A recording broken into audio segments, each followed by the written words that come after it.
Hello, we're gonna have more King of the Desert starting with Daniel. Daniel versus Sora Kuma.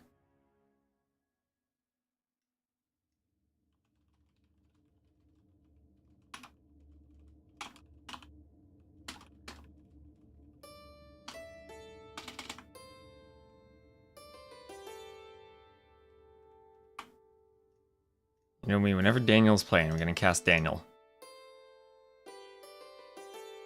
There aren't many Americans out there playing Age of Empires. And when we can support them, we will. Hello Drex, how are you doing? Hello Kai World. YouTube doesn't send notifications. YouTube is weird. You've hit the bell and it doesn't send you stuff? That's weird. So they are getting started. Played on the previous version. That's a great. And it'll, oh my gosh. My heart is warmed, as is the rest of me with this coffee I'm drinking. Ah, there we go.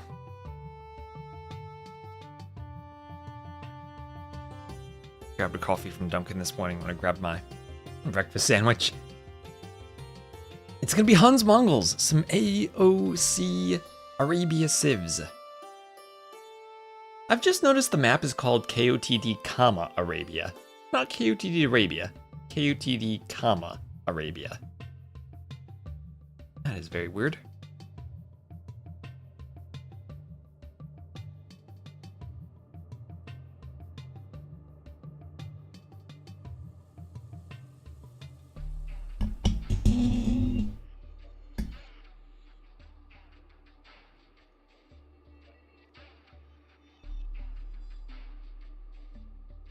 Almost the first Ring Lord. Drex beat you out.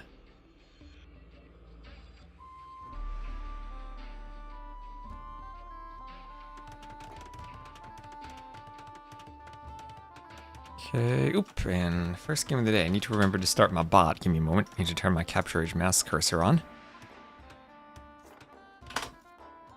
Just Alt tab around for a moment.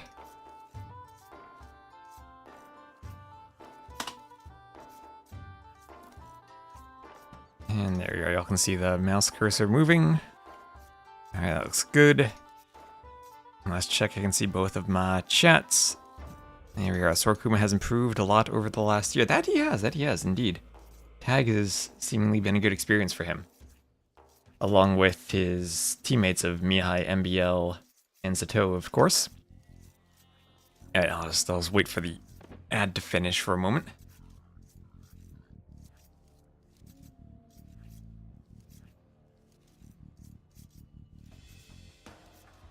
And welcome in, everyone. Here we have King of the Desert continuing in the round of 64 KOTD 6. We will have Daniel as the Red Mongols to the north. Zelo is 27-23 right now. Top player in the United States. Latinati's been playing pretty well recently. Maybe there's a case that we want to do another USA Cup soon. People have been people have been talking to me about that, and maybe over the summer we might have a USA Cup. On the other side of the map, we will have Sora Kuma. He will be playing as the Blue Huns. And 27-38 Elo, both these players 2K7. Are very high-rated players. Sora Kuma has been doing very well in tournaments so far this year. And I'm excited to see. I think he's going to be the favorite in this set. But it's a set I could imagine going either way.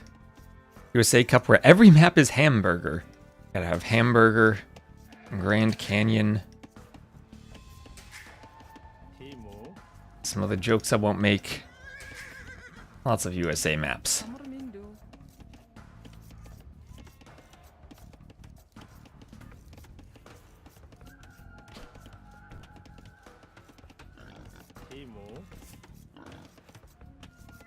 Pleasure lures in the boar.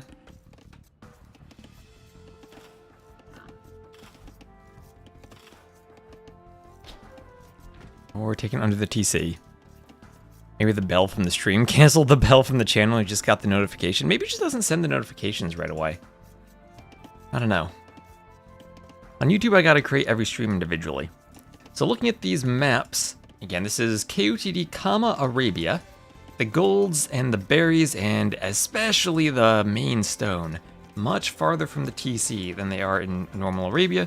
Usually you'll have a nice hill stretching down in the middle of the map. Probably the biggest thing to change, the hill orientation. And I'd probably slightly change the placement radius of these things, but that's a smaller issue, I think. Extra large hamburger, you're right. That's gotta be a map, extra large hamburger. Fortress is a USA map. We have not put together a map pool or anything. I think it'd be lovely to have a very standard 1v1 map pool though.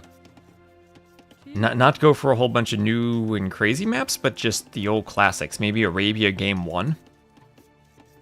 And then you could have Arena, Fortress, Nomad, Islands, a couple other Arabia-like maps for the rest of the set. Honestly, it might be nice to have several Arabias. I mean, why only have one Arabia? It's the bread and butter of AU2 for a reason.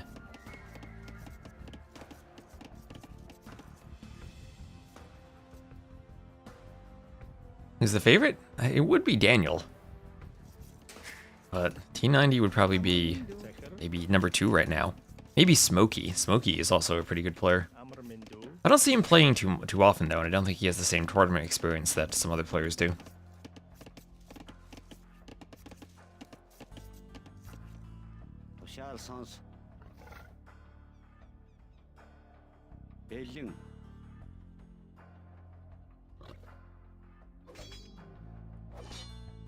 Militia hit the lion.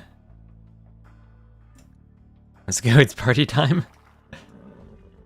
So Daniel will be up second, Sorkuma up first. A bit slow for the Mongols, but doing a drush along with the uptiming to go up on 18 villagers. So it's 18 vills, there's gotta be some loom mixed in. Yeah, 18 vill plus loom is the Mongols. Versus 17 vills from the Huns. So nothing too crazy from the Huns. We'll have militia and a scout coming in. Sorkuma up to the feudal age.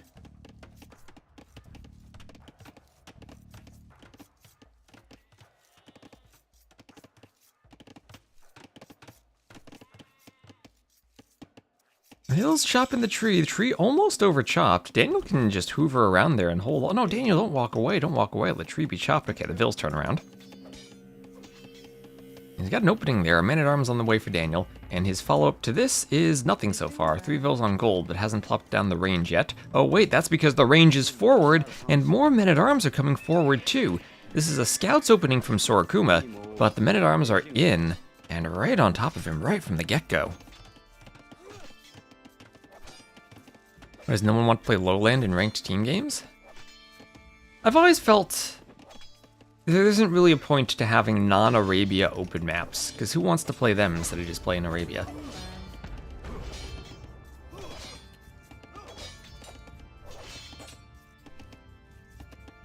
Got it 15 times in queue and everyone's on Alta 4s. Lowland must just be the map left over when players run out of bans. There are probably more egregious maps that they ban first. Daniel will lose an archer coming forward from the range. Always got to be careful with your gather points when you don't have units to defend your archers. And he'll be coming back to the back woodline. This is one of those 2 woodline Arabia. It looks like maybe it's a 3 woodline Arabia. This one's pretty far to the side, and maybe Daniel's 2 woodlines spawn together. He'll be adding in some farms, but no eco upgrades at all. At least there is a double bid axe in for Sorokuma. Daniel's the favorite? I think Sorokuma's the favorite. He was on the left of the draft at least. Oh, and there's an overchop. There's an overchop, and Daniel's in. Daniel's in with 4 men-at-arms. He needs to get the scout out of the way. He doesn't quite do it. But those vills will have to fight for their lives. There could be 4 villagers trapped here in with the men-at-arms. No deletion on the lumber camp. I think Daniel might as well sacrifice 1 man. There are 5 men-at-arms there. Trying to keep the HP in the right spot. And no, not going to be trapped from behind. And right away, Daniel applying pressure. That tower doesn't even need to go up anymore. The tower is hitting the dead villagers. Just gonna be shooting at their corpses there. Defensive range up for Sorokuma, but he has taken some damage now, down by 4 villagers. A bit of idle time for Daniel, but then also idle time for Sorokuma. And there are 5 men-at-arms still hoovering around in his economy. A spear coming forward, archers coming forward. And this is a good start to the game for Daniel.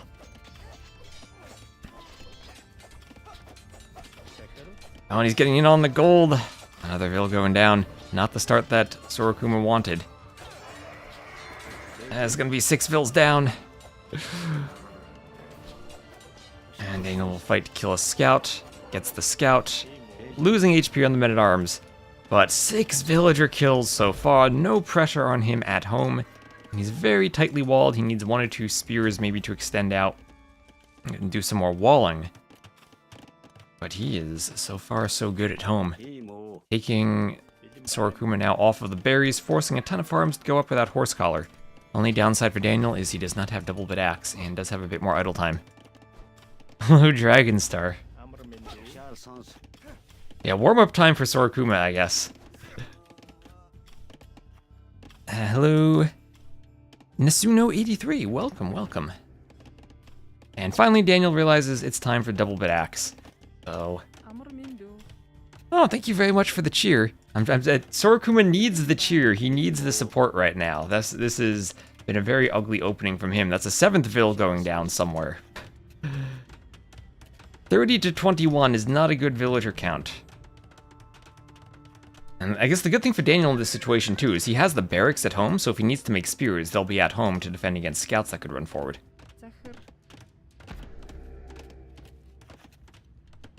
Hello, Greentail. Do I add flags? I could add flags to the scoreboard. Remind me when we have a lull to do that. Tower goes up as the archers are forced away. It's always a slow starter. I feel like every set I see he won, he was down 2-0, 2-1, then he comes back. We have seen a couple reverse sweeps in KOTD so far. Not going to be too surprising to see one. Palisades up by the berries. A couple of houses going up around here.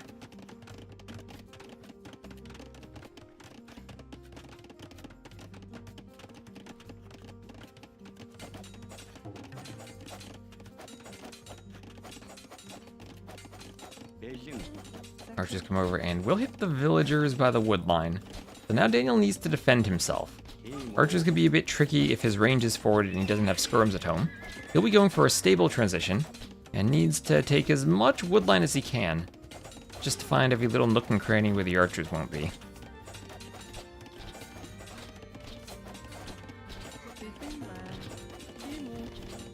And Daniel will resort to a bit of stonewalling behind the house to make sure the scouts don't get in. Bit of idle time for him, but still hasn't lost a Vill. He's up by 1,000 res collected and has 8 villager kills. And has another group of men-at-arms and archers coming forward. The problem is, he has killed so many villagers, there is no longer an economy left for him to raid. He's gonna find a way to do another sneaky tower, though, right behind the remaining wood line. And that will be extra painful for Sora Kuma, who right now can just barely see it, but isn't reacting to it. Likely microing at the front. Now, stone wall will go down soon. But a group of archers is back, and nope, the wall doesn't go down, stays up. And Daniel remains safe. He does have fletching for both players. So equal on upgrades. Daniel gonna fend those archers off. And hello, Potato. Hello, hello. 10 Vill lead, men-at-arms happened. Bit of idle time too. Now the tower goes up on the other wood line and the villagers have to run away. Double stables for Sora Kuma. The only resource he has are the farms around the TC. He can't even rush the tower that is walled in by Daniel. And there's a tiny sliver of woodline left for Sora Kuma, but that won't last him long. Men-at-arms and archers patrolling the other woodline. Ooh, now Daniel, don't lose 5 villagers here. Okay, 1 goes down, that's the first kill of the game. And the tower is not walled in fully, but it will be a very awkward fight for Sora Kuma, with Daniel's scouts in the back, and not enough area for the Vills to get us around on the tower. And there are a couple of low HP Vills here. That's another Vill going down. The tower is not garrisoned with anything. And that's a second Vill down, and maybe a third Vill down. Yes. I don't think there was room for her to fit in the tower. And 11 to 1. And it feels like it's, oh, even the Vills on the woodline can kill the archers. How did they get in? Must have right-clicked instead of attacking, and then they got in. So there goes the harassment on those Vills. And Daniel's still forward with his archers. So good warm-up game for Sora Kuma, I guess. just gonna have to put this one behind you. The men-at-arms got in through some failed walling on the lumber camp, killed 4 villas right from the start, and things have been out of control since. Daniel taking great fights too, 18 to 7 KD. Armor on the scouts. I don't think Sora Kuma can afford double stable scouts and villas from the TC with this economy. A couple of men-at-arms going down. Woodline is perfect, not for player, for entertainment.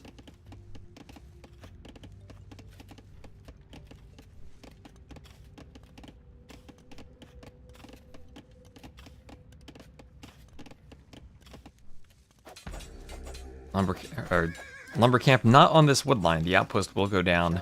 Like Daniel's playing the William Wallace scenario. Bloodline's on the way for Daniel. And Bill here on the mining camp will go down. Forging and Bloodline's on the way, and the Vills will have to fall back from that lumber camp. Start chopping wood on the other side, as a tower will come up here for Daniel.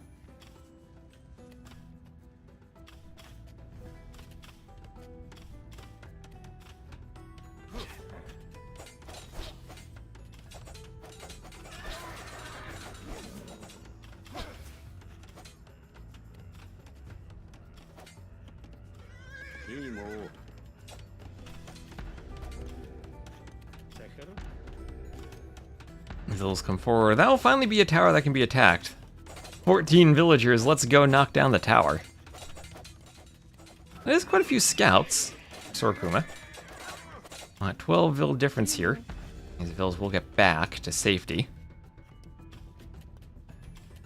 Attack and bloodlines for Daniel. Attack and armor on the scout. Or just armor. Attack and bloodlines versus just armor, so this will be much better for Daniel this fight. I think as long as he keeps the archers atop the hill. Those are some nice uphill hits that the scouts are getting. But all in all, this will be the GG moment, I think, as a lot of vills should go down here to the archers. They do have fletching and they do have the hill. And there's the GG. Daniel takes an early 1-0 lead, teaching Sora Kuma a lesson with those new men-at-arms. 18 pop up with 2 forward militia for Daniel, followed up with men-at-arms and even more militia. GG. Mihai playing. Mihai's also playing, yes. He started an hour earlier, though. I saw the schedule and was like, I gotta cast Daniel. That's a win for the Mongols and a loss for the Huns. Very last picked Huns. Interesting to start the set with your very last pick in a best of 5. And I've Capture Age Pro. Now, I'm not a fan of the subscription model, so I prefer not to use the Pro version.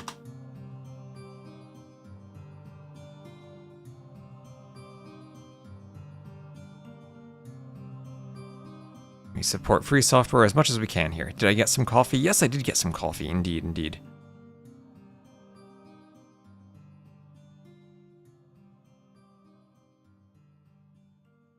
If Daniela would cast Daniel. Daniela is doing just what I am. She is casting Mihai, as they are both Romanian. I'm casting Daniel, as we are both American.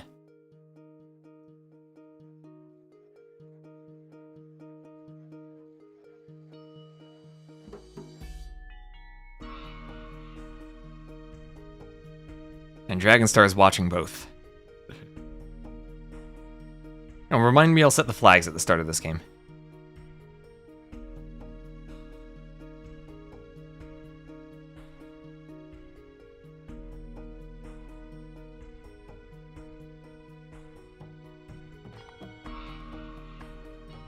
Scout versus Scout. Bloodlines is the most important, I'd say, Scout versus Scout.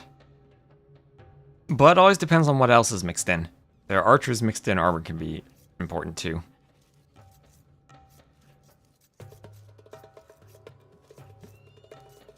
And your flag here. This will be Taiwan. Here we go. So this game will have Daniel to the southwest as the red Chinese and Sora Kuma to the north as the blue Hindustanis. Looking at the maps, as always, the resources are far from the TC, but the gold and the barriers are towards the back for Sora Kuma, and he actually would have a rather nice wall from the edge of the map, then in front of the TC and over to the corner if he wants to go for it. Somewhat large, but would keep his main gold safe, and he'd have 2 extra wood lines in the back. Everything else, though, both stones, both second golds are forward for him, and he needs to make sure he finds his goat. He's opting to scout forward first rather than finding the rest of his goats. On the other side, we'll have a boar chasing a villager, floored nicely under the TC there for Daniel. His map will be very open to the northwest of his TC. Bit of a cliff there, maybe he could wall. It's a nice relic spot, look at the relics in a moment. 2 secondary golds in the stone pretty far forward.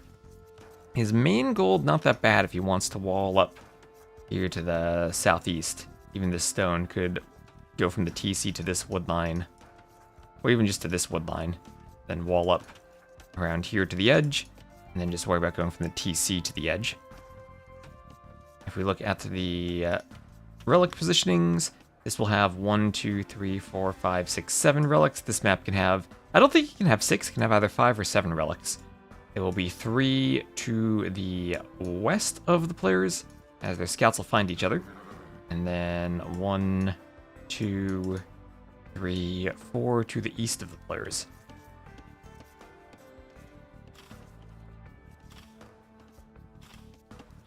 The ibex here will be pushed in by Daniel.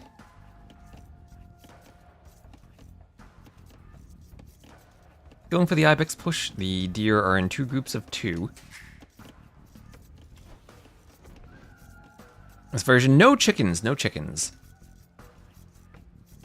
They made what I think was the very wise decision, not to include chickens. I did enjoy seeing the chicken version for the 2v2 map we had in Cartographers, but 1v1s, I really like the deer. I'm not the biggest fan of the 4 singleton deer, but I like the 2 groups of 2. I really like the 2 groups of 2 deer. I think that's a nice touch.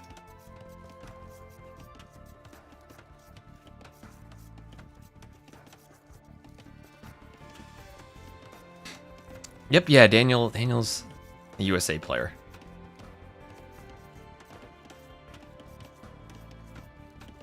Bex being pushed in.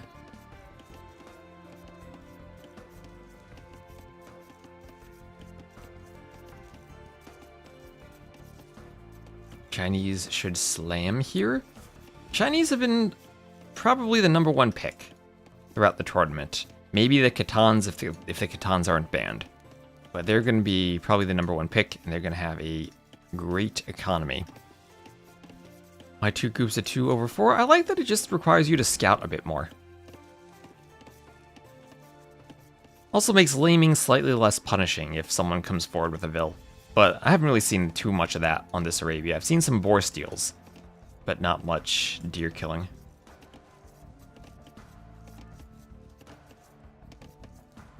Is this the latest patch? No, this is not. The patch was released in the middle of the week during the round of 64, so this round will be finished on the previous patch.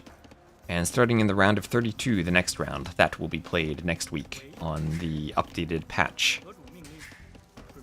With the buffed fortified churches, which are going to be horrifying. At least eagles will be a bit better. At least they did sneak in a change into that patch that I like. Nice and early today. Yes, Underhill. Hello.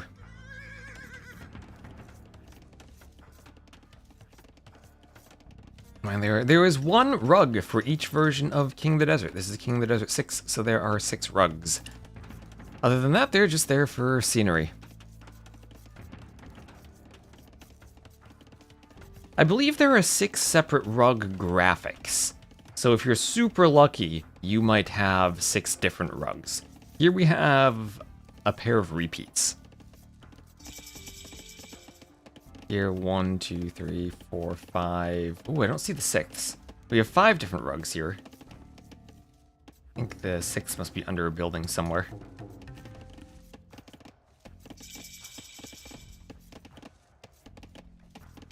KD15 is going to be a whole carpet store. Hello, Cryptic. Oh yeah, Cryptic, I was talking earlier. There are people who want to do another USA Cup over the summer sometime. Hello, Janchess.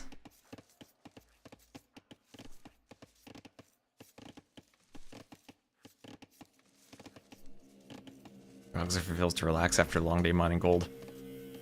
Ednary, not enough rug. FreakinAndy mentioned that too. Yep. What is the chance? What's that? 1/6 to the 6th then? I don't know my powers of 6.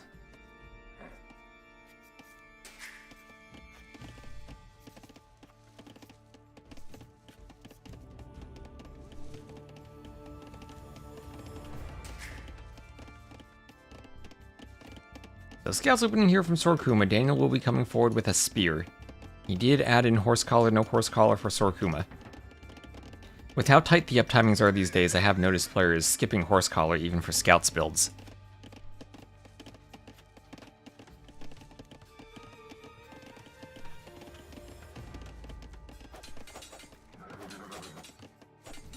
And ooh, nice quick walling, nice walling from Kuma. And he will protect a Vill, not quite.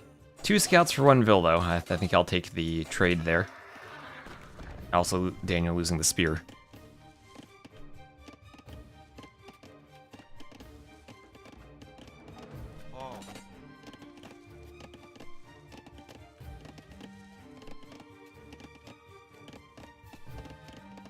Drex, I will take Drex's probability estimate.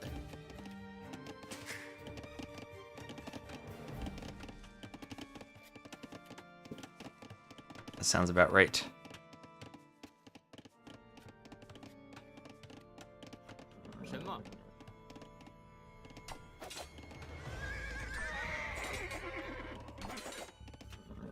Daniel walling in a Vill, getting a couple pokes with his spear. But now Kuma's forward with scouts. About 600 more resources collected so far for Daniel. As the spear will come forward and force the scouts away.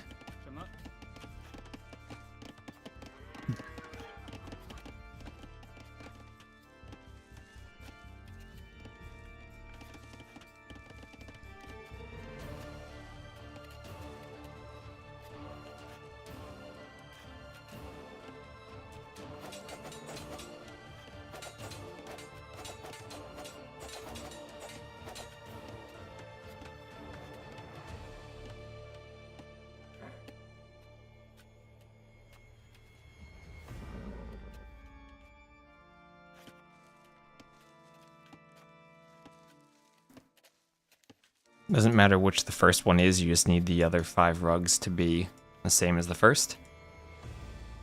Or to be different than the first. Maybe, actually.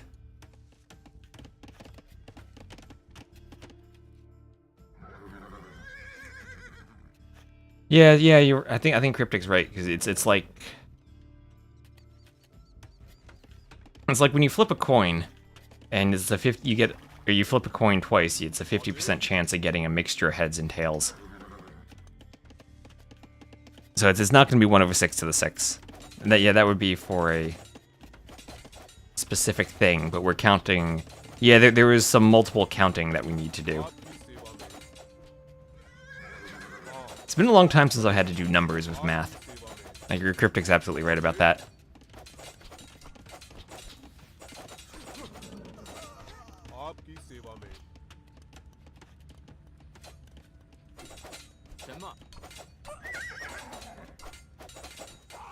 I'll have to actually take a think about this and then make a video about it. King of the Desert Rugs.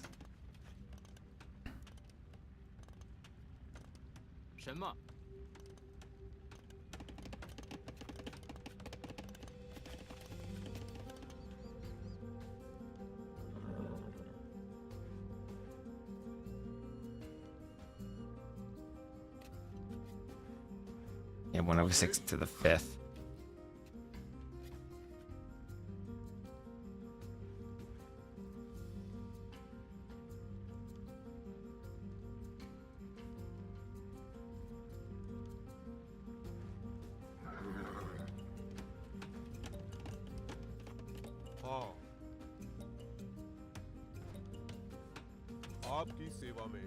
So scouts for Daniel taking the archers. Difficult to send reinforcements forward when there are so many scouts out, and Sora Kuma will lose an archer, potentially losing another scout.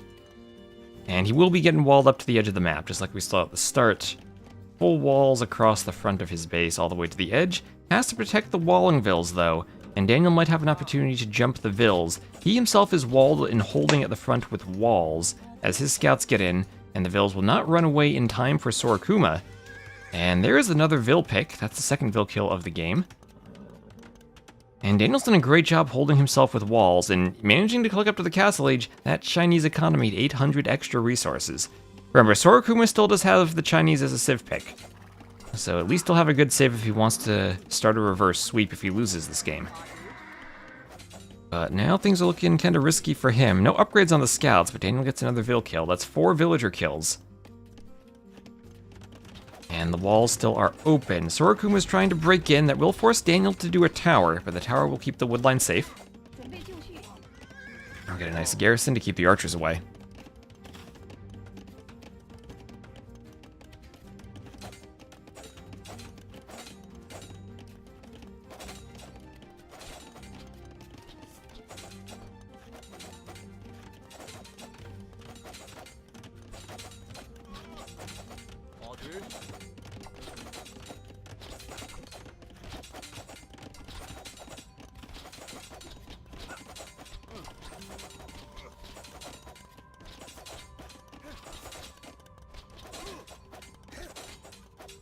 Archers come forward.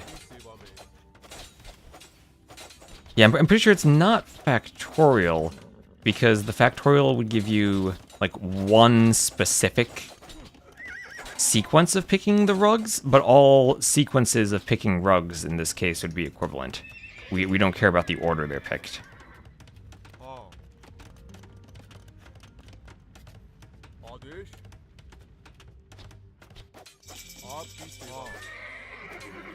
It's been a while since I've had to do elementary probability, though. I've never quite sort this out in my mind.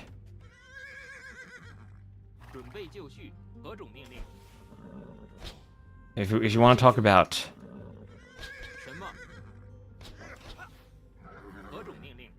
measure theory and probability spaces and probabilistic programming languages, I'm happy to do that. And if you want to talk about simple counting problems, that's where it's hard.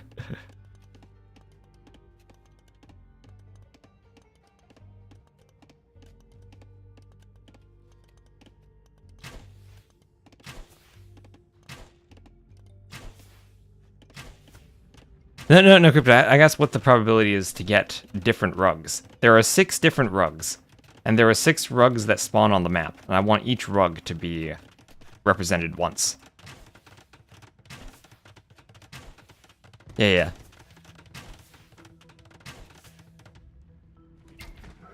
I mean, is it factorial then? 'Cause I think factorial is doing some...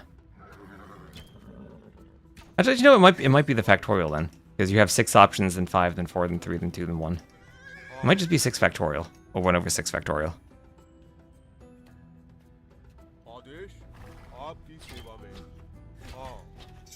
This is where I actually need to sit down and think for a moment before just doing... And don't just do probability on stream.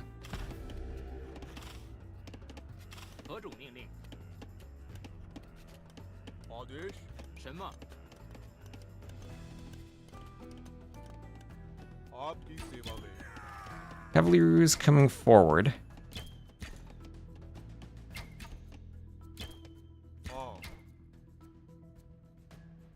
And 1 over 120 also feels a bit right. Because I feel like it's the type of thing where if we generate maps, we'll end up getting it.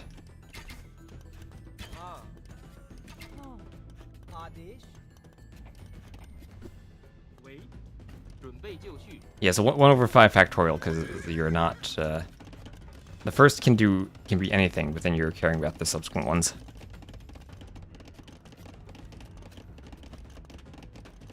Yeah, so Sora Kuma still does have that hole. Indeed, the crossbow showing us where it is, but the Vill's gonna come over and wall that up. And scouts coming forward. And we will have a spear poking down the house. On the other side, a couple of cav archers coming forward for Daniel. Chinese cav archers, the Chinese do go cav archers quite often these days. Now, pretty much all civs do. But the tech discount they have for all the upgrades the cav archers need, from ballistics to bloodlines to husbandry to thumb ring to the blacksmith upgrades, does play pretty well into their castle age cav archers.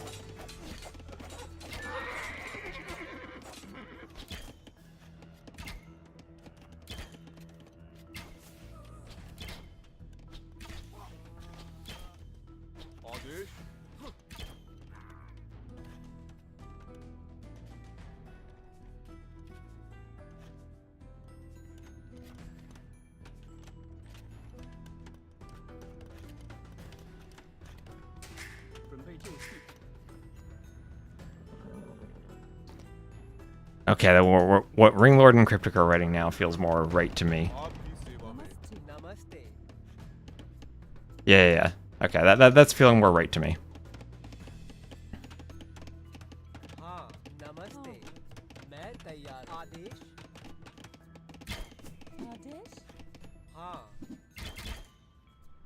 I'll think about that after the stream. So, rocket cart in the workshop. Rocket cart needs to come forward.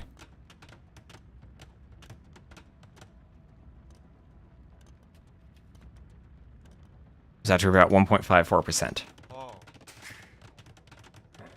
That sounds right. And then if we have KUTD 7, then we're guaranteed to have repeats. So this is the last King of the Desert where someone can get lucky to have independent carpets.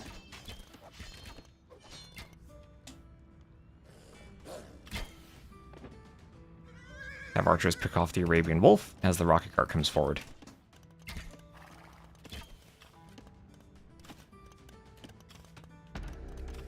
Yeah, the factorial would be if you wanted a specific ordering, which we don't care about.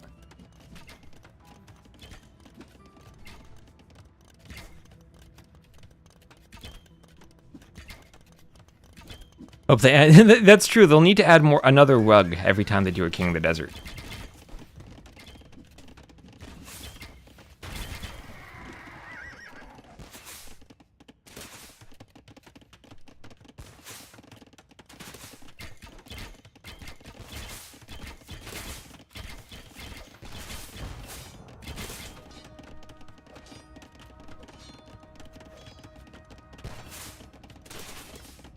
So TC's for Sora Kuma, but he is still on the back foot. I feel like once the Chinese get an initial advantage, the game's kind of over. And there's not much coming back from that. And I feel like that's exactly what happened with Daniel getting forward early on, and then walling and continuing to do damage. Cav Archer play has been nice for him. What upgrades do the Chinese lack? In Imp, they will lack Parthian tactics. Well, other than that, they have fully upgraded heavy cav archers sans Parthian tactics. And with the upgrade discount, actually, really nice cav archers then for the Chinese.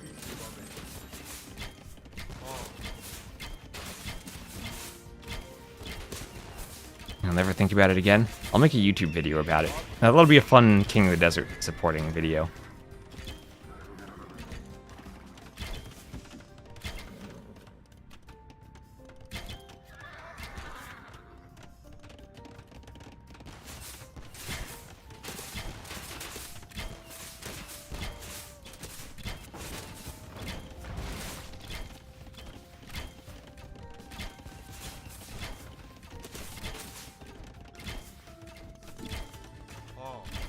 Town watch for Daniel, as finally has a bit of a raid in his base.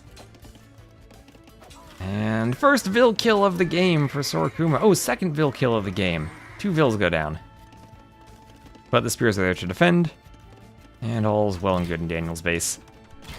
Still continuing his pressure on the front, a monk trying to get a conversion on a knight.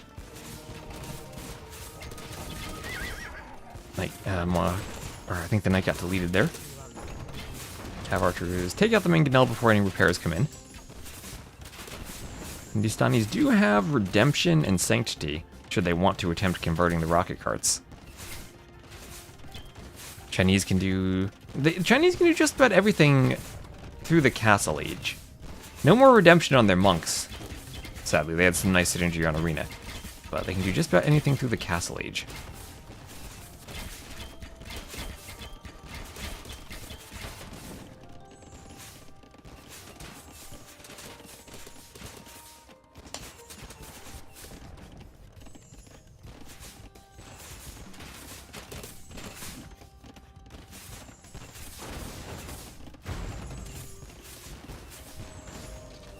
And Gale goes down.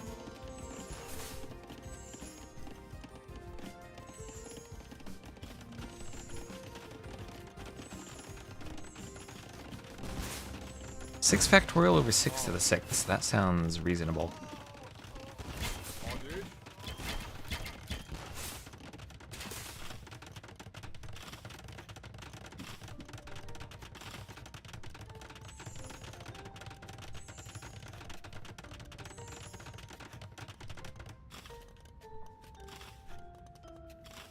Yeah, the denominator is the total number of that you want, and then the numerator is accounting for repeats.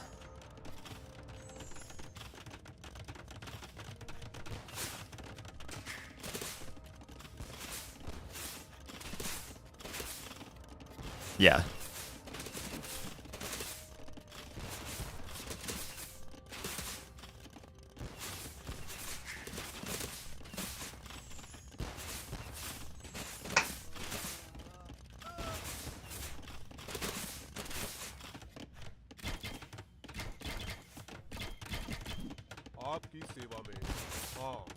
Now I'll just need to generate a whole bunch of maps and experimentally verify our calculations. Yeah, we are now smarter than a 5th grader.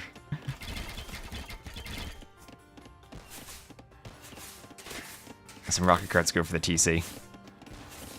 This is why I let my students take group tests. Students can also grade the tests anyway. And they can do all the work for me.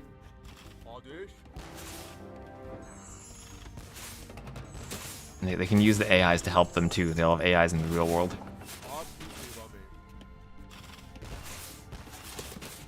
Hello, Froggy Frog Krog. Oh, capture rate is sped up because there are gonna be some Mangonel shots. Oh no, there's not. Just a G. And Sora Kuma finds himself down 2-0. 83 to 37 KD, and the Chinesed. No damage to Daniel. Daniel did damage, and he was the Chinese. And thanks to that, he pulled really far ahead economically.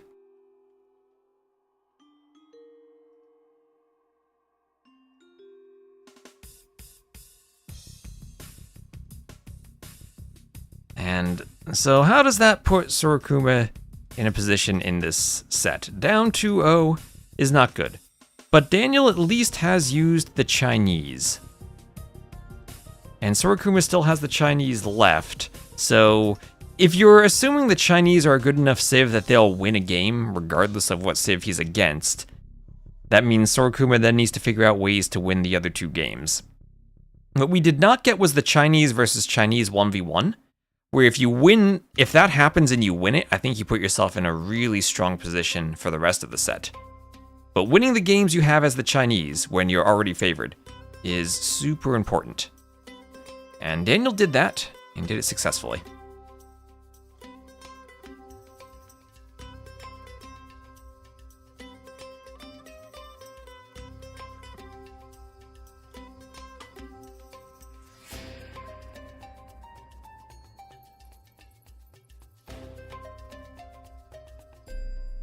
Yep, there is one parallel pick. That's why they both have the Chinese. The bans also are done in parallel, so you may see repeat bans. We did see players yesterday with 4 bans in common. We have a dual ban of Byzantines and of Portuguese.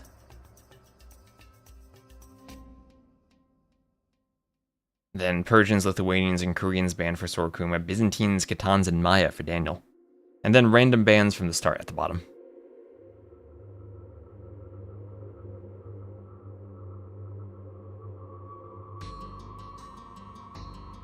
Do I have any pets? Not personally, no. I grew up with cats.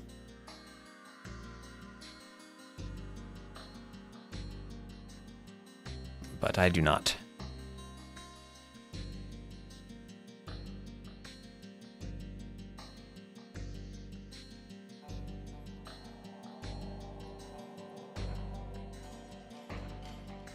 Right, and here we go.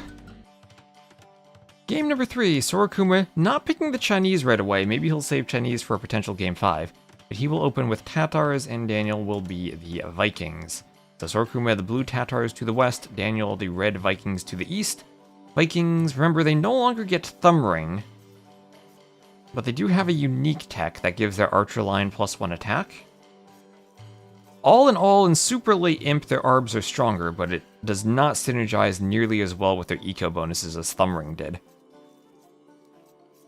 Overall, I think they're quite a bit weaker due to that change. That Cobra Car is not a pet. Did I answer? Oh, I did answer. I do not have any pets myself. Waiting for the 3-2. You are confident. I said, no, I grew up with cats, Janchess, not dog. A dog? Oh, don't spread false information in the chat.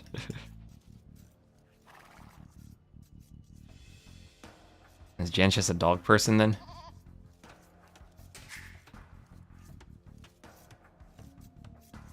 Yeah. You're biased? There's lots of goats here. These could be our pets. Goats for Daniel. He'll be luring his forward boar first.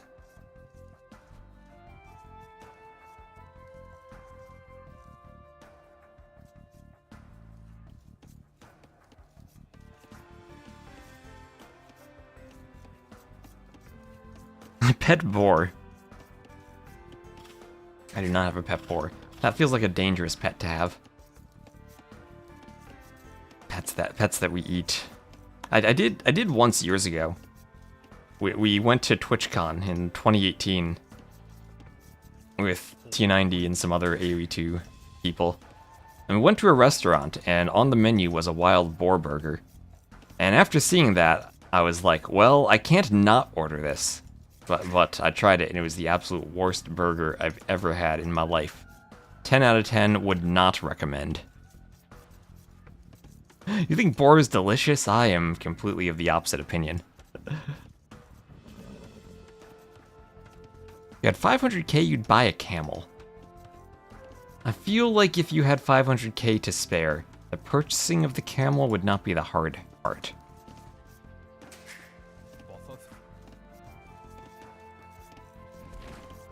It'd be boring.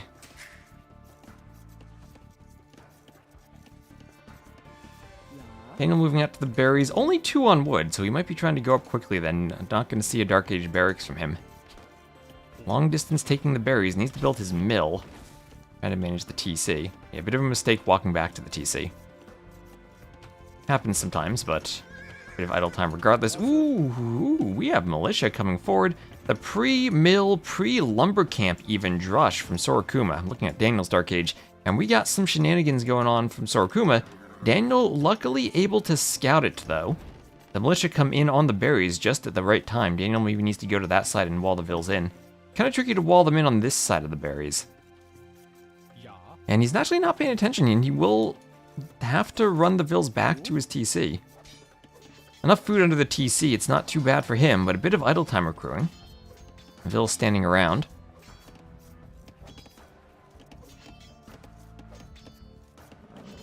Militia can lame the gazelle. Scout still trying to push that in somehow. The militia not able to get the kill. Oh, he pushes it in himself. Sora Kuma helping push the deer as the militia eats a bit of TC fire. At least the drush doing a bit of damage, forcing an early loom from Daniel. Didn't have the loom at that point. And maybe not an early loom, but I think he's adding in an extra vill than he wanted to. And not cleanly finishing all the food on that boar, and he will be delayed in his feudal time. And getting a bit of idle time there, 10 seconds, 11 seconds, 15, 14 seconds. So the drush doing some damage. Didn't destroy the mill, but did take the HP down pretty far.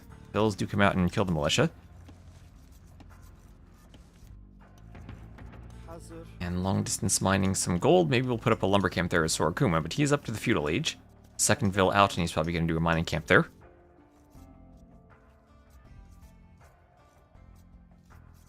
Long distance mining the gold. And one militia will remain to hit the house. Barracks up on the hill near the middle for Daniel. Look at Daniel's base. His main gold is back to the side. He'll have a stone super far to the back and another gold to the south. His final gold is forward. The scout is pushing in the gazelle.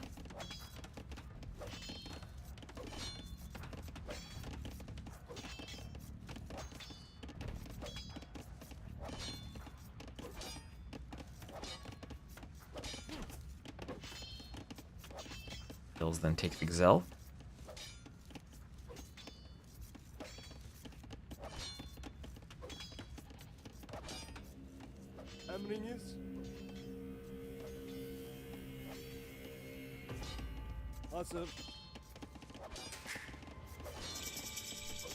And Vils will pop out from the TC. Daniel up to feudal. And we will have an archery range forward for Daniel as the Vikings. Archery range forward. And Sora Kuma just coming up now, failing at the gazelle push. And that'll be a forward range for Sora Kuma. Daniel going to repair the house as the militia do some damage. Range on its way up as the militia come over, and we'll have a double bit axe for Daniel.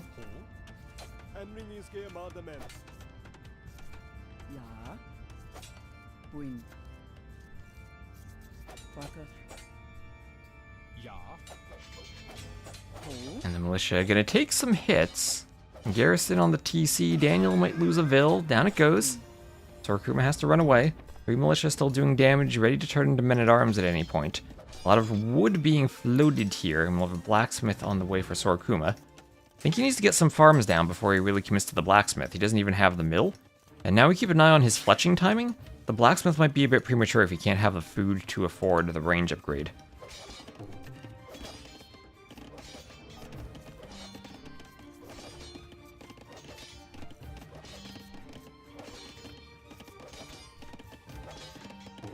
And Daniel trying to wall on the back of his base, going for the southern gold, the smaller gold, as the scout comes over.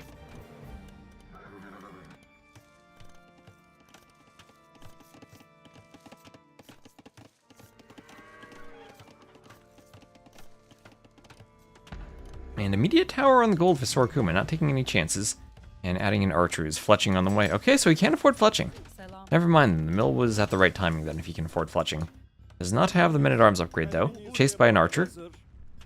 Lost HP though, so he probably doesn't want to bother for that. Anyone want to see the new Keshiks?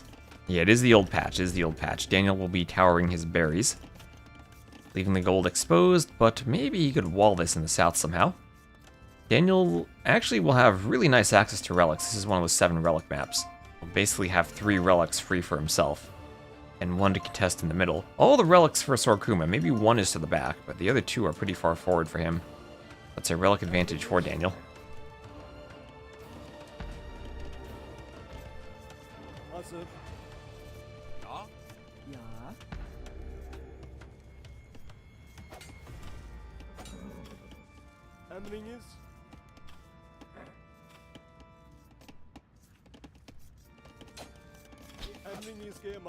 Archers come forward. They will hit a Vil. That's a dead Vil. That's a nice early advantage for Sora Kuma with the Vil pressure. That's 2 kills for him. And we get a scout. We'll get the scout. Loses the archers, but gets a Vil and a scout there. Daniel keeps his group of archers alive. Remember, Daniel does have wheelbarrow here as the Vikings. So good economy and faster villagers for running away from pressure. Second range for Sora Kuma. So double ranges and likely leads to a cav archer transition then in the castle age. Tatars usually don't like going too heavily into crossbowmen because they miss the arbalest upgrade in imp. And need to make a cav archer transition.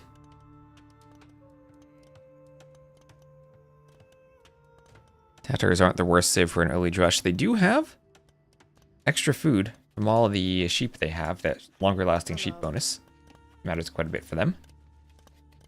Now the archers will get in under the tower. Tower gonna fend them off.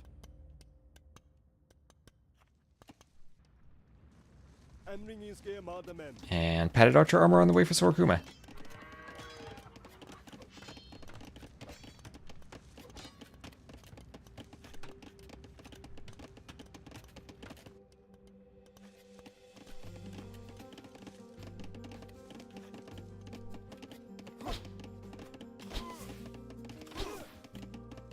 Surprised no skirms yet. Always surprised not to see skirms these days. Oh, there's a skirm. There's a skirm. Daniel trying to break in. 7 archers against 3 archers and a skirm. If a second skirm comes out, and we'll probably have 3 skirms, or at least 1 more archer. Should be a decent fight for Sora Kuma. Actually, skirm coming forward for Daniel. Reinforcements for Daniel. Yeah, so Sora Kuma actually kind of pressured to make sure Daniel doesn't break in. Needs to make sure the skirms are at the front for dealing, or for taking the damage. Wall goes down. He actually decides to delete and chase. Don't know if that's the best decision. He has another skirm coming from the rear. Builds a wall up by the lumber camp. Yeah, it doesn't keep the archers out, but it does slow them down a bit. And gives him time to get a skirm over. He gets that 3rd skirm, and he should be able to clean this. And he'll have a nice timing before Daniel brings in the rest of his skirms. Has to be careful with his own archers now. Armor will come in for both. Yeah, you got your skirm emote. We'll need to get a skirm emote for this channel. I don't even know what to do for a skirm emote. The hamster skirm is great.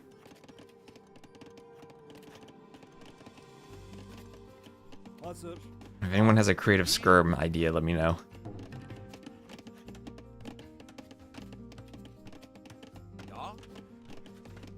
Maybe we need a feudal skirm emote.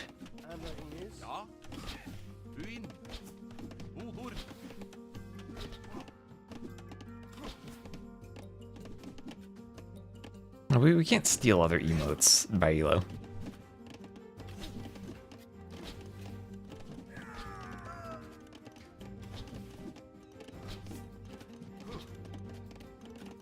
What if we get a clown skirmisher for when players make skirms on arena? Skirms in the back. Oh, look at this wood line. Oh, yeah, squeezed against the edge of the map.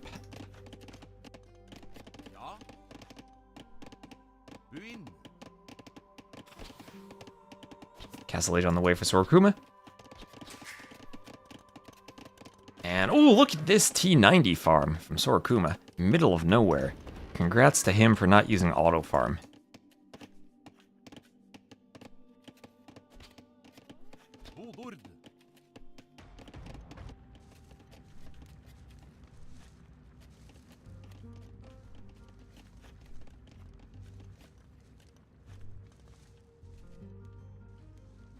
"12 skirms for Daniel, 10 archers and 3 skirms for Sora Kuma, and no stable for Sora Kuma, so he's gonna have to find a way to deal with elite skirm pressure as Daniel gets up. He will be up 30 seconds faster, but I imagine he has to throw down a workshop right away.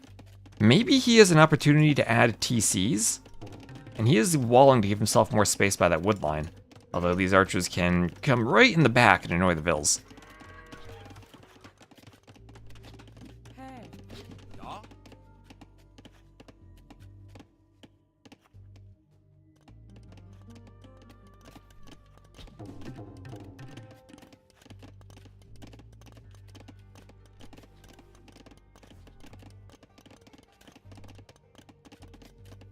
Hazır.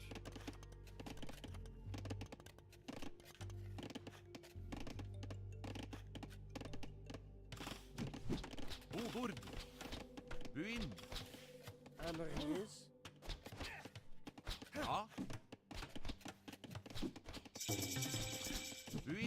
Sora Kuma up to the Castle Age, and Workshop coming up for Sora Kuma.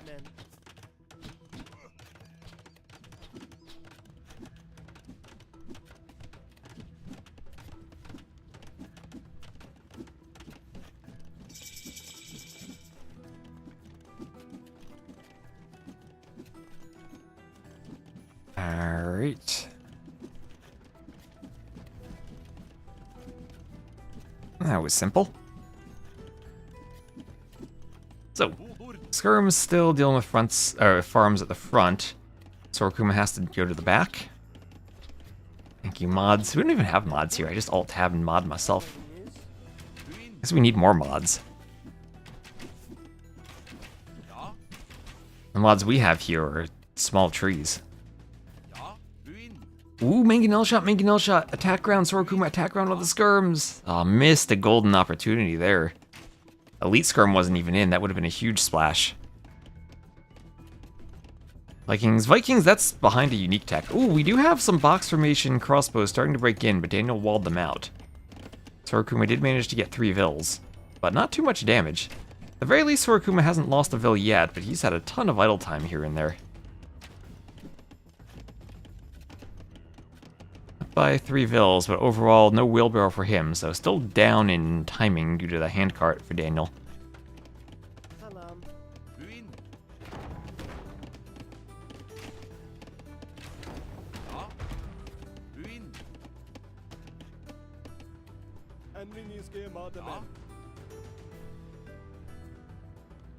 Ballistics on the way.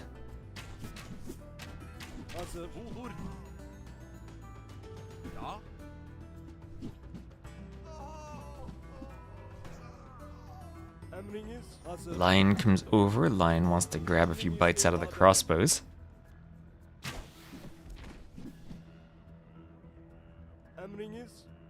As the skirms come around and the crossbows have to run, Lion wants a few more bites over here. Siege workshop on the way for Daniel. And the crossbows keep running around. A couple of mangonels over. Daniel retaking the score lead. KD is 19-19. But I think Sora Kuma might be trapped up here in the north by the skirms. Lion wants to get some bites in. Maybe the mangonel can get a shot off. And feels like the stable was the better idea. Maybe it was. And still behind this, no TCs added for Sora Kuma. He would need to mine stone to do it too. His main stone's super far forward, his other stone's to the side, and he doesn't have a market, so he has no way of getting another TC added in yet. There'd be a really long 30 stone to mine for him. Crossbow's even out by the main stone, and crossbows could camp over here. Stop him from getting the stone, so he might even need to do a market and buy stone for a TC. He is stuck forever on 1 TC. And if Daniel can ever get another TC added, he's going to be in a great spot. Finally, Sora Kuma losing a vill. Ballistics is in for Daniel, raiding with the skirms, but the mangonel will force him away. Hello, LC River. Which one is a tastier meat, skirm or crossbow? Which one you want to eat if you're a mangonel?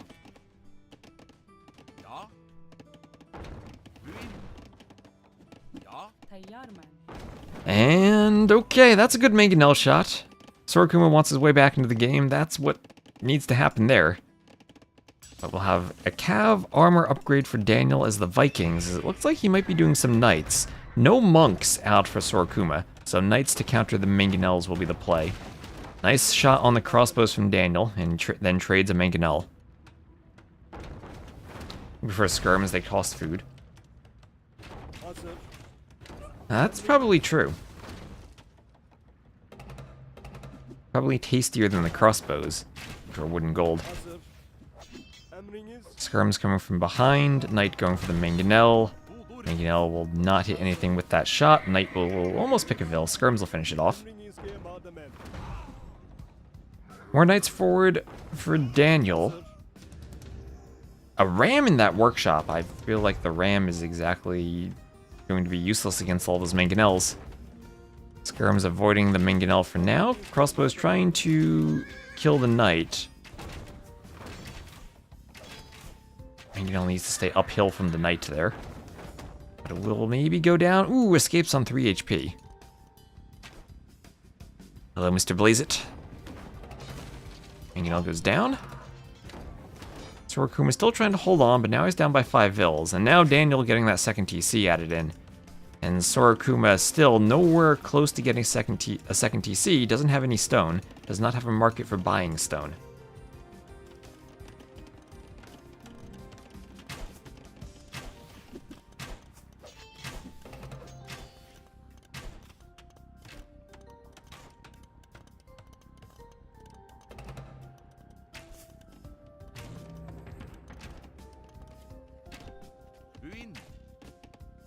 Mangonel comes over, and he'll hit the crossbow.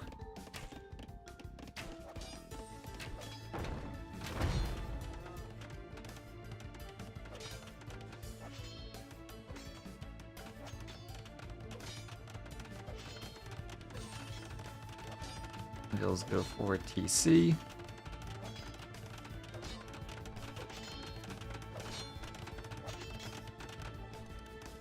On the other side, Mangonel misses, but Knights will come forward. Knights completely changed this fight when there were no monks. Third range for Sora Kuma. Not going for a monastery, not going for monks, just going full all in for the crossbows.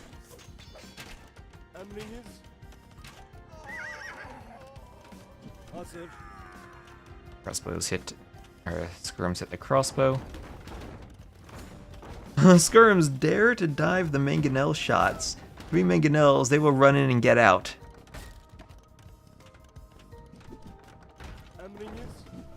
Try to hit the crossbows. Mangonels take them out though.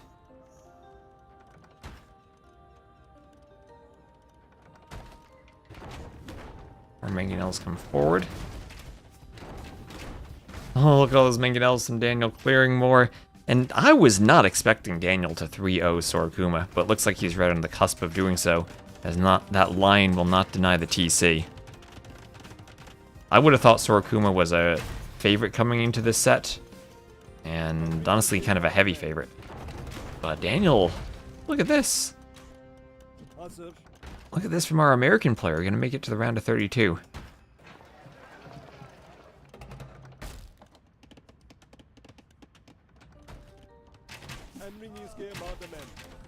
Another fight from atop the hill. Daniel's had such a great control of the middle hills that Sora Kuma hasn't really been able to push up them too well. And it feels like every fight Daniel's had the hill advantage. Go with USA player? That he is.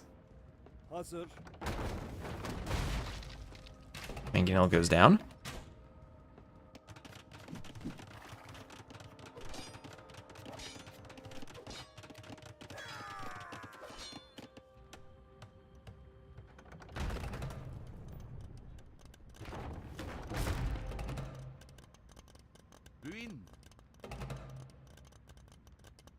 Wants to repair the Mangonel as a knight comes over. Hey, you Resib.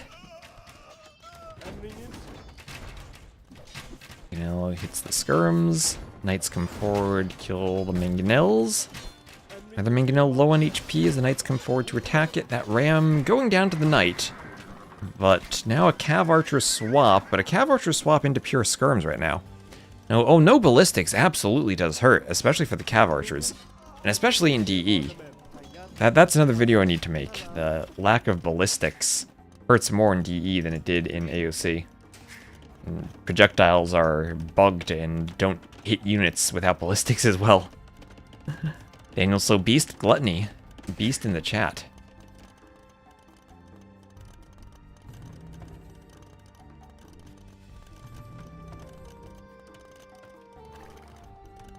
Can't hit the cavalry. There we go. 6 Cav Archers, more on the way. And Sora Kuma now able to put his foot on the gas in terms of production. Does have his TCs added in. Grab the extra sheep from his Tatar's bonus. Adding in a market. Maybe the game isn't over yet. Might have an option to break out. But still, that's Handcart and Imp on the way for Daniel, who has a good score lead and eco lead already. And he simply will add in more ranges and pump crossbows and skirms to upgrade them once he gets Imp.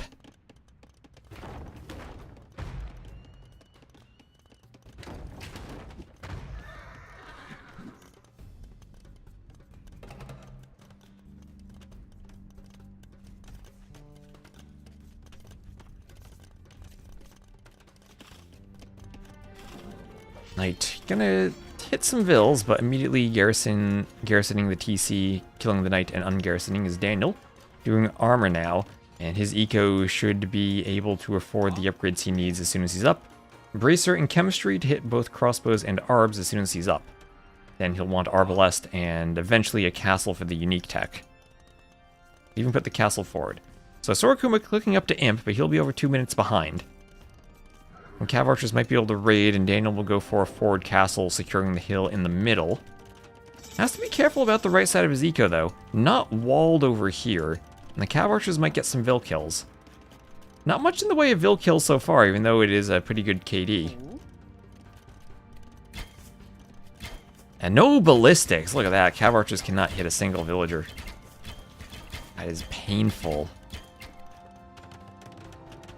And Daniel able to get the castle up. He'll send some skirms over to deal with the cav archers. They will try to get to the back. Daniel is walled here, but could risk an overchop. And just some palisades in the back. So cav archers might be able to do a bit of damage. They'll hit the gold, and the Ville's by the gold. Now we'll have treadmill crane on the way for Sora Kuma. Castle goes up right in the middle of the map. We'll have chemistry on the way as Bracer's already finished. And Daniel can get some trebs and continue pressuring. Cav archers here could run through by the TC. And there's the overchop, so not the best walling from Daniel against this raid. They'll be able to get more damage than they really should. Yeah, Daniel needs to run away. We'll get to the house up. Skirms come over. A couple of vills going down here. Okay, this is a deadly raid. That's what Sora Kuma needs. A couple just mistakes from Daniel, I think.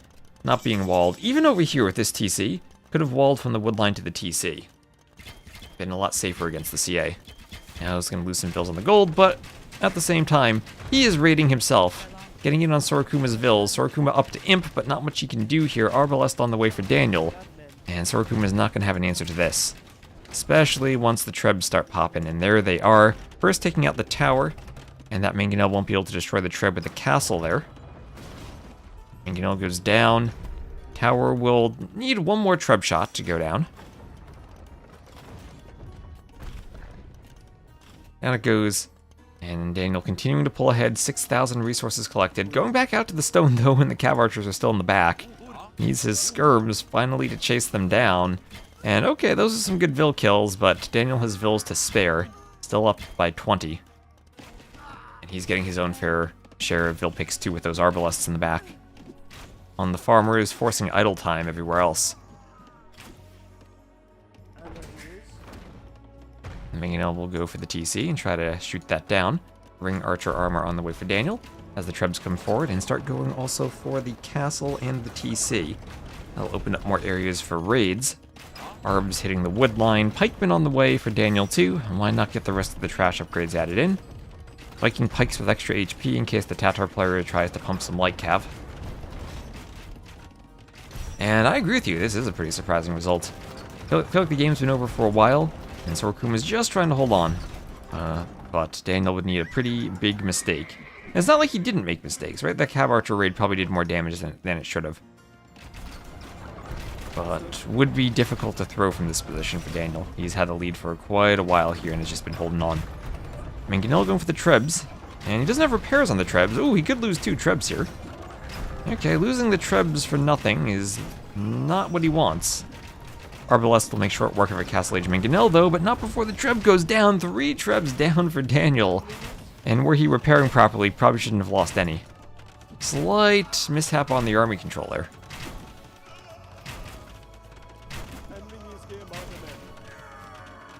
I don't even think Daniel has a preferred map or playstyle. I would definitely say he's probably better on Arabia than other maps. I think he just falls in the curse of the United States if we've never had a really good Age of Empires player.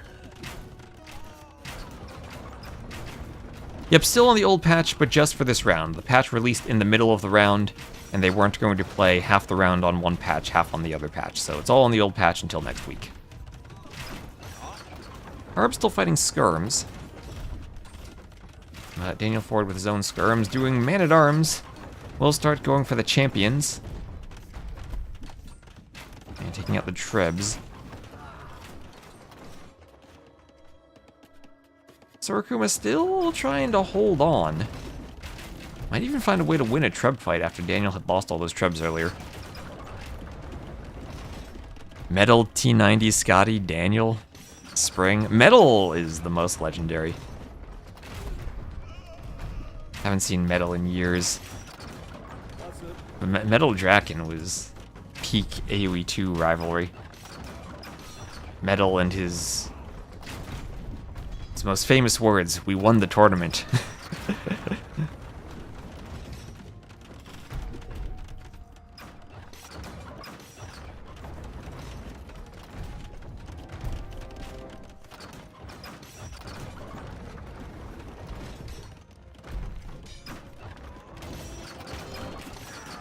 Two-handed swordsman on the way.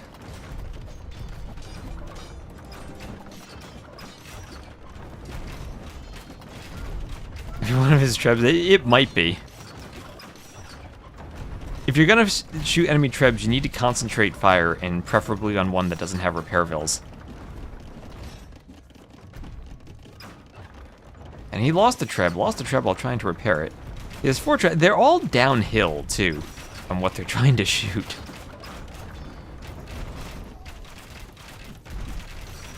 Oh, and he's not repairing. Daniel, repair. 5 trebs, and 5 trebs should be able to destroy a castle. 5 trebs. Oh, they're shooting the vills instead of the castle. Finally, the castle goes down.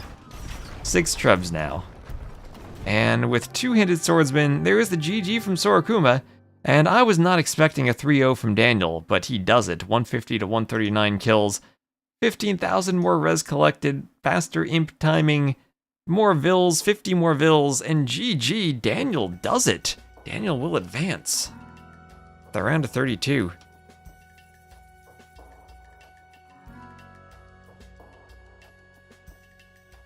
And Sora Kuma, well, at that point, he must have been saving the Chinese for a potential game number 5, but Daniel pulls it off.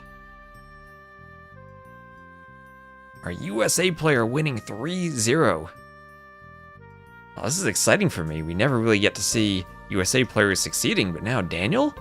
Moving into the next round? What is this? This was not expected.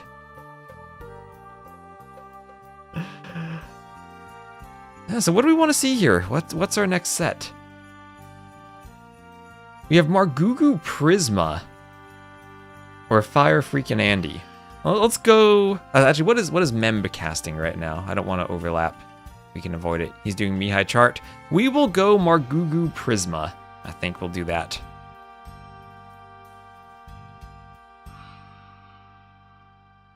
I'll go Margougou Prisma. I think that's going to be more competitive than Fire Andy. Invalid match. Or did they finish their first match? Okay, I can't join because they finished their first match already.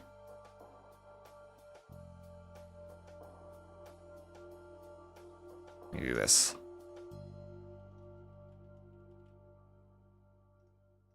I think Andy has been playing amazingly well in all tournaments recently.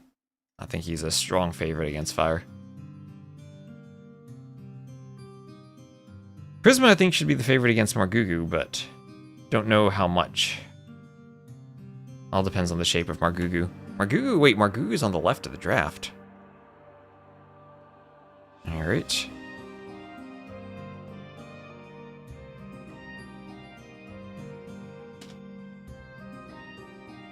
I think we're going to join in the middle of game number 2. Yeah.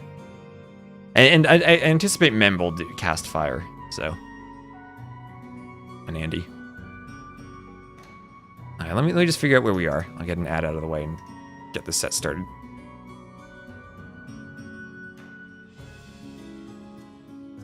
And yeah, they are in game 2. Prisma did win game 1, Chinese over Georgians.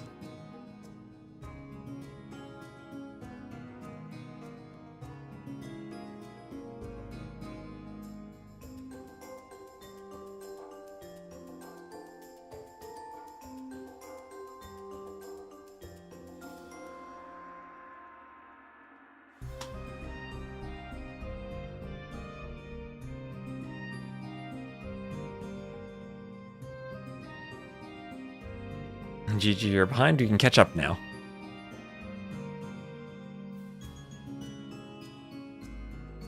Everyone loves to dunk on Margougou.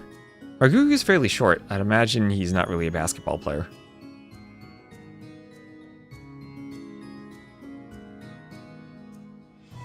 I miss being able to dunk. Now I'm in my 30s and my knee hurts. I'm not in the shape I was in my youth. I get so jealous when I see Age of Mythology in Amonra. It's same age as Amonra now. 32 in the Age of Mythology campaign. That was her age. And she has that leap attack. Man, I wish I could jump like that in my 30s. Speedrun tricks, jumping over walls.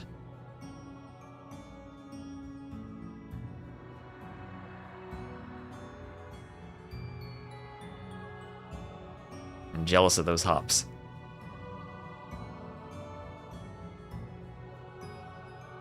I could dunk, yes, just barely, because I was a distance runner. I never really did any type of training for jumping. But by virtue of running every day, and by being very lightweight, I was able to dunk. Just barely. I could grab the rim very easily. If I perfectly lined up my steps, I could just barely dunk. Using the passive ability to jump after reaching 30. It is a reminder to stay humble. Which is why we're casting Margoo, because we all can use that reminder. Here we are, Margougou. I didn't cast game number 1. Why Prisma is called Margarita, I don't know. But this is Prisma. Alright, let me set that up. This is Prisma. Let's get the players so we know who they are. There we go. Prisma, Margougou. Prisma will be the yellow Vietnamese to the northwest. Margougou will be the blue Hindustanis to the east. We just missed the end of game number 1, but Prisma won that Chinese versus Georgians. And now Prisma will be coming forward immediately to lame a pair of goats. And will he lame the boar? Get up here on the hill, attack. Ooh, doesn't attack from the hill. But Margougou is right there to try to stop it. Or not. There he goes. There he goes. I should edit the YouTube title. I should. Thank you for reminding me.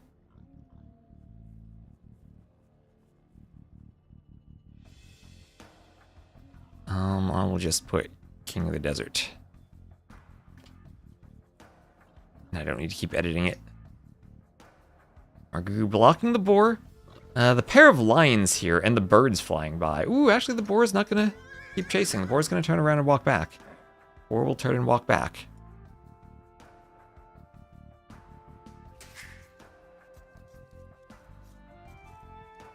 And a few gazelles on the side.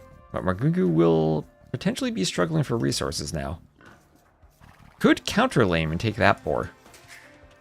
Vil going forward now for Prisma. Margougou didn't scout the boar, I don't think, though. And the boar did go back, so nice and easy lure for Margougou to go out and take it now. Nothing too disruptive for him, was able to stop the lame. The goats, though, being lamed will be a bit annoying. Oh, he might get some revenge in laming some goats, though. Goats by the TC, taken by the scout. As the boar comes in, you want some flags? You can do flags. Margougou lures in his boar. Let's see, so Prisma is from Argentina. Margougou is from France. No face cam today. No face cam today. I rolled out of bed at 8 a.m. to start casting. And no face cam today. I didn't have time to get ready properly in the morning.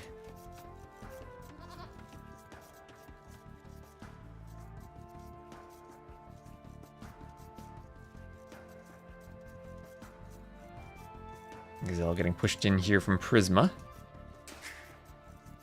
And still a ton of goats from that lame. 8 goats left this far in feudal, and you're feeling pretty good about your economy. Also, he's the Vietnamese, so that's why he went forward right at the start to lame. Was successful too with it.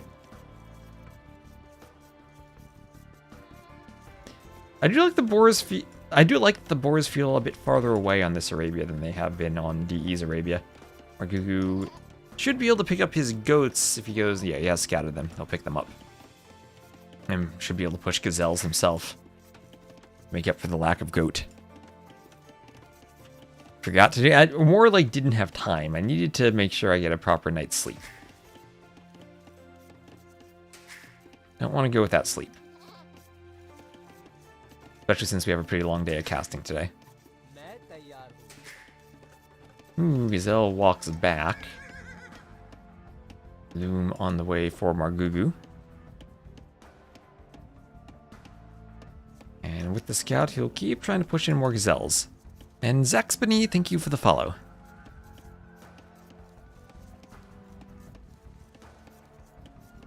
Gazelle on the way forward.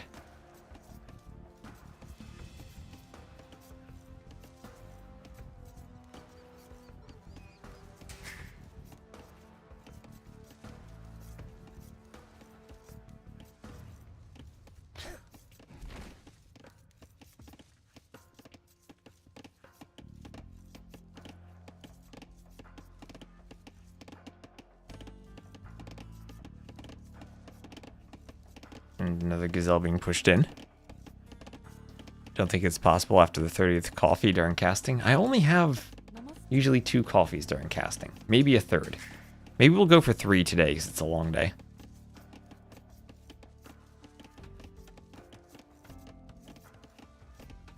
So the gazelle push will make up for maybe a bit of lost timing due to that boar.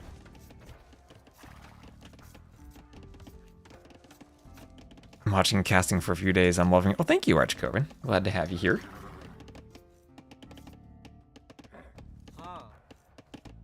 Will Fire Lancers counter most things Hindustanis will make? They will not counter Shatagni hand cannoniers if it gets to that stage, that's for sure.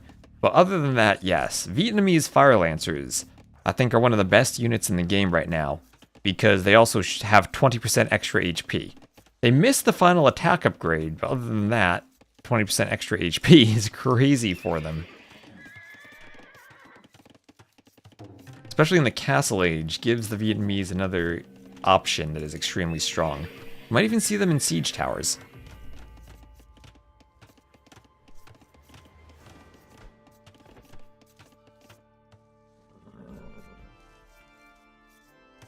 Scout for Prisma still hoovering around.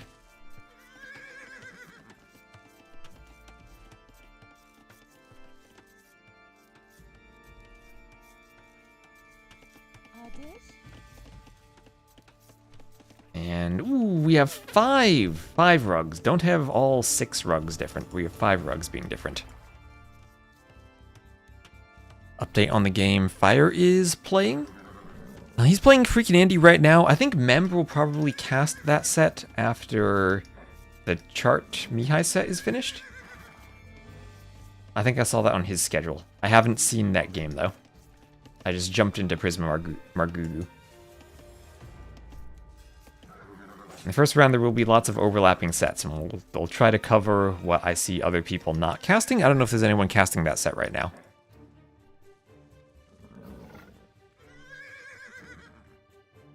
What units do Hindustanis have to counter Koreans? You mean war wagons? Camels actually are fairly decent against war wagons, depending on the situation. Love Margougou too. Yes, he got past his door this morning, but now he needs to get past Prisma. He's done the harder of the tasks so far.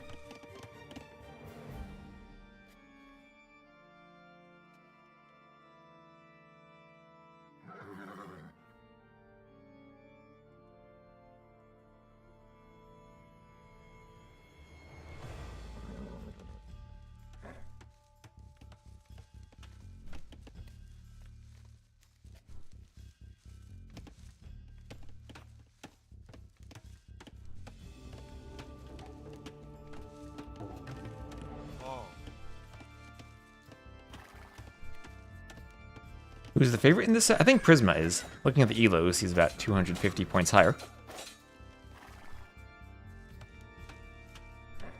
But Margougou should be able to make it competitive here. We'll bring a spear over. Crazy to see this have a matchup in the round of 64, but that's where we're at these days. A couple of young players between these two. Archery range going up for Margougou. And Archery is patrolling on the hill as the scouts come forward.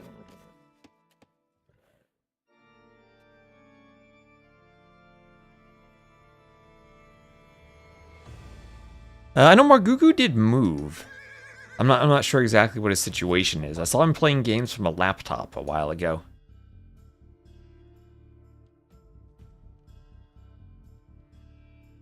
Yeah, Prisma's been climbing. Prisma is really high on the ladder. He's definitely a ladder grinder.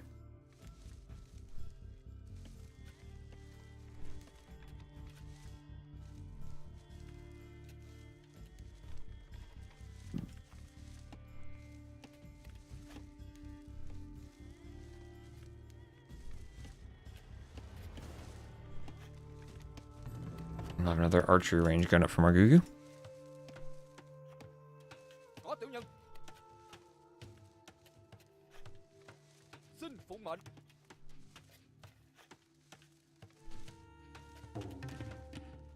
And And a house going up 2 for Margougou.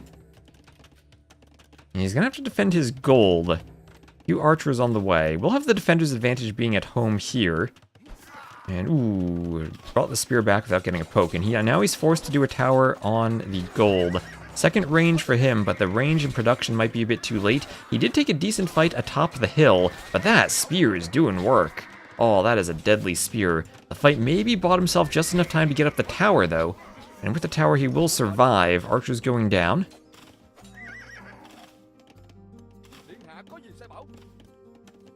And a nice house to protect the base of the tower from archers potentially camping it. A few weak archers still circling around, and he'll get some walls up to the side by the lumber camp.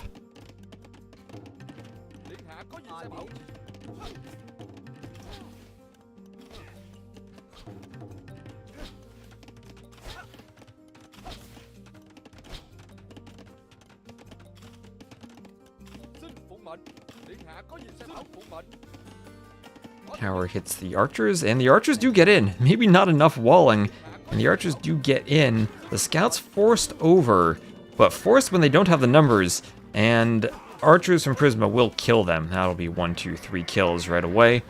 Skirms come chase the archers. Vil goes down.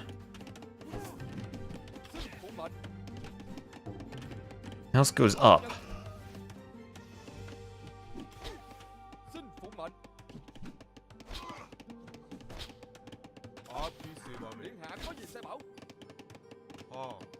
Skirms have to dance a bit. There's no Nations Cup. I think Paradox wants to do a Nations Cup next year. I had talked to him about it. He was doing a couple of those 4v4 Nations show matches over last summer. I hope we have a properly well-sized one this year.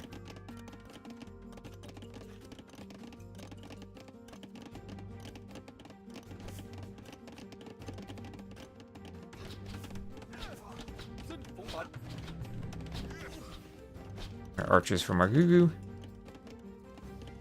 And Castle Age is on the way for Prisma. Clutching on the way for Margougou.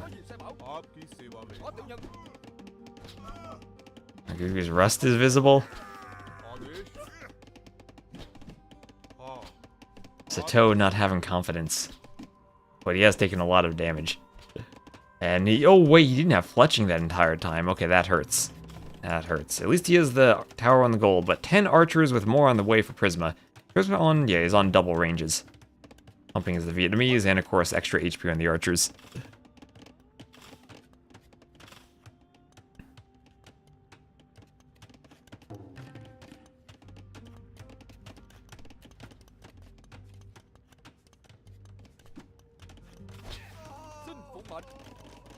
And Capture Age is speeding up, and I guess that means it's been GG time probably once Prisma hits the Castle Age. There we go. And Prisma goes up 2-0. I was hoping Margougou would make this a bit more competitive, but as Sato says... And it does feel Margougou probably wasn't as active recently as he was maybe a year or so ago. And a bit of the rust does show.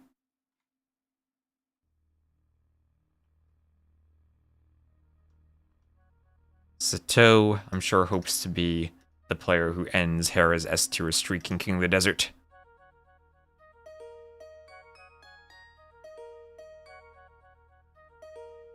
Do I have the scoreboard right? I do. That was a win for the Vietnamese then. And a loss for the Hindustanis.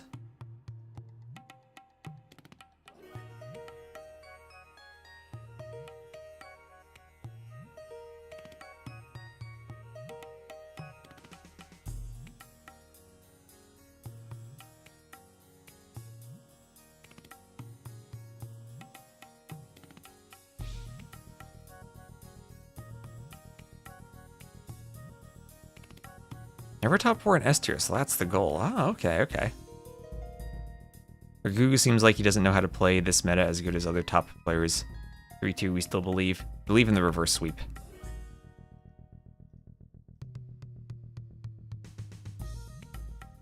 And you can guess the map for the next game. Oh, it's Arabia.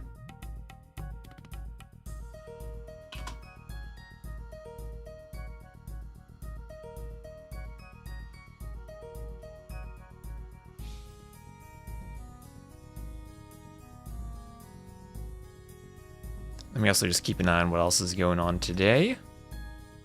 There will be Jordan Villese in a little over an hour. And maybe we'll hop into FreakinAndy if this is a quick set. Yeah, for it's just map wins, right? Margougou doesn't know how to click. Is Margougou still playing on a laptop, Sato? What is his situation? Because I know he moved and he had some laptop gaming earlier. Ooh, triple red rug for Margougou. It'll be Berbers versus Italians. And, oh, we have it, chat. All 6 rugs, unique. All 6 unique rugs here for Prisma. Playing as the yellow Italians. Okay, I don't think Margougou has a chance now if Prisma has 6 different rugs.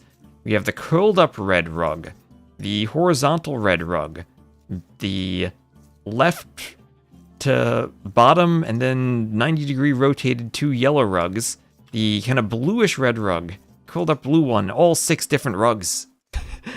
We've done it. Peak Age of Empires for Prisma.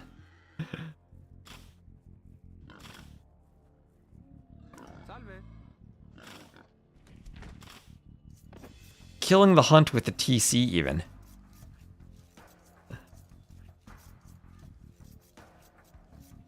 You like the blue, the curled up blue rug or the cyan? I like this kind of greenish cyan tint to this rug. Kind of clashing colors though between the blue and the cyan, but kind of makes it work. Isn't that an admirably unfair rugs? Yeah, Margougou has lots of duplication in his rugs. There's 1, 2, 3. Ooh, I'm sorry, Margougou. I don't think you stand a chance now. Well, Italians, Berbers. Italians have the cheaper age ups. Other than that, no real great eco bonus if they're going to end up playing scouts. Both these civs could be played as scout civs. Berbers do have genitors. I think Genoese crossbowmen become a really key unit for the Italians in this matchup. With both the cheaper stable and the camel archers being so prevalent for the Berbers. Berbers maybe having more mobility with how open the map is, that could be important. And we're going to have Margougou. He is coming forward, stealing a goat. He is forward with 2 vills in the Dark Age. What is he doing? What is this madman doing? He's using the speedy Berber vills to come forward. And he is scouting. Hasn't even scouted a single rug. This will be the first he sees. Or no, he doesn't even see it. He won't know what horror he's facing then.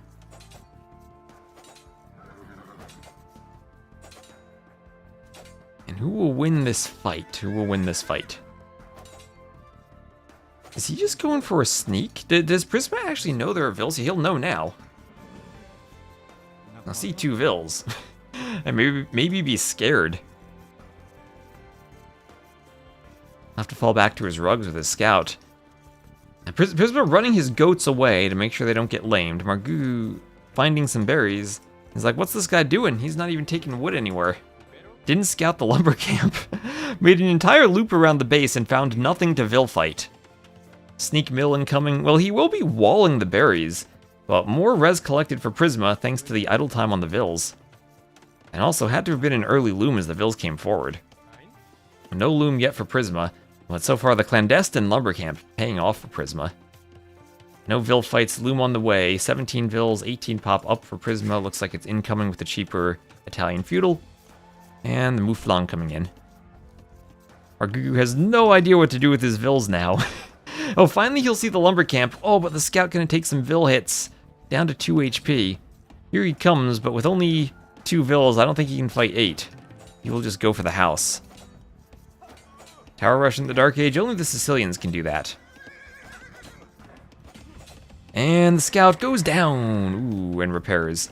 And I've tested this before. It is much better to spend repair time than it is to spend attack time against a house. You're essentially idling 1 vill each, and then the wood you spend on the house compared to the second vill and how much wood that villager could collect in this time is a huge advantage for the repair. Oh, Margougou, more vills on their way forward. He does not have the wood to douche, but he is going to try to vill fight. He has the score lead because Prisma clicked up.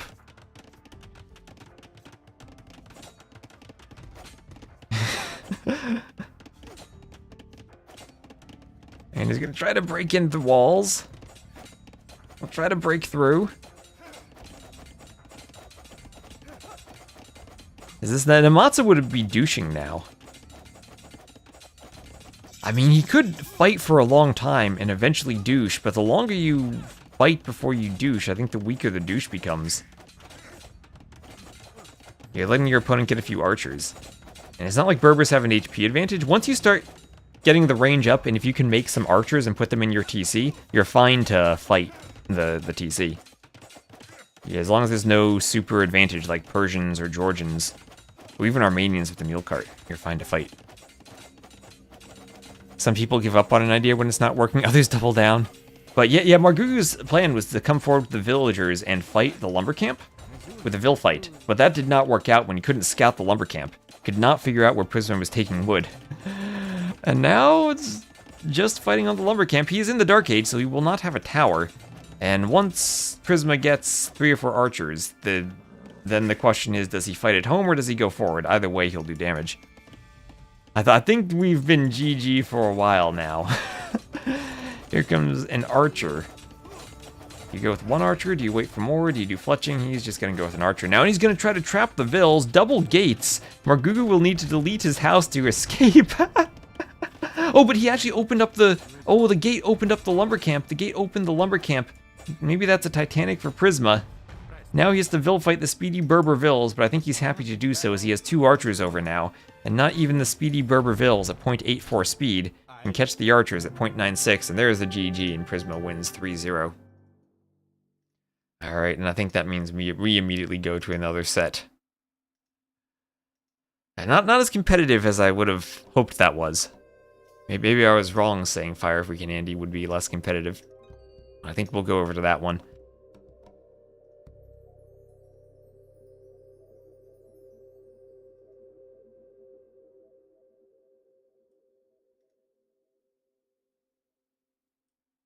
Go over then to Fire versus FreakinAndy.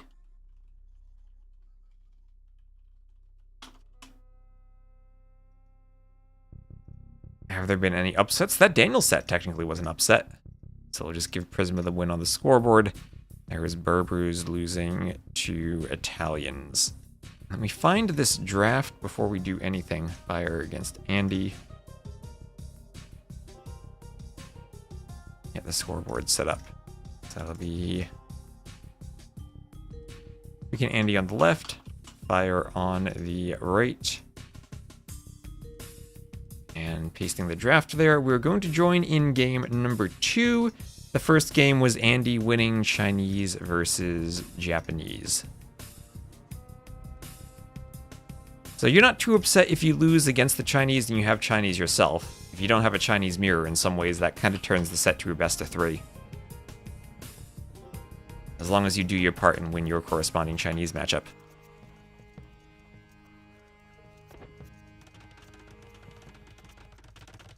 Well, that was a quick one, but here we are. And Andy does have a 1-0 lead. He will be orange versus blue, so all of our Mets fans in the chat like me can enjoy the color scheme.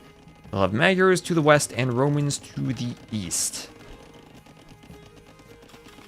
Potential Cav Archer versus Scorpion set here. Militia's coming forward for Andy. They've been playing for about 12 minutes, so we'll get caught up to live time. Fire not having the Vils walled on the mill, but 3 Vils together can turn and fight. Tiny bit of idle time for him, though.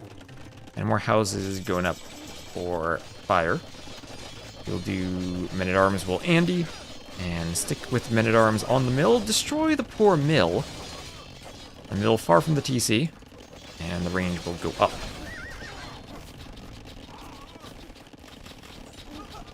Killing the Men-at-Arms, and we'll have a mill. Oh, a far mill this time. More walling from Fire, trying to get fully walled. And he will get fully walled. Is up by 2 Vils. Bit of idle time for both players. Andy walling everything. Town Watch on the way.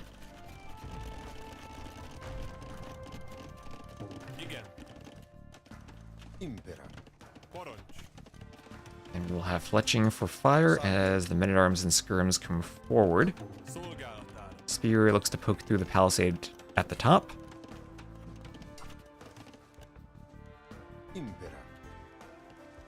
And everything comes forward now for fire.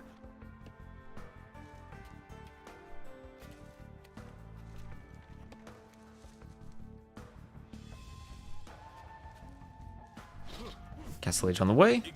And skirms go for the archers. Armor for the skirms as they keep moving forward.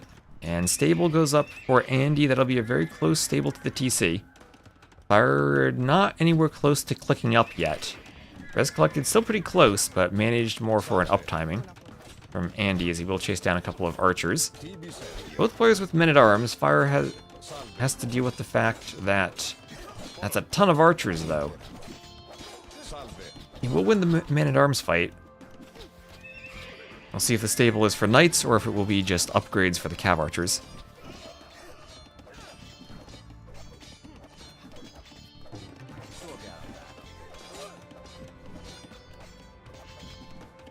You think Magyars scale better? I don't know. I don't know how they really deal with scorpions, though. Maybe Magyar hussars? But Scorpion Halb feels kind of tricky to deal with, as long as they're not getting in and doing hussar raids and hitting the eco.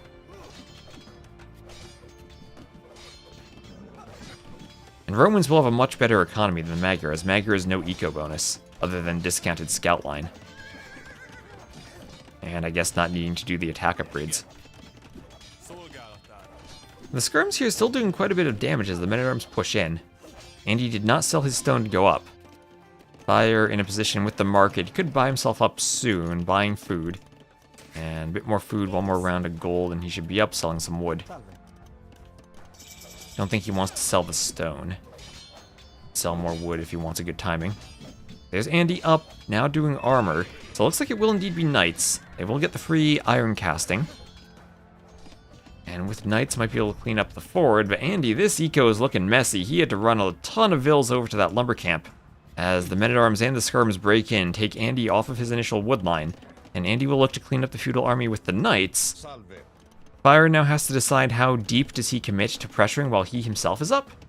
And he eventually will lose to the knights. The knights will have way too many upgrades for a feudal army without any spears to fight, especially one that's full skirms.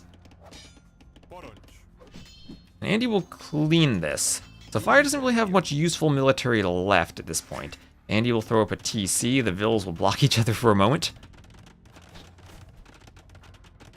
And here come the knights. Andy wanting to keep the archers away from the skirms.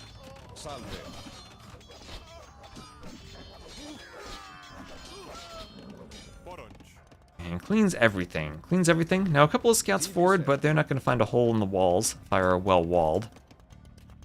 Across everywhere. We might need to worry about that palisade. That's a very weak palisade, actually. And I'd worry about that for him. I think maybe the next step for him is to do some houses to double up the walls. Ahoy, Maxi. Skirm's gonna try to get across the map.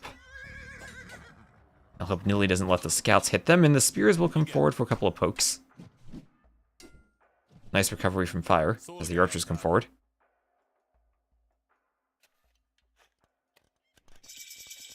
Fire still camping the front of his base.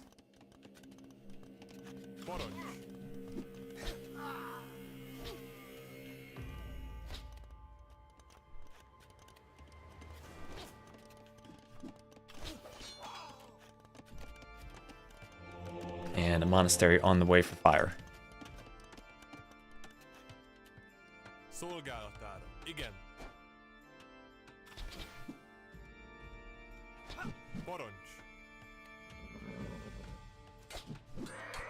I was taking a decent fight with the spears. You always gotta be afraid of feudal spears. And you're going cav, and feudal spears honestly helping out a lot. At the very least, Andy not able to engage with the knights. Only 2 archers, and the archers dying to the skirms. One last archer goes down. Those spears are being mighty effective. And Andy's initial pressure thwarted. And behind this, Fire will add in a 2nd and 3rd town center.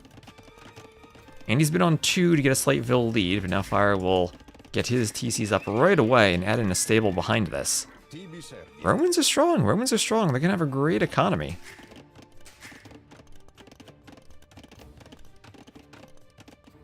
Everyone type ahoy however you figure out how to type it. Ooh, no double bit axe for fire. He went to do bow saw and was like, oh crap, I don't have my first feudal eco upgrade. And there is the bow saw right away, using the market to buy the wood for bow saw. I wonder how efficient that is, using the market to do your eco upgrade a bit earlier. I do it myself, because it feels like, just cognitively, you want to make sure you don't forget about it. And buying it lets you do it right away. But maybe that is a bit overzealous and impatient to buy it and be inefficient at the market versus having a few more seconds of faster vills.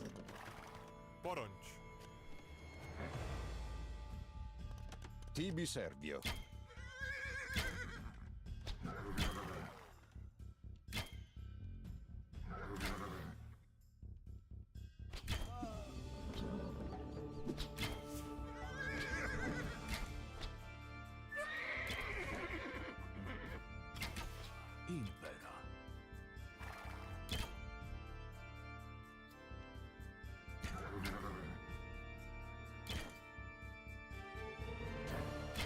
And no Nickman.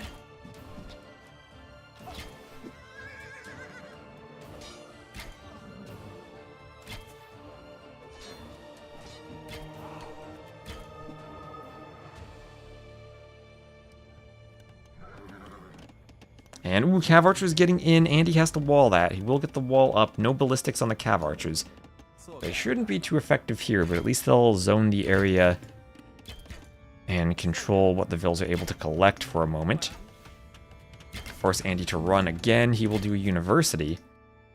And so far, so good for fire. He's tied in Vills, but with an extra TC, and already has one relic. Picking up a second, will have a third available to him right on top of that hill.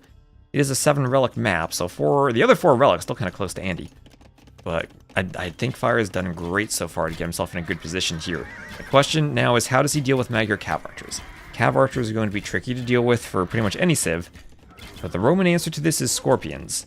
We saw Tato deal with this in that Slav Vietnamese game against Gabby, where he was able to make Knight plus Scorpion work.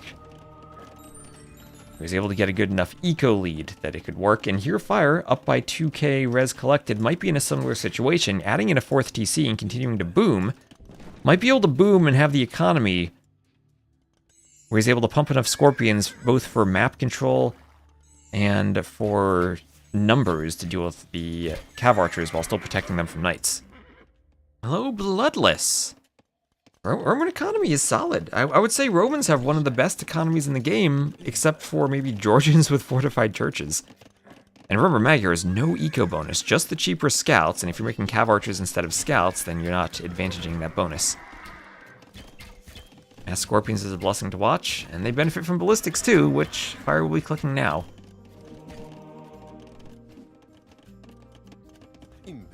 I think one of the keys to fighting this, though, is making sure you have that castle to imp transition, where you're able to get a forward castle and maintain pressure on your opponent, so you're not being picked apart by cav raids.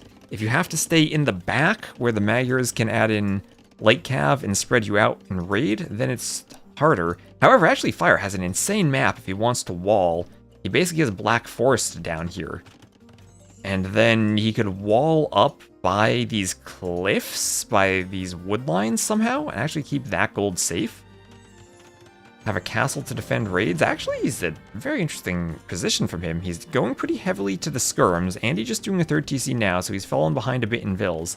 There'll still be 5 TCs for Fire. No wheelbarrow for Andy, and Fire has that added in too. So Fire has a nice eco lead. Andy with a better KD so far, but he's also been making the more expensive units.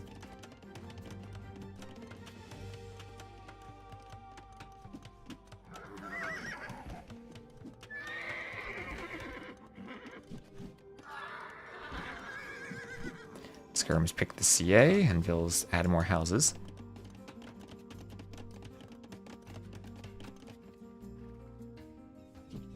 Arabian Wolf chasing some Knights. Cav Archers running into a spear and a skirm. Romans don't have 2-man saw. They do not have 2-man saw. They have to saw by themselves. Scalebarding armor for Fire, so he'll be going for Cav too. Romans do have a rather nice swap for Cavaliers. Is he thinking Centurions? He is thinking Centurions. I've never seen this unit really used all that much. He's going for him. Going for a 5th TC as well on that forward gold, trying to keep that safe. Will be a nice hill for mangonels for Andy. And lots of idle TC time too for Fire. Hasn't really been able to pull much of an eco lead. Andy's been playing without bloodlines this whole time. Does have a good military advantage now. Fighting against some skirms, he would clear that, but doesn't want to take the losses. He'd prefer just to fall back. And he's got 4 relics himself, so 3 to 4 relics. Even though Fire took the initiative there, only managed to grab 3.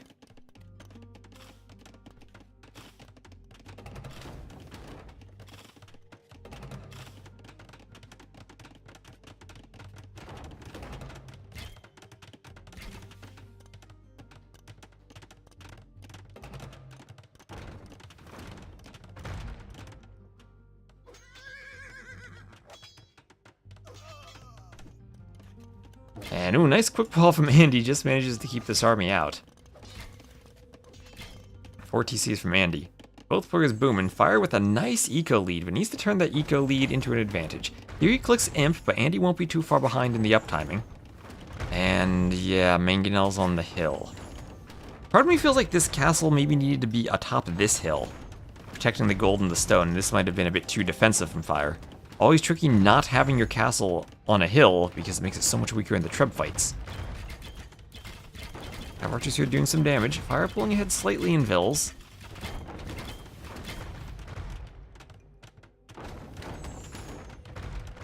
And he needs a few more upgrades for the cav archers. Recurve bow does get very scary for the Magyars. Fire getting a small raid on the gold over here.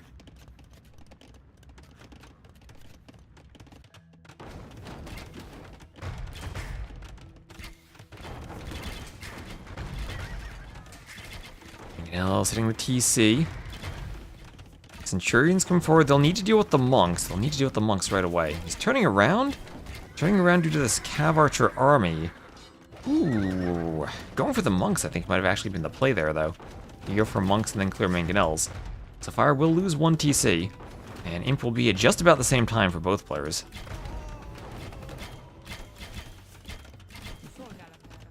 Cav archers killing a few villas by the gate. Mangonel hits the skirms as the monks come forward. And the castle here goes up. Castle goes up, and we'll have iron casting for Fire. Fire is still raiding, being annoying. Up by 14 vills, he's housed a bit. Needs more houses for himself. He'll get a second castle. We'll have 2 castles for pumping out trebs once the next stage comes in. Outpost for Andy. And these days you outpost everywhere.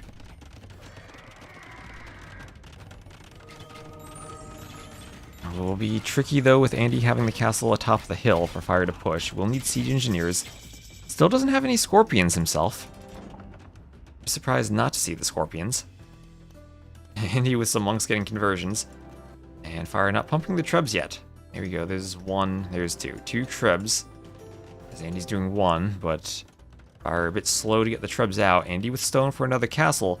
Might want a second castle himself. Maybe he needs to put it back somewhere on a hill. Wants it mostly for treb production. Chemistry thumbering for the CA. Andy adding CA upgrades. Fire will have to fall back from that wood line, and doesn't have much wood access now. Maybe does have to come down here, wall here as I said, and move villas down here. As Andy will get another castle, that'll cover Fire's stone. Fire will stone wall behind that. That could open things up for raiding. And where is Fire going to go with his trebs? Still controlling some of the extra golds. Not quite with the numbers to break in. Some cav archers of his own to hit vills. Ballistics is useful, but no bracer for the Romans, so the cav archers will not scale all that well. Arabian Wolf still getting some bites. Fire not defending his castle. He's up in vills and equal in military, but not committing to a fight right now. Chemistry on the way. He's still amassing more trebs. Maybe he's thinking don't trickle treb, get 4+ trebs, and then fight the castle? Could fight the TC first. Losing that castle for nothing feels awkward. That'll open up the front of his base for a ton of raids.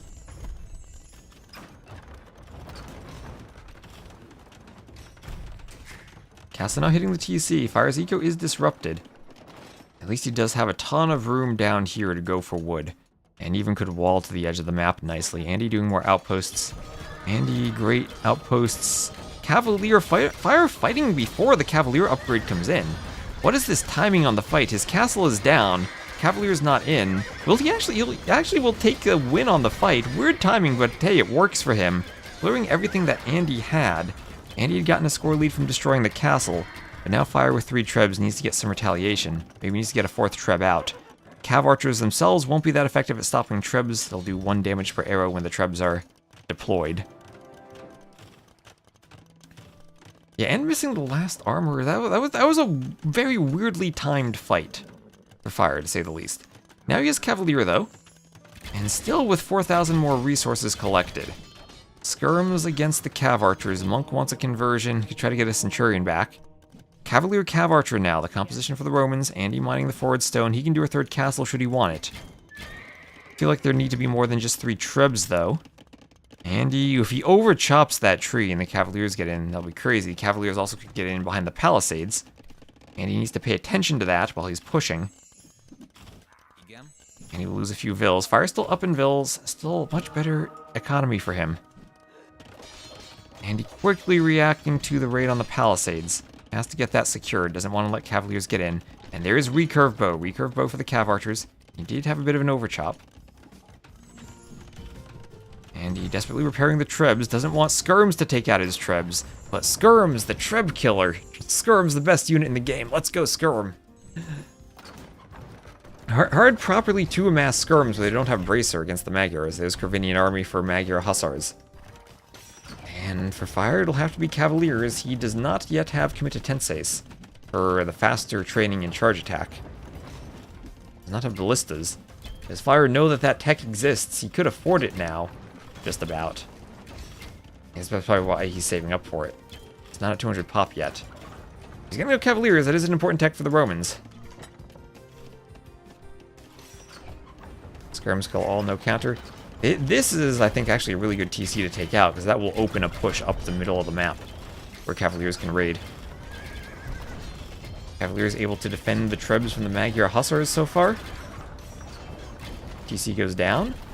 Trebs will probably go down to the Hussars, though, and this will be an expensive loss for Fire. Both players able to snipe off trebs. Hard to push Magyars once they get their Hussars. And Andy getting a good number of them now. That'll be 3 trebs going down. But also the base opened up a bit. Plate parting armor for Andy. Fire coming forward for more ranges. And Magyar is getting to the point where they can make some cheap units now. Magyar Hussars, even normal Hussars for them, super cheap. And that'll be a castle for Andy, and it's safe to secure the hill with the castle now that the trebs are down. And, well, 1, 2, 3, 4 castles across the entire map. That'll keep everything nice and safe for Andy against his Onimaru teammate.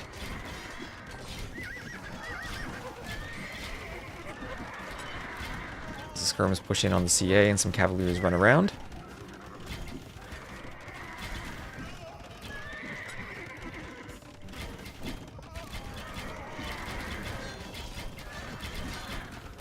And Fire, he's up by 5,000 resources collected, but still down in KD and never could quite, even with that res difference, get the eco lead he wanted. Has a huge stockpile now, but still no committed Tenseis. And not able to spend that stockpile. Andy's still stuck not getting heavy Cav Archer, but Skirms from the Romans, not a proper counter to CA in this situation. Fire not able to get to 200 pop despite that resource bank. Maybe just not queuing the Cavaliers, not forcing the fights.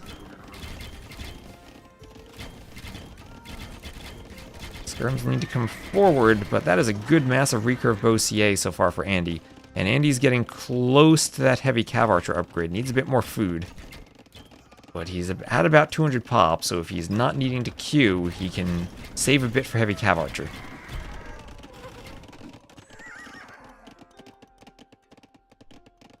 And as far as the Eco KD is concerned, still, Fire 46 villagers killed with those raids he had. He was able to get into the Eco early on. Elite Magyar Hussar now for Andy. I don't actually know what those look like. Okay, we'll keep an eye on those graphics so we can learn what they look like. Andy coming forward, he wants to wall in Fire.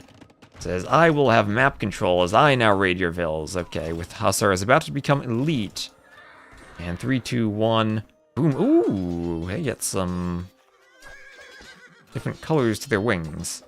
Look, I like that. Nice subtle change for the Elite Magyar Hussars. Not a complete overhaul like some of them. I like that. Yeah, they get good marks for those graphics. Was HCA? It's 900, 500 if I recall. 900 food, 500 gold. Correct me if I'm wrong about that. That's the number that's stuck in my head. I've played Huns Wars long enough, I should know that. I think that's the cost. Yeah, they get a little pizzazz. Nothing too much. They still look like a Magyar Hussar. Not like some of the unique units where they went overboard and they don't look the same anymore. It's a nice subtle change. Fire still with more res collected, but Andy closed that gap quite a bit. And he has a great KD. Fire is open, lost the castle, lost control of the forward resources, and is stuck in a corner of the map while Andy raids him, and Andy even still has that relic lead.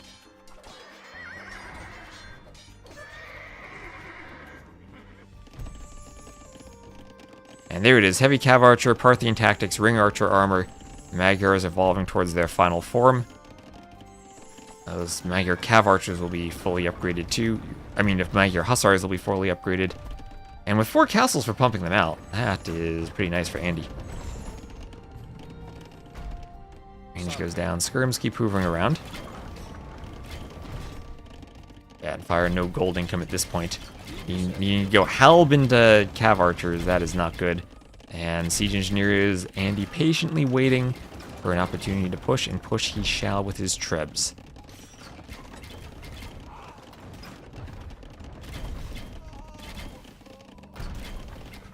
Siege Ram on the way for Fire. And, oh, his skirms are out of position, too. His Cavaliers all walled, not going to be able to kill the Villes. Okay, they do break the gate. Gates are fragile.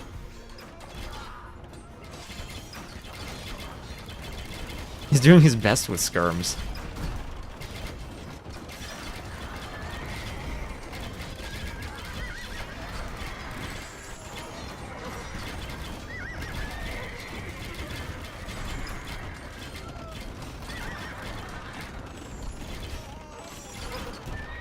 Oh, does the Jurchen buff apply to their Cav Archers? I thought that was just the Fire Lancers and the Steppe Lancers.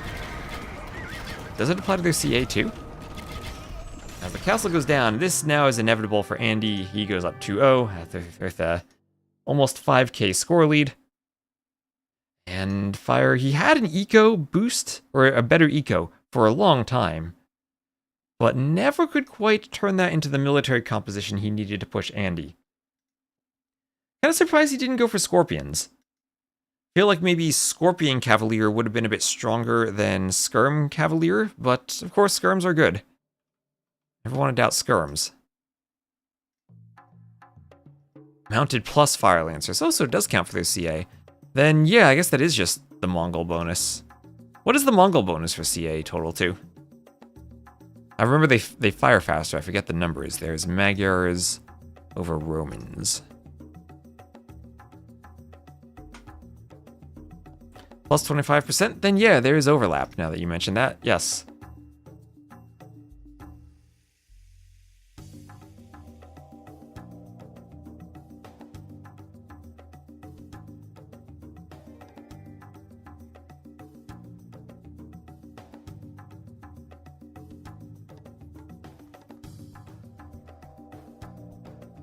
Doesn't apply to Fire Lancers. The Jurchen's change does in the balance patch. Does apply to the Fire Lancers.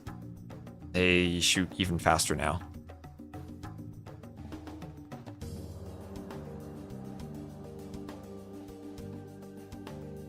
That was in the patch notes.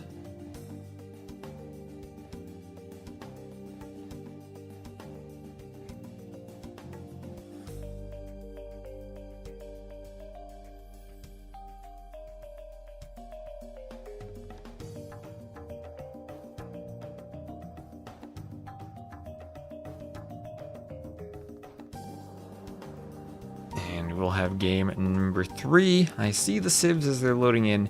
It'll be Vietnamese for Andy and Armenians for Fire. So right away we have to keep an eye on Andy attempting to lame early, and we also have to keep an eye on Fire, maybe going for a church rush at some point. He will not have the cheaper warrior priests, but still will have churches and warrior priests.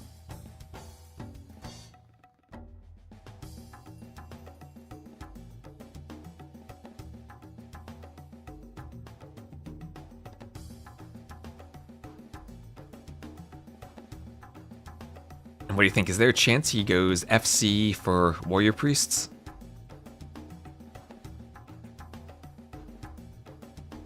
A Phosphoro-esque build. Need to buff Mongol to even faster. Mongols don't need a buff.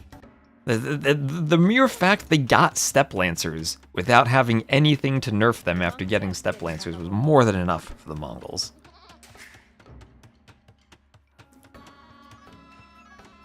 Need to research a tech to make... I don't like individual upgrades to units. Not a fan of that.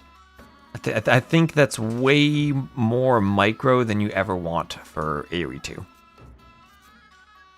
I could understand maybe put a tech in the church that you upgrade to allow them to shoot arrows, and it applies to all churches. I don't like changes to individual things like that. I think it's clunky enough for Age of Mythology heroes to upgrade them in the UI. I think it'd be even clunkier for AoE 2 stuff. Having Chronicles and should stay there. Now that's the thing about Chronicles. They can do things that are experimental and that don't belong in the normal game in Chronicles. But I think it's not the place you want to look for ideas for changes to civs in AoE 2. They can do their own thing, and they can be experimental there.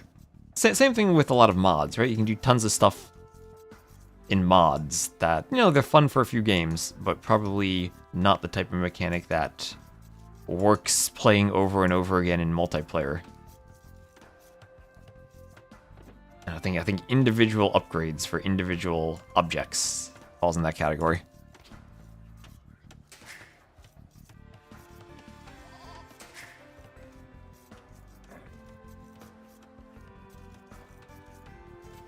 There already is individuality to the churches from garrisoning them to shoot, because they don't shoot when they're ungarrisoned. But I think adding an extra step on top of that is a bit messy.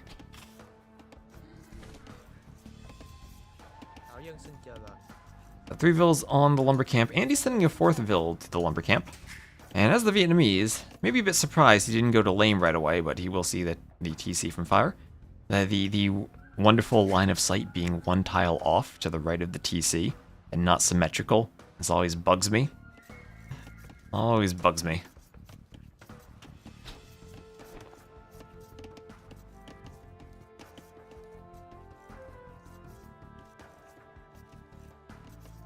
Mouflon getting pushed in from Andy.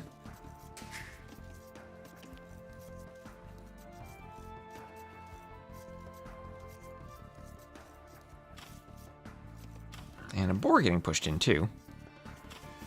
Or pulled in. Lots of animals under here for Andy. Taking his own animals though, no laming. And is even goats left? He has a 5th goat left. That is a very forward barracks. And well, let's look at their maps. Andy has a forward gold. Safe berries to the back. Somewhat of a line of houses in the back. He's in the corner, but pretty far from the edge of the map. And looks like he might try to wall from this wood line to his TC. Then somehow wall back. He's gonna have a crazy time walling. That is difficult to wall. And actually Fire could wall over here.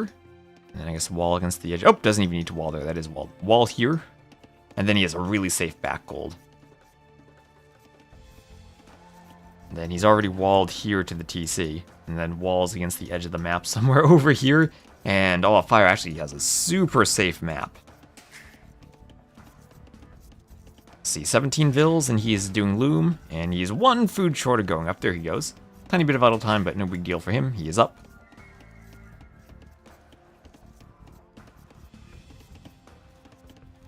I'll send his vills over to the wood line.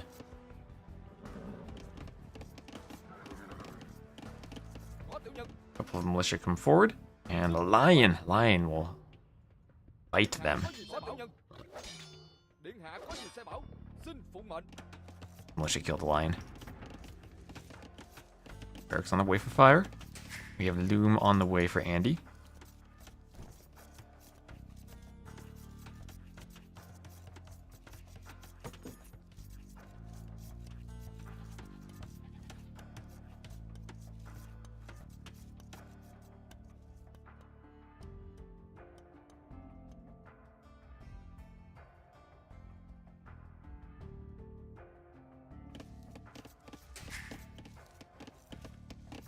Oh yeah, with the rug situation. Let's see. Oh, wait. Fire. 1, 2, 3, 4, 5. Where's his final rug? Oh, I should have checked earlier. He's got 5. Oh, wait, no, never mind. He's a duplicate. Never mind. Got excited for a moment that he might have everything different. So here's the drush from Andy getting in. He'd have that early barracks we saw. And fire up to feudal. We'll see this. And he will have a Dark Age spear out to counter the drush. Andy's rug situation. Ooh, he's got a triple rug. He has got a triple rug. He's still walling up in yeah, crazy walling situation. From him adding in more militia, continuing to come forward, we'll have 4 militia to turn into men-at-arms.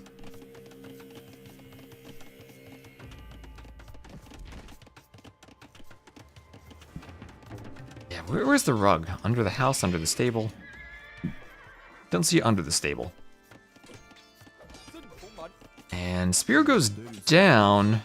Fire trying to fight the militia with the spear. And it worked out decently enough for him, I guess. But lost a lot of HP on his scout. And I never like losing scout HP.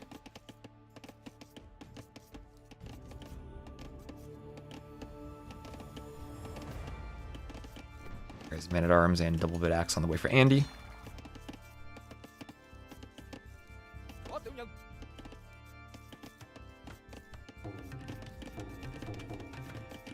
House is going up for fire.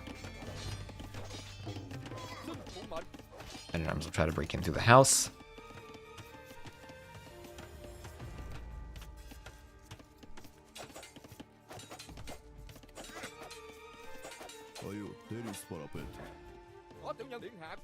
And come forward. The spears want to poke down the scout if Vil gets around.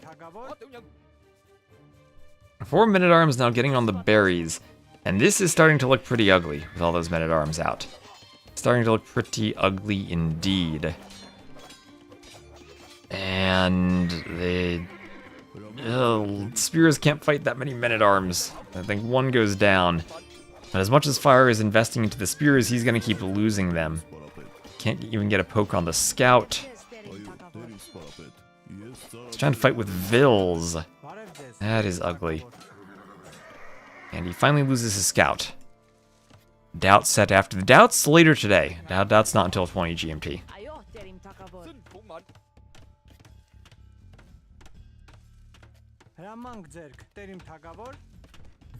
And Fire just now doing a range. He invested into 6 farms before doing a range against men-at-arms. That doesn't feel like the meta these days. Feels like the meta is range as ASAP as possible once you see men-at-arms.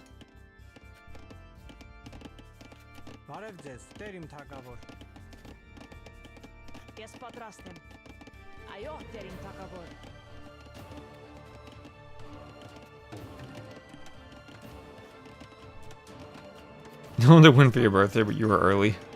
He'll win ahead of your birthday. 2 HP left on the scout.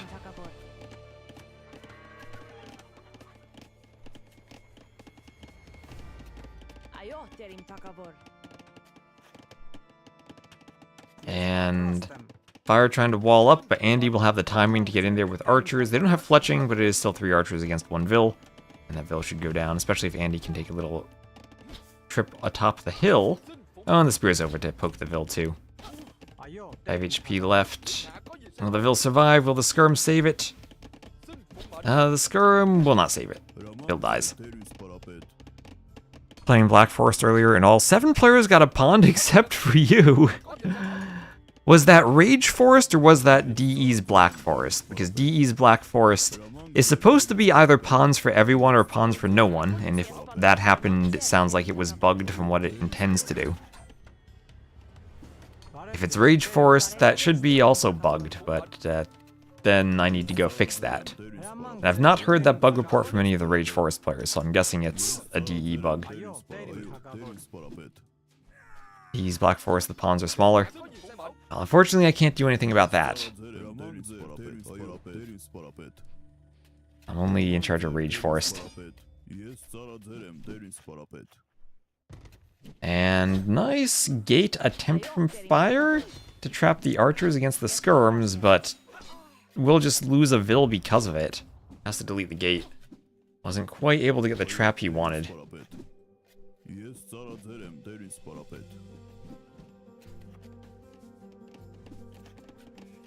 Front flattened with onagers? That sounds like the Black Forest experience.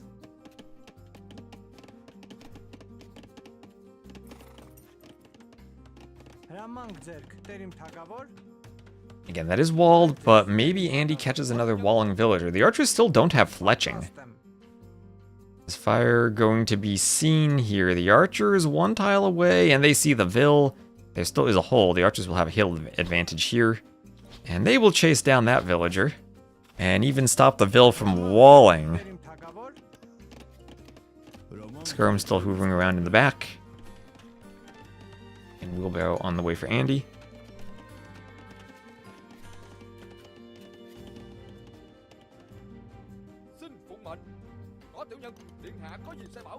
Archers come forward.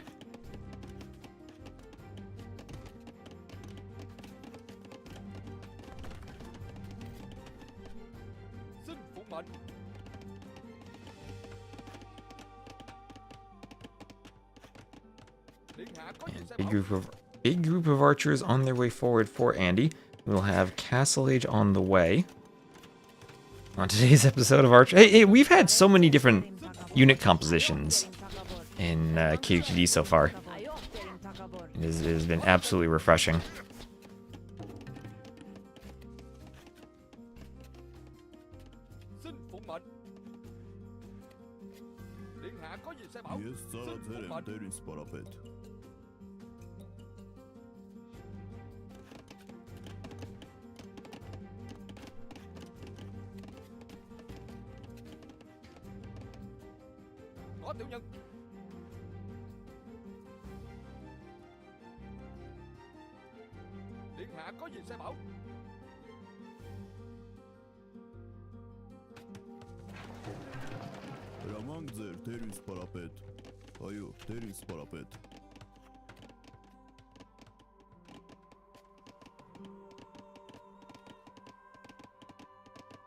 Here we have Castle Age on the way, faster for Andy.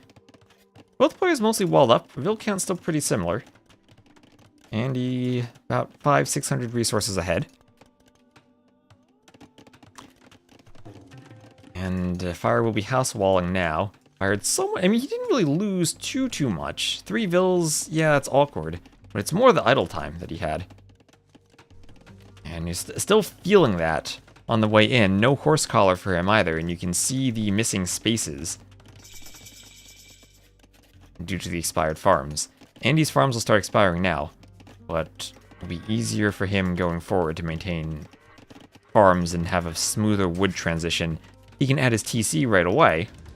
Forward workshop for him, so TC and a workshop right away. And he, with 11 Vills on wood, should be able to start pumping out siege.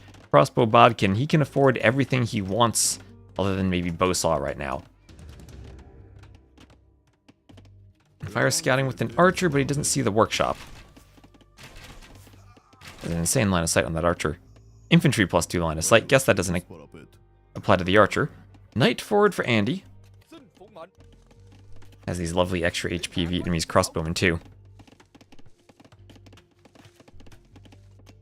And on the other side, Andy fully walled himself. Won't have to worry too much about that one archer.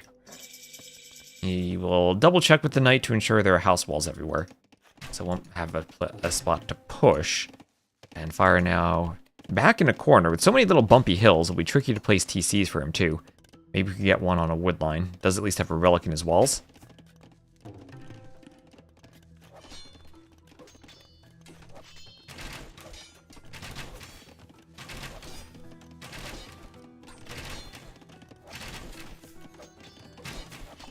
And Town Watch on the way for Andy.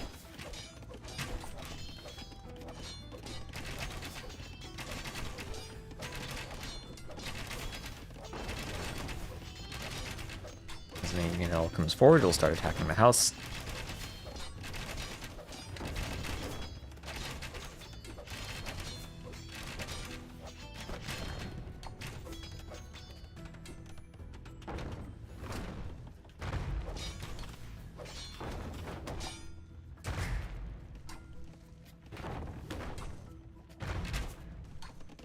You committed yourself to proper cooking this evening, but not emotionally prepared. I understand, it can take some emotional preparation before cooking. So, Cav Archers for fire. Armenian Cav Archers, he can defend with churches. Church is pretty good at stopping Mangonel pushes, but Andy had a timing advantage that he could get to the TC before churches went up in front of it. They are very easy to repair against Mangonel pushes.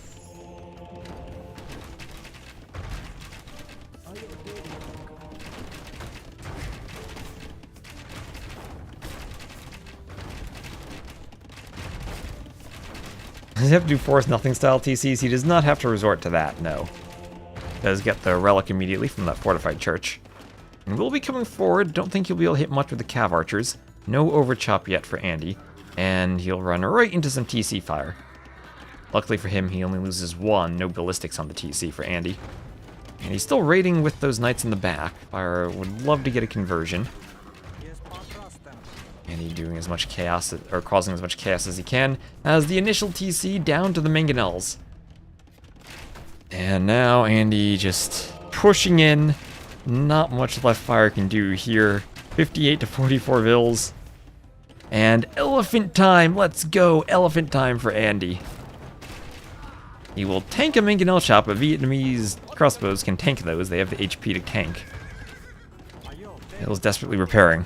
This is GG, says Bloodless. Says Magnet Mood. So a few 3-0s we've seen today. Maybe we'll get more competitive sets going forward. But a few 3-0s. I think the sets that other people casted were more competitive than the ones we casted. That just happens sometimes. Was not expecting Daniel to get that 3-0 sweep earlier. That was crazy. Who's coming up? Jordan's set will be coming up in about 30 minutes. Let me double check who he's against. It was Jordan Villese. So Jordan Villese will be next. That will be a good set. I hope. Two players who are not at their peak, I think it's safe to say. But Jordan may be a bit more active recently than Villese. He's been doing some Onimaru training, went to their boot camp.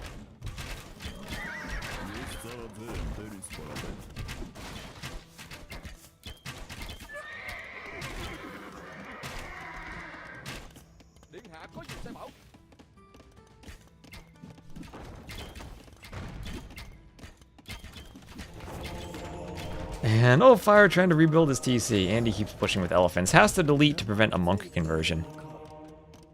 Can you teach an old dog new tricks? And do you need to teach new tricks if it's two old dogs?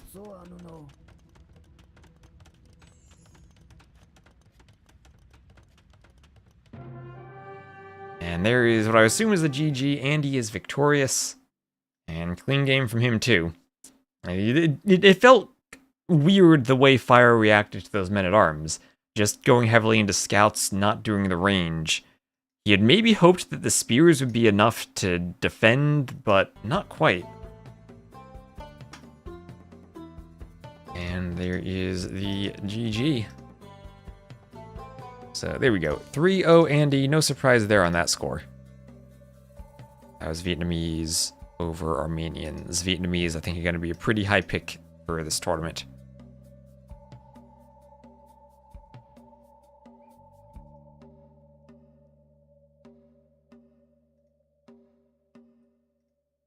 And just keep an eye on if there are other sets going on.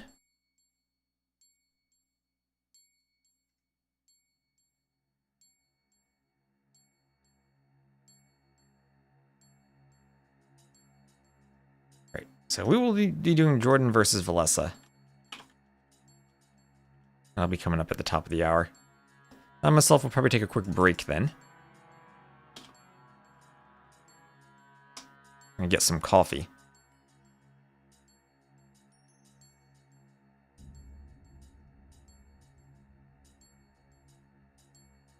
I can update my YouTube title too.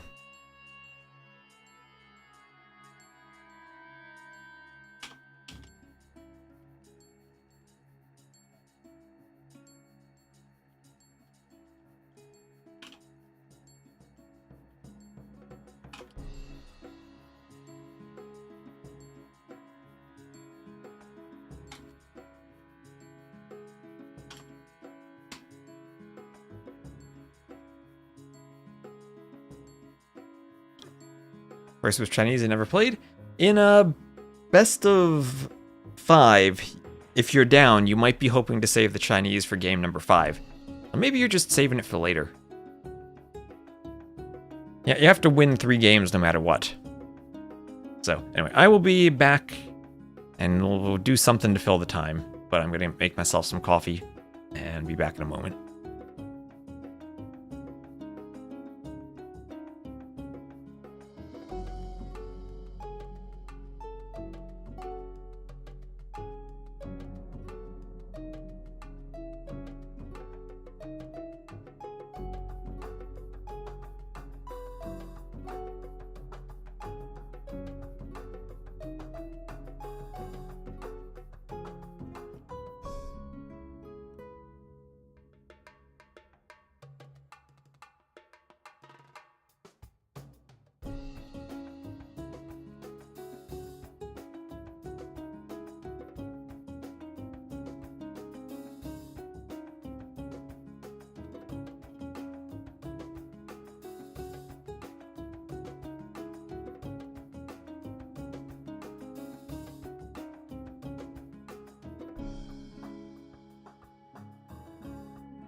Alright, I'm back. I also started making a pizza, so I'm going to grab my pizza in a few moments.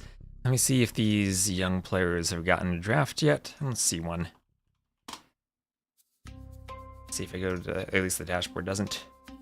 Yeah, no draft yet. So how's everyone doing today? How's everyone enjoying their wonderful time of Age of Empires with King of the Desert? I know personally I've absolutely been loving this tournament.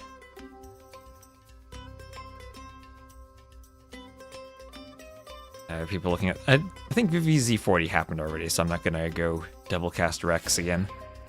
I'll just chill and wait for this. Not the YouTube app crashing. Oh no, no. Watching Twist while cooking salmon for lunch. That sounds like what T90 does if he's not streaming.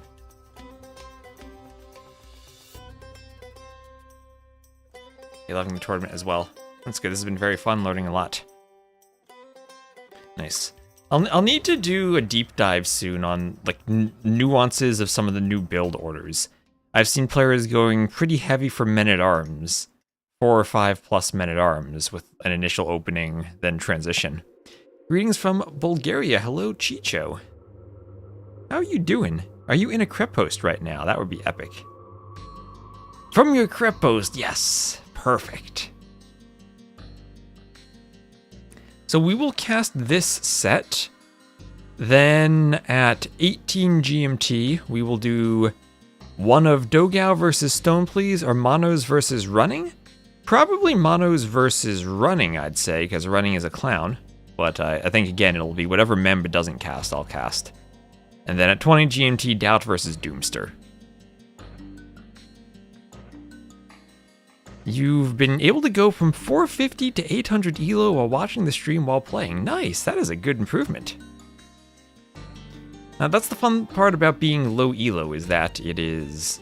There you have so many things that you can improve that it is easy to improve. Like that for anything in life, right? It's like whenever I take a break from running and I come back, my times are awful, but I improve quickly. It's like that with elo too.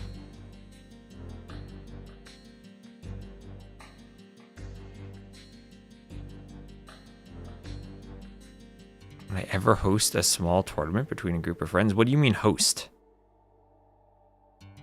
You mean, do you want me just to stream it?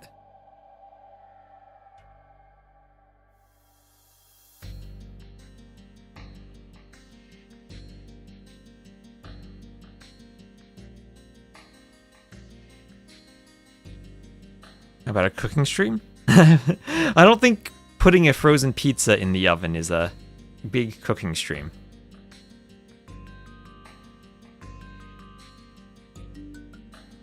Stream it and post to YouTube.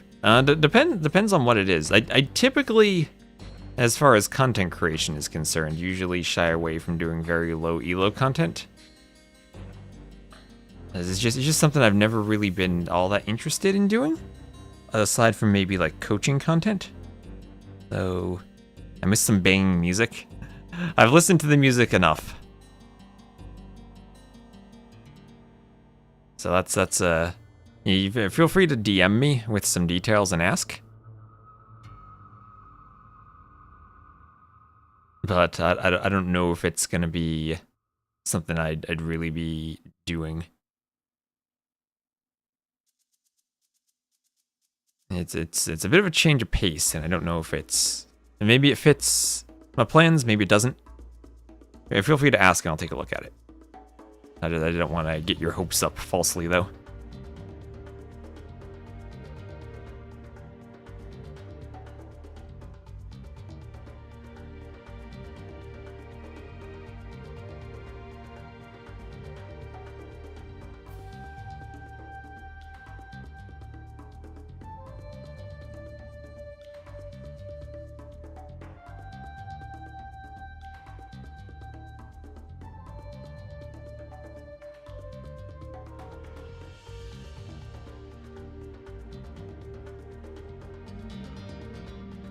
This is the type of thing I don't really want. I don't really do like requests for casting Rex because I don't want to, like, if I open that up, I'd probably get overwhelmed with requests, and if I don't really want to do content that's behind a paywall, so I don't want to put like like a channel point or payment redemption or anything in front of like rec requests. So I've never really had a system for doing something like that.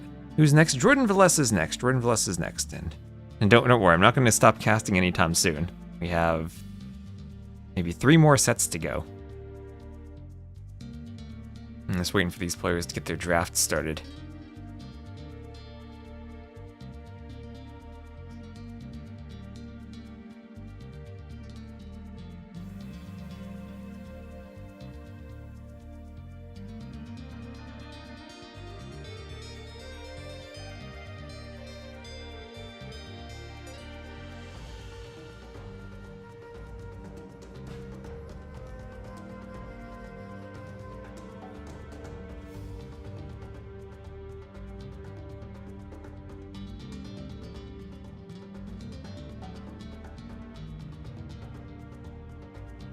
I forget if I read this, but thank you, Mazetas, for the follow earlier.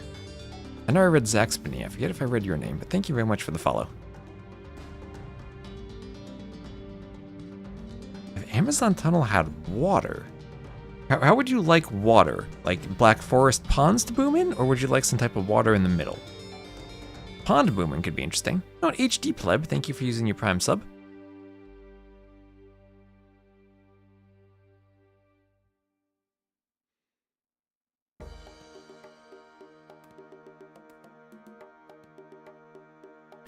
You're tied between Amazon Tunnel and Black Forest.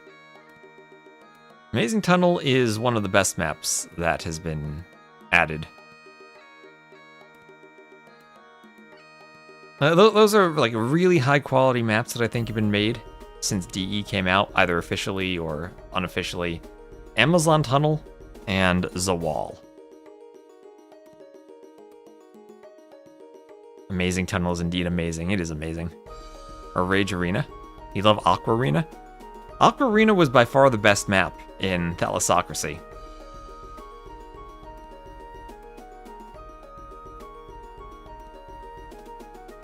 Rage Arena style under the TC. Oh, we should do some more Rage Arena sometime. That could be fun.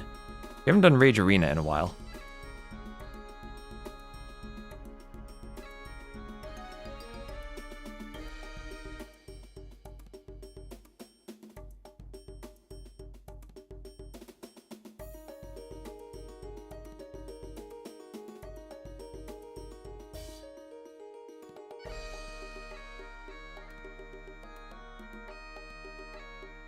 Sent me the DM. All right, I will remember to reply to that after the stream, either today or tomorrow. It's in my queue of to-dos.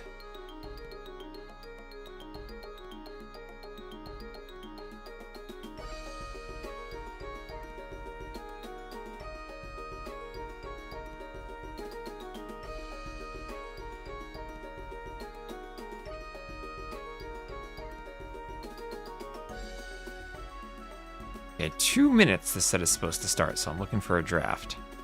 Still looking for a draft. Unless I like drafted early and it's gonna be Rex, that's always a possibility with Jordan.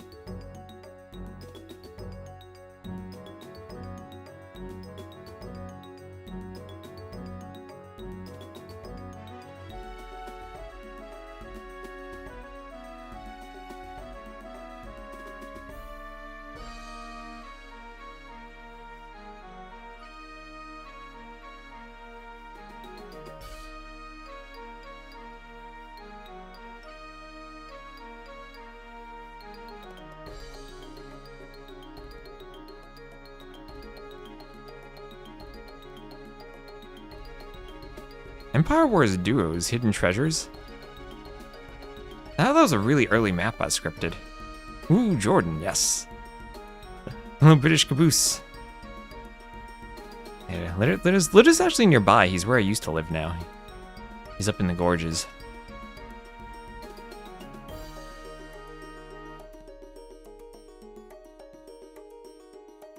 Okay, still... Actually, is this going to be played live or is it going to be from Rex? I actually am not sure about that. Oh, okay, I need to go. Give me a moment, chat. Pizza's finished. I need to take it out of the oven.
Alright, bad news. The pizza is not actually finished.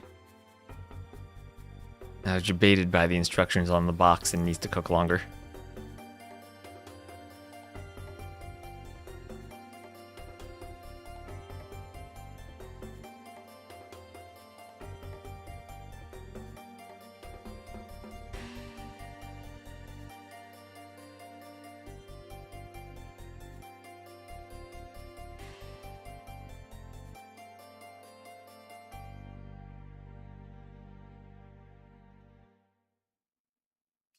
I don't see a draft, so does anyone know if these guys are drafting soon? Oh yes, now I see a draft. Perfect. Actually, I have my seating backwards. It is Villese on the left, Jordan on the right.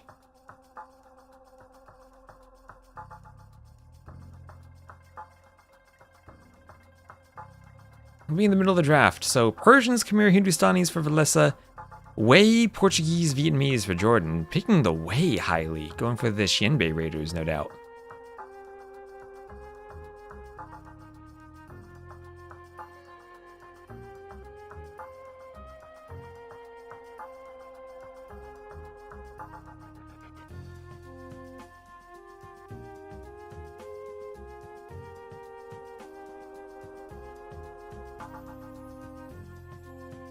Rage Forest, yes, we spend a lot of effort to balance the pawns on Rage Forest. And it is very balanced in terms of the passages on the sides, too. We tried to strike the right balance between Rage Forest 4, where the passages were very open and Swiss cheese, and Rage Forest 5, where they were kind of closed and oasis-like. And now Rage Forest 6, which feels like we've hit the right balance of passage sizes. And I've gotten very good feedback from everyone who's been playing Rage Forest.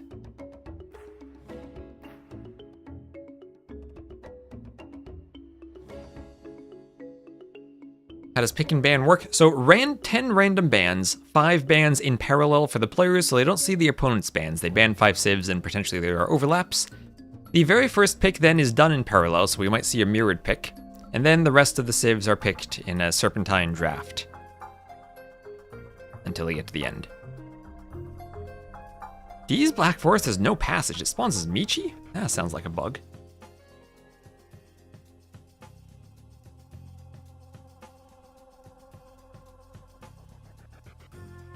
Alright, the draft is finished, as hopefully will be my pizza.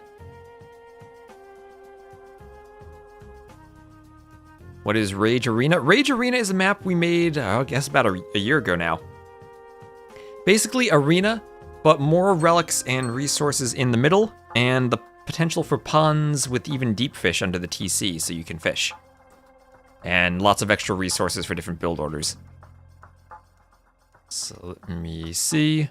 Looking for a lobby. They have a lobby. I'm gonna grab my pizza from the oven and then hopefully they will get started.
Alright, chat. Pizza is done. pizza is done. I'll let it cool down a bit and cut it. Hello, Alskar. How you doing, Alskar?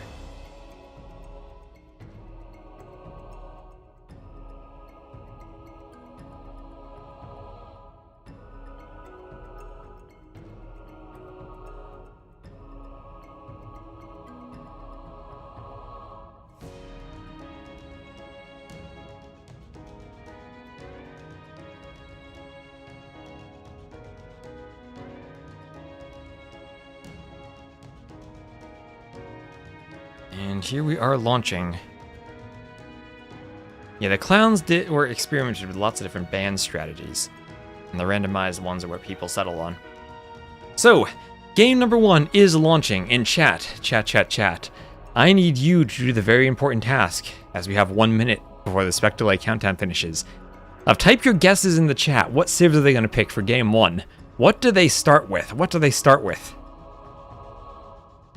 Jordan's civs on the right, Villese's on the left. Take your guesses. The map is Arabia. You can get the map correct, I'm sure. But can you get the civs correct? 7 possibilities.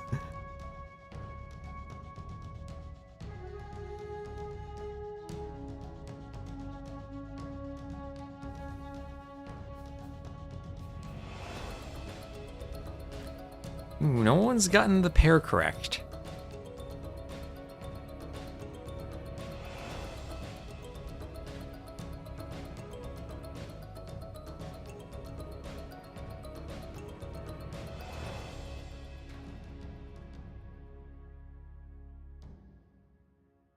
Ooh, everyone typing their random things. People who guessed Italians were correct for Jordan.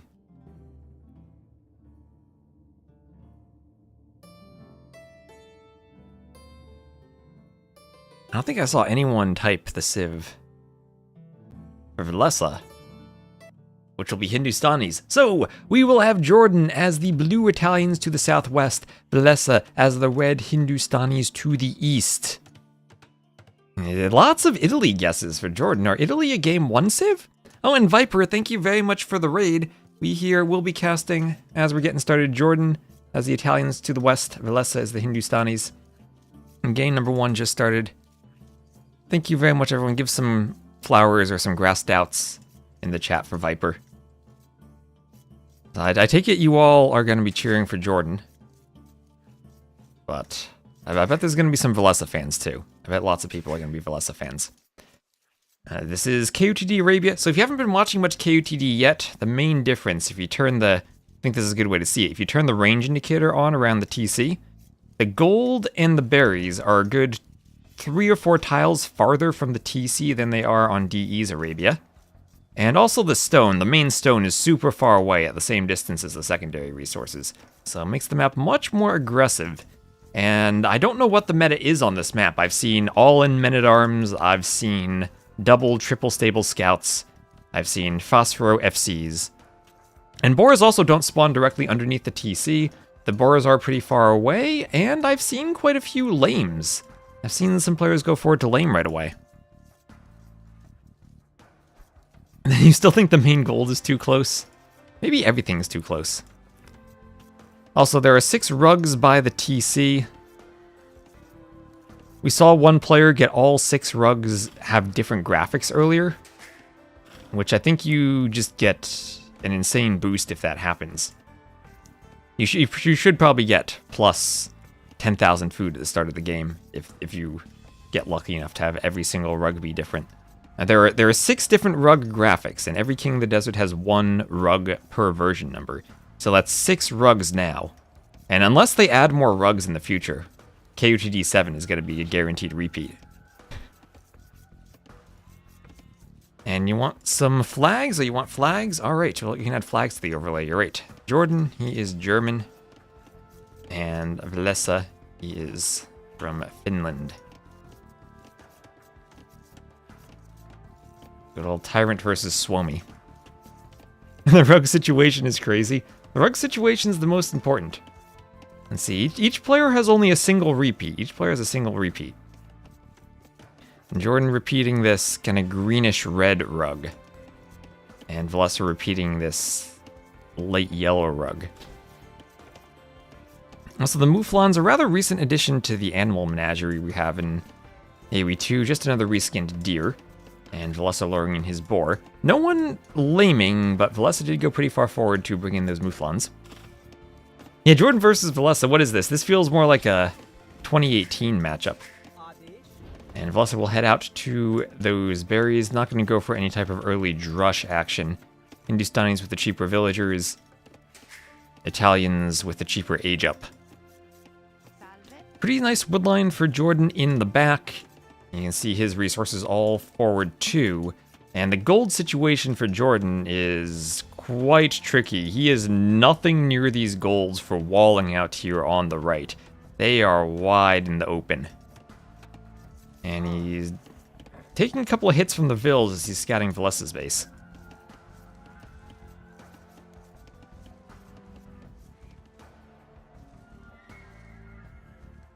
And that scout will be hoovering around the back. And both players up at just about the same time. 6 seconds of idle TC for Jordan. And he has not gone for a mill. So he's not gone for a mill. We'll be adding in the early militia. And moving straight over to gold. So this is a skip the mill build from Jordan as the Italians. Cheaper age up is nice, but I always think it's kind of tricky to pull this off. You don't have any long-term food savings if you're not on your berries, and Villese should be scouting this in just a moment. Let's see if Jordan opens with only 2 militia, or decides to add in men-at-arms.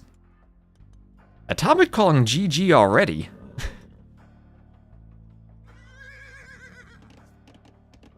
Well, because the scout lost... Oh, the scout lost too much HP. Did he just run into the TC, too? Jordan losing all the HP on his scout. That is not good. And, ooh, with the slightly slower feudal time, might be at risk of Villese catching him. At least he's the militia coming forward. And we'll be adding a 3rd militia behind this. We'll have the 3rd militia. And, okay, he gets some hits on Villese's scout. Ooh, Villese ran instead of committing to the scout. Okay, at least Jordan got some HP off of Villese's scout. So 3 militia forward, and he should be able to do that man-at-arms upgrade as soon as he's up. There's Villese up. Jordan just needs a bit more gold, and he'll be okay. And is this Vil going forward or for a mill? Looks like it's going forward. Okay, might be thinking of towering behind the woodline. The man-at-arms trush has been a returning strategy in this tournament. The woodlines are a decent size, where they're not as small as they were on DE's older Arabia version, but they're still small enough that you can trush them reliably. Yeah, we've seen lots of drushes, lots of men-at-arms, lots of trushes, and it'll be a straight range opening here for Villese. As he will wall up his berries. Villese is always a player. Whenever I see him against the drush, he always preemptively walls every single tile on the berries, on the woodline. He does not let the drush get in. Okay, maybe he's a bit open in the back there. But this is what Villese's berries look like every time he's against men-at-arms. Fully walled. Jordan not even bothering with the man-at-arms upgrade. Don't lose your scout, Jordan. Ooh, actually, Villese... Maybe I spoke too soon. And Jordan loses the scout, but here he doesn't have man-at-arms. And Rick Riz, thank you for the follow. And Villese will escape. So Jordan being punished a bit for not doing the men-at-arms upgrade. Villese left a hole on the woodline, and without men-at-arms, Jordan wasn't able to take advantage. And he is microing against an archer and a scout at his own base on his berries, and that is why he's leaving those men-at-arms, or those militia idle for a moment. Unless you're going to fight the archer, push the archer back a bit. But unlike, if you saw earlier, I cast Daniel Sora Kuma. Sora Kuma had a situation where he overchopped. Daniel got in with 5 men-at-arms and killed 4 Vils. If Jordan had the man-at-arms upgrade, a bit more HP on the scout from not losing it early on, then he kills Vils there. So little things like that, little things losing your scout HP really do come back to haunt you when you're not able to block and kill Vils. Your brain keeps swapping the colors because of the flag? Oh, I'm sorry, we should have noticed that earlier and swapped the colors. Both these players, I feel like I associate them with blue. Although maybe I associate Jordan with gray a bit due to the... I feel like he's a gray Mongol pockets from the Tyrant days.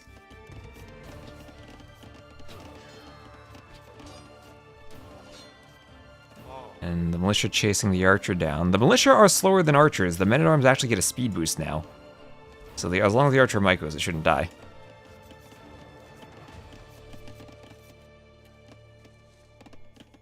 And Villese able to be forward with some archers of his own. And Jordan might need another house. For the most part, he's walled. And immediately he went for a tower on the gold, recognizing how open this map is.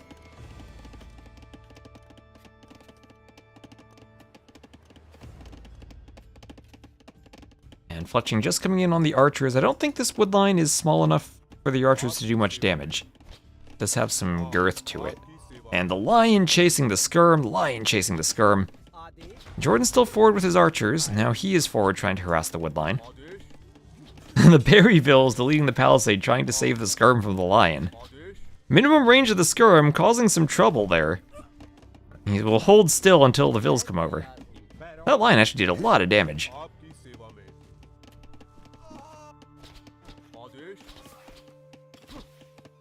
The lion doesn't care that it's Age of Skirmpires.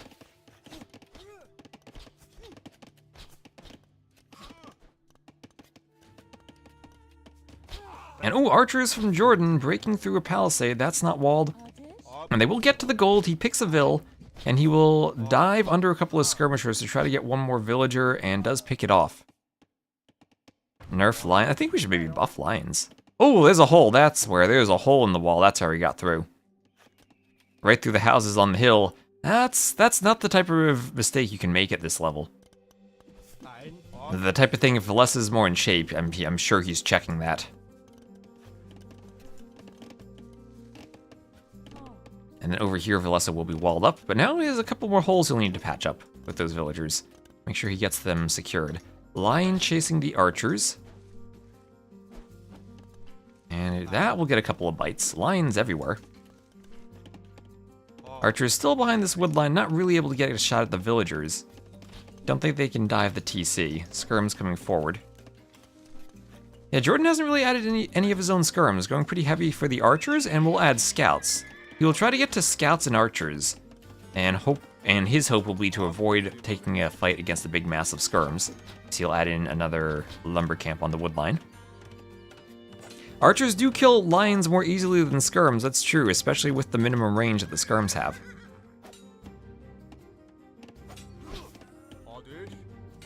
Lion will try to get some bites out of this army. And I have padded archer armor for Villese.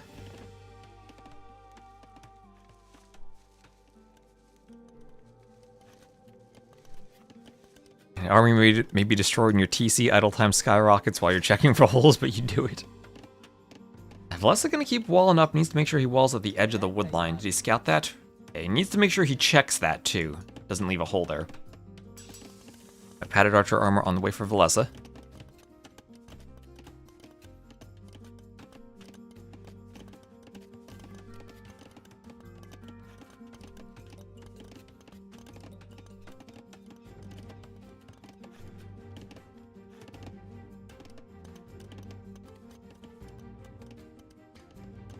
Hello, Dave Hun. And now Jordan coming forward, but can he actually fight this many skirmishers? He went for a later stable transition.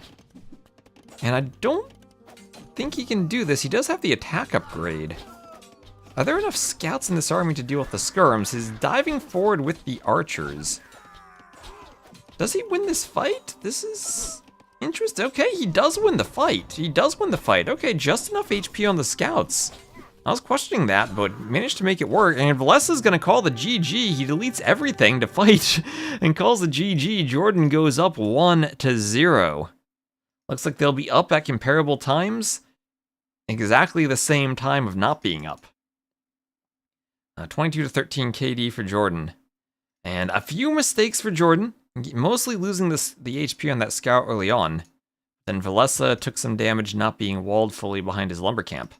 And could never get a good counterattack. Jordan some idle time on his berries there. But did a great job of walling, keeping Villese out of his wood line, as awkward as his map is. Basically walled from one wood line to the TC to the other and cut his base in half. Great defensive tower early on the gold. Technically correct. The best time of correct. That was playable. If Villese maybe pulled some Vills in this fight earlier and didn't lose the fight, playable, sure.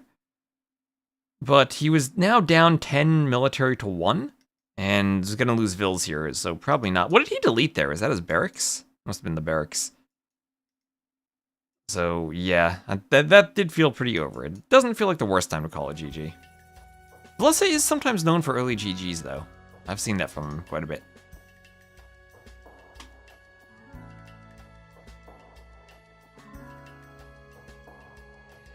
Let me update scoreboard.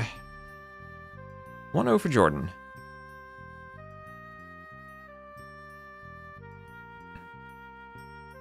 Italians. And it's Hindustanis.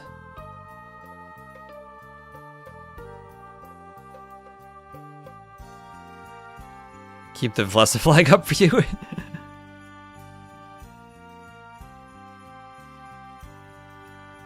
Alright, and we're into the next game.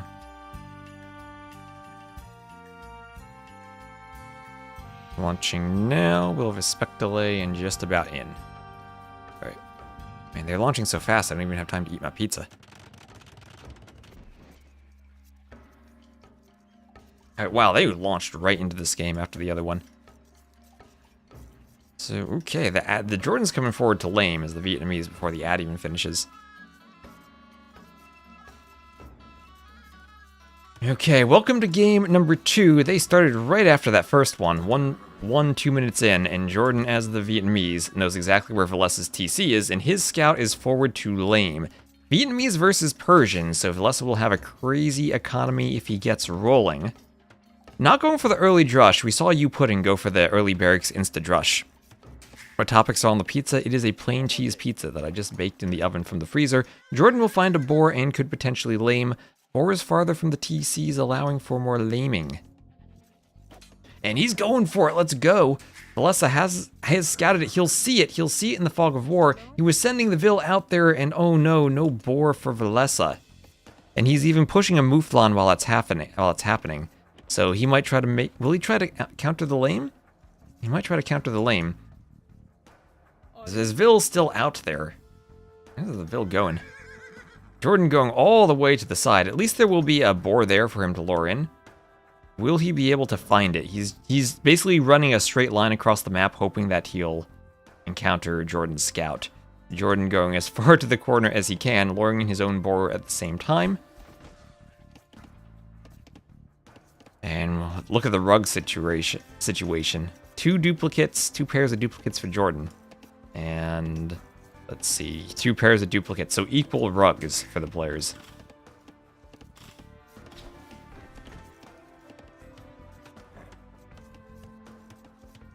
And here is the boar for Jordan. He is coming around. We'll get it in. And he still has a boar, so if Villese scouts, he could do a counter lame. Could do a nice counter lame. Jordan only has 2 on wood, so he might be looking to click up rather quickly. As Vil was idled a tiny bit. And this will actually be rather well timed for him. Villese scouted so close to the TC, he actually missed the boar. And nice lane for Jordan, but we'll lose some HP on the scout. And Villese gets 1 boar, and also by virtue of being the Persians, has a great economy anyway. Had a couple of those early Mouflon pushes too.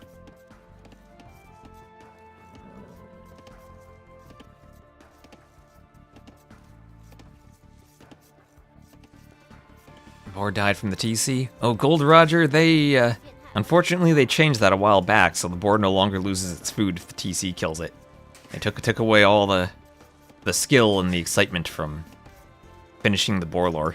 Now you just shoot it with the TC every time. Jordan gonna be in semis at least, says Bruce Banner on YouTube. I think he's playing better than Hart.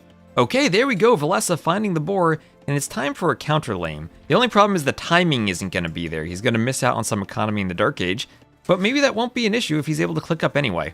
Now Villese, I know he's maybe a bit rusty. He needs to make sure he can get the boar in. Jordan has scouted enough. Will he be able to find the boar in time? I don't think he will. Maybe, if he gets there at the right time. It is so interesting watching in the fog of war as a player chases down a boar, but he's not going to go for it. He's going to swap and push into Mouflon. So, countering the lame with a lame of his own is Villese. And oh, look at this wood line squished against the edge of the map. Jordan even scout that boar. He might not have.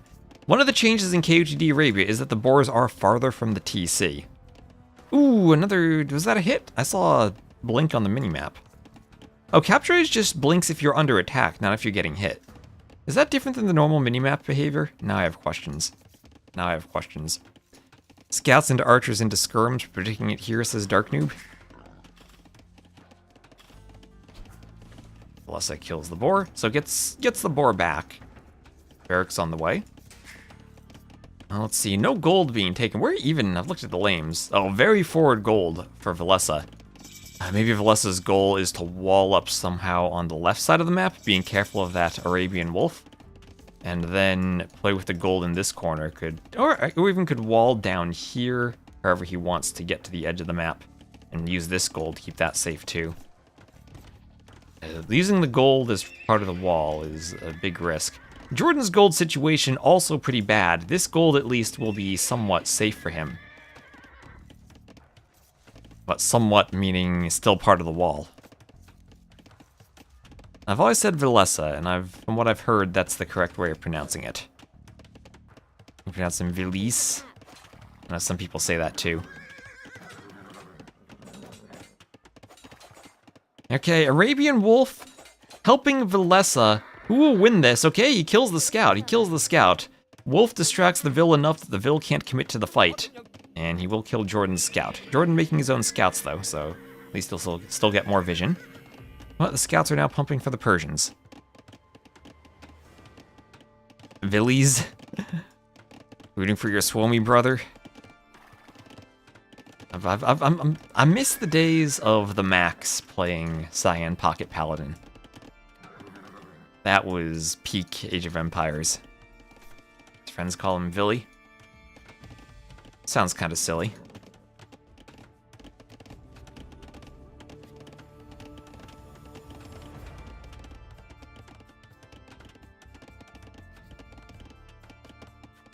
Willie Wooloo Johnson.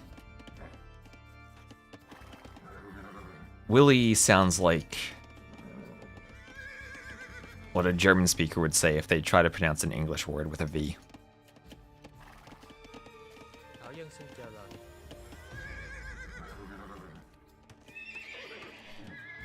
They swap the V and the W sounds.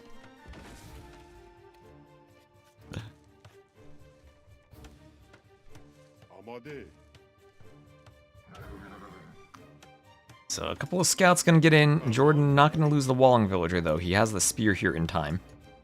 And Jordan about to be fully walled into this corner of the map. Needs to make sure he does indeed scout that this wood line has a gap on the side. He's gonna bring all of his scouts back.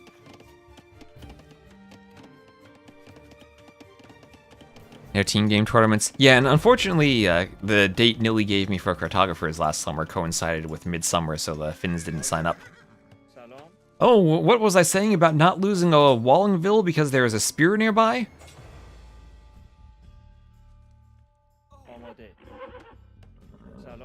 Okay, there were scouts nearby. Villese is fine.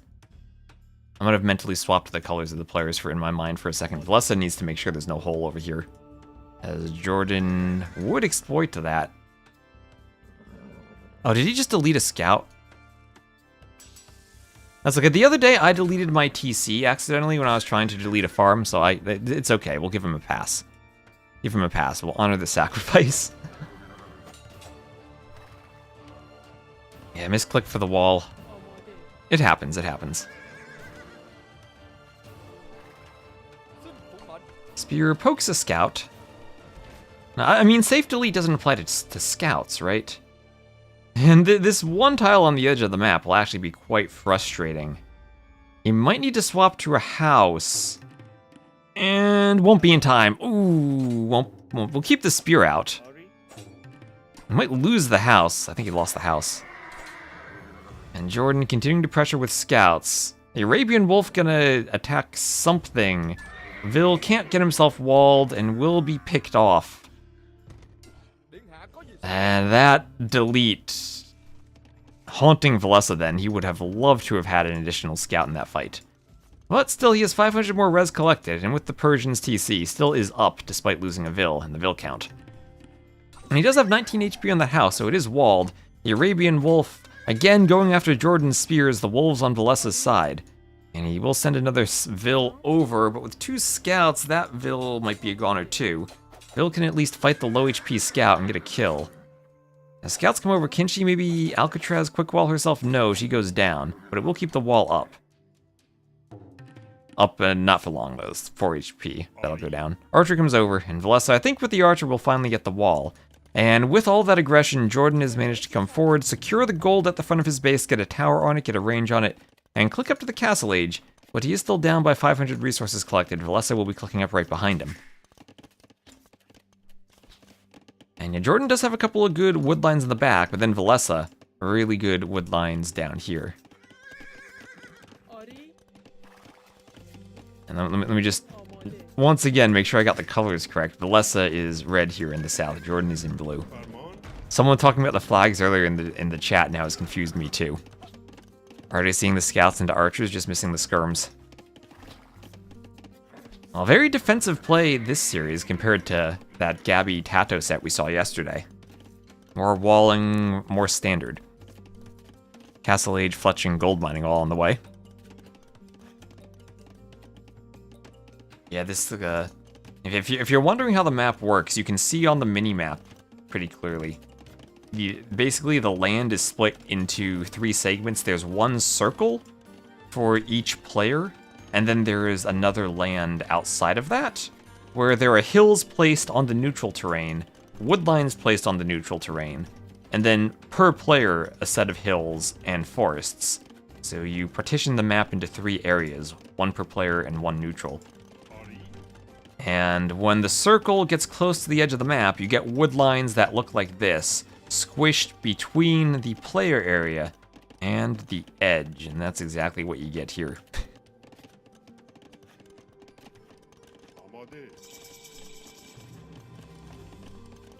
Double ranges for Villese, so might be going Persian cav archers.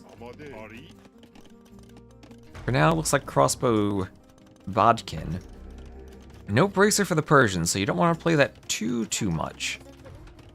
I actually would think Savaras could be useful for the Persians unless the Vietnamese end up going into Fire Lancers. But it will be triple range cav archers now for Jordan.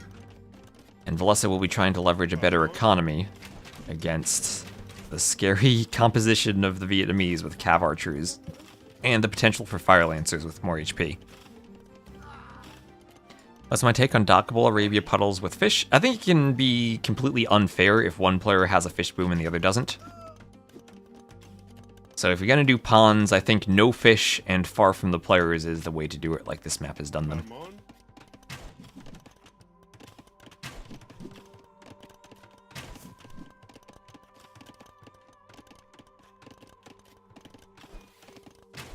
Maybe we should bring back Dry Arabia with ponds on the player wood lines.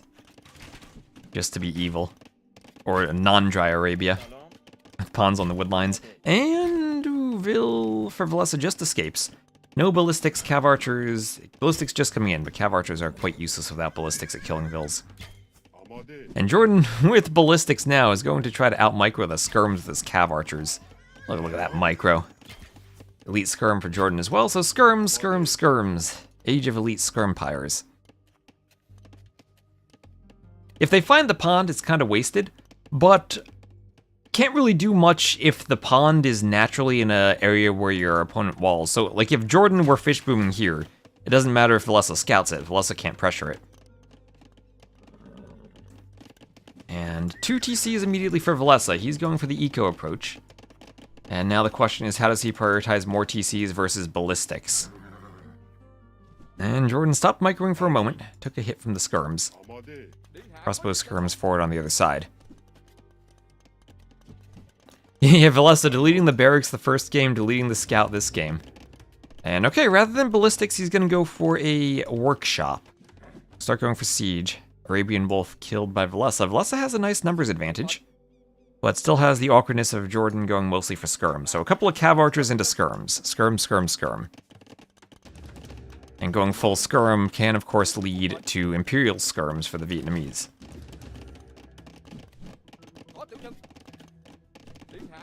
And I still do worry about the Fire Lancer composition for Jordan as a possibility if the Persian player tries to go knights into Savars.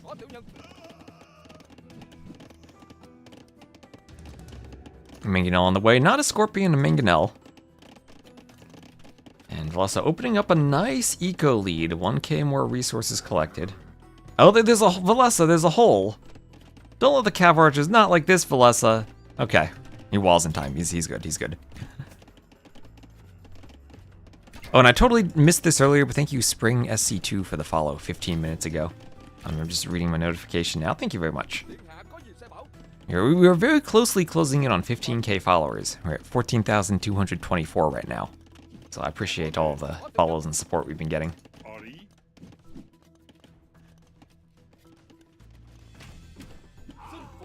So skirms coming over for Villese, trying to trap Jordan's army. Mangonels, 2 Mangonels on the way. Cav archers more mobility against the Mangonels. More HP. And Fishbert 5, thank you for the follow. Another Arabian Wolf trying to get some bites there. Age of Delete. Ooh, Skirm's getting deleted, but this time by a Mangonel.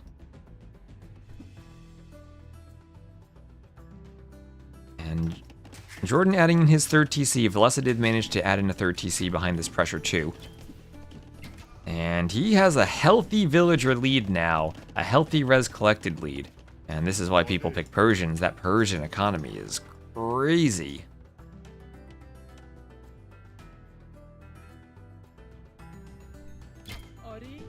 And he will need to wall here. Go for a house. Ooh, has to be careful not to lose Vils here. Won't get too much HP on the house. At least we'll keep the palisade reinforced to give himself more time to bring over skirms. And finally, he will add in ballistics. So Jordan went very early for the army. And ballistics. Has he accomplished much with it? Not really. But he did force up the workshop. The one thing that Jordan's army did was force the Mangonel. And, oh, Villese, don't have another hole, Villese. Don't let cav archers in. Villese, wall, Villese. Jordan's in. He's in with cav archers. Cav archers with ballistics, and he'll be picking off Vils.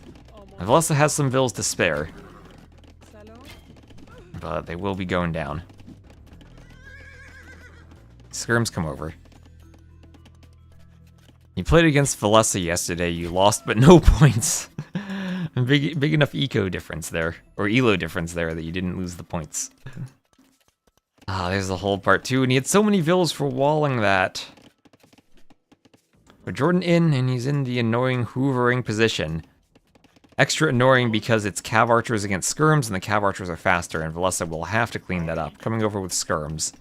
At least he has ballistics now. At least he has ballistics. Only 1 armor on the skirm, and especially with a hill, cav archers actually can clean that up. Has to be careful with his other group of skirms to find the cav archers. Jordan trying to get away.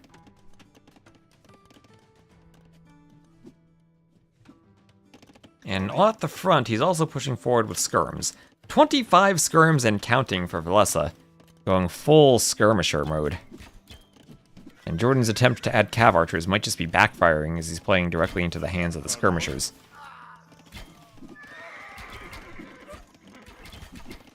Yeah, you could flip the glass, or you could view the glass differently. As Villese played against you and didn't even win points, as Dark Noob says.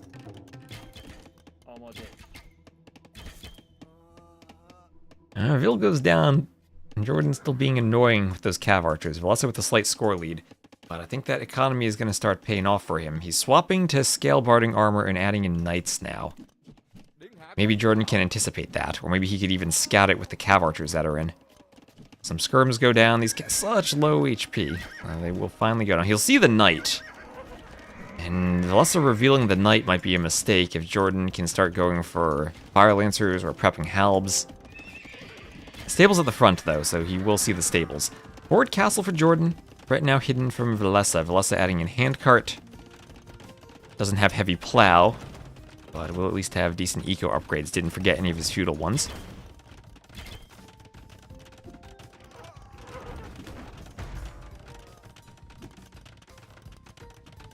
Let me know if the YouTube stream is okay. I'm getting a brief warning. I'm not seeing any drops in OBS, but YouTube's telling me I'm having a brief lower quality moment, I guess. Hopefully that figures itself out.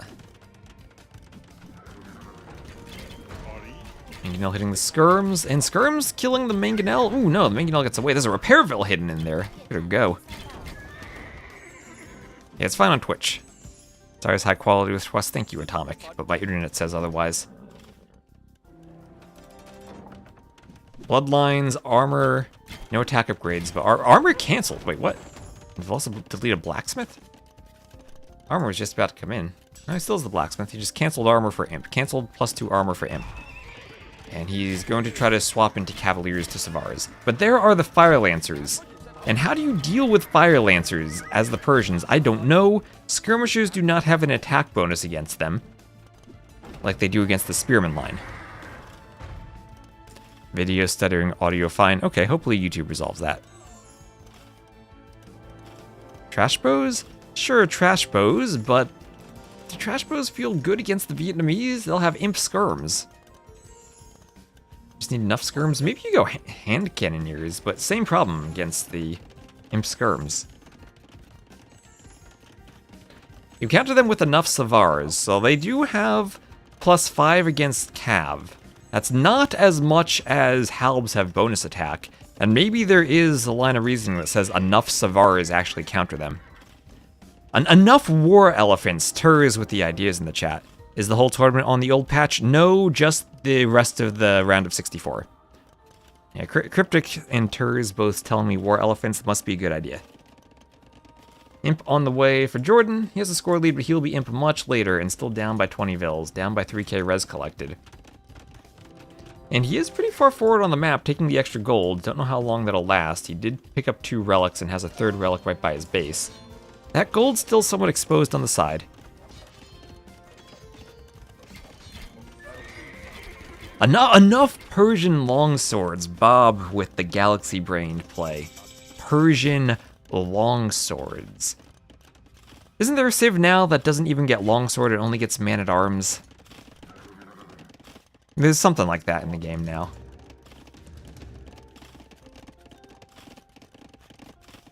Jurchens. Huns get two-handed swordsmen. I've seen them used effectively against Celts before to counter a Halb ram push. Hun two-handed swordsmen do have a niche usage. Yeah, Jurchen's men-at-arms only might be a play. So the Trebs are popping for Villese. Jordan's castle at least will be on a hill. And mostly Cav Archer skirms still for Jordan, so he's not going to have an easy way to pick off Trebs.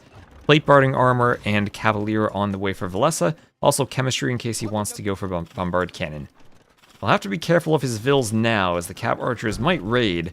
And this not being walled could even open Cav Archers running into the eco again. Still waiting for the elephants. He's popping out the Trebs first. 1, 2, 3 Trebs.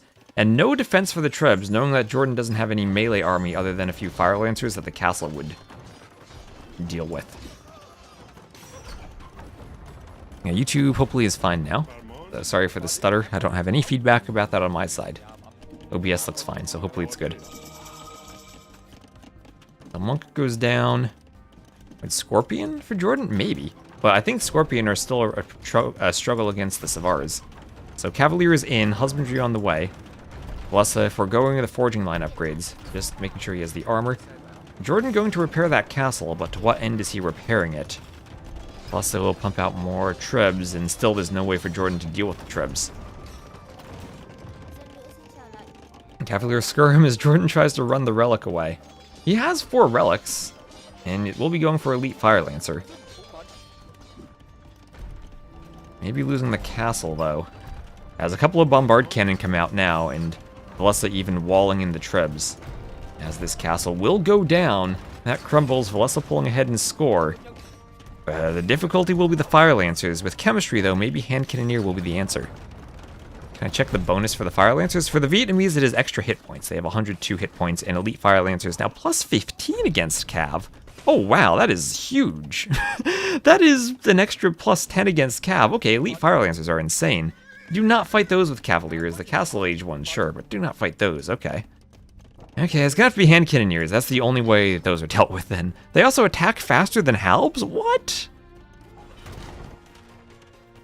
Okay, so Villese trying to run around with cavaliers. Find some raids if he can. Savara on the way. He'll have to hope that there's enough extra gold on this version of Arabia.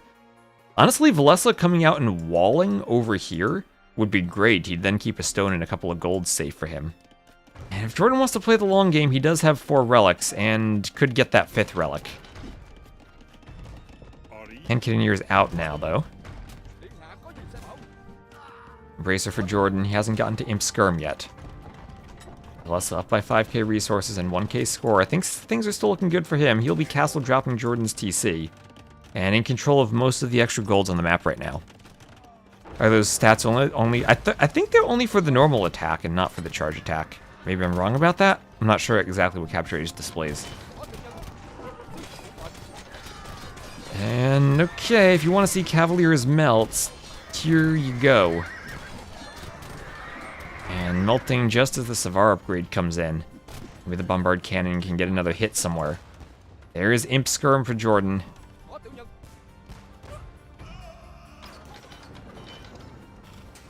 Castle goes up and Villese able to mine some gold as Jordan loses a TC.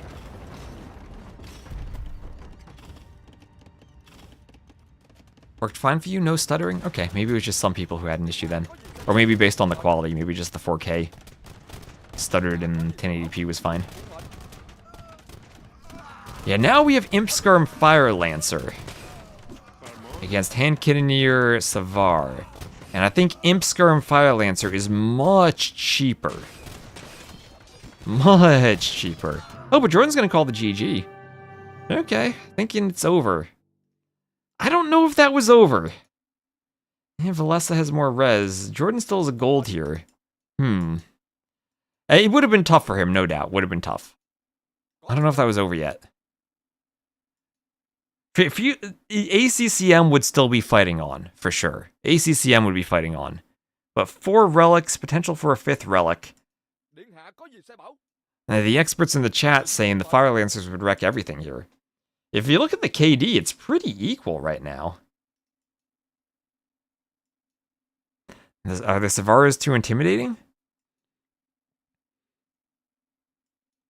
Maybe Jordan just wants to go next. And yeah, and Hera would win with this position, right?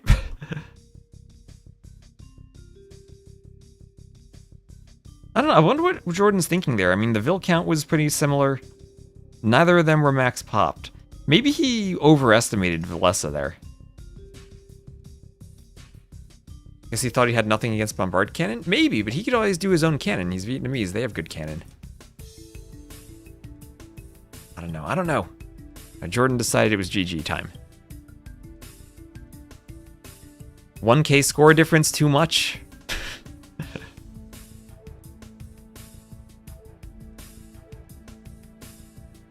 A win for the Persians, loss for the Vietnamese.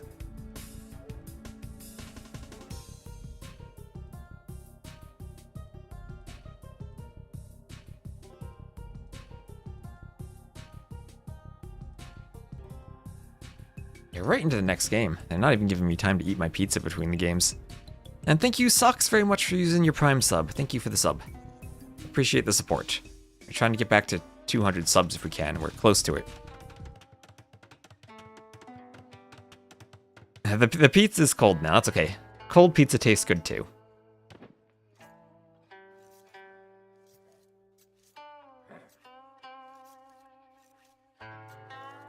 You knew Villese could do it, Bloodless believes.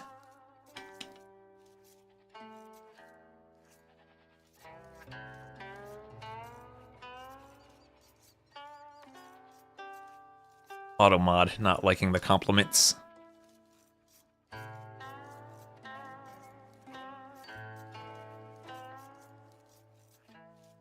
Let me stay hydrated and drink some water.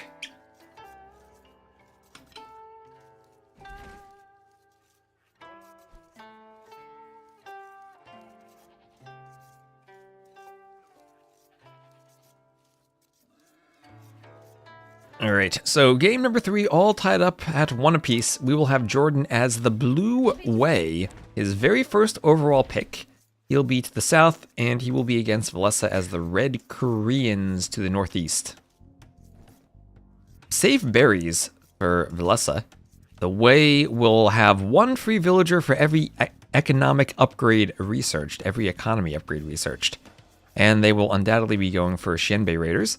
Koreans at least will have good skirms. I don't know how War Wagons do against Xianbei Raiders. Maybe War Wagons would be nice. Main stone very far forward, second stone in the back. And maybe Jordan finding the way to victory, wanting to go up 2-1, using his first pick Civ here. Is this a Civ matchup where we could see...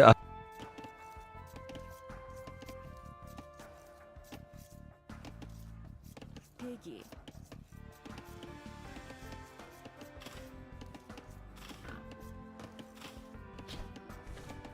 Yeah?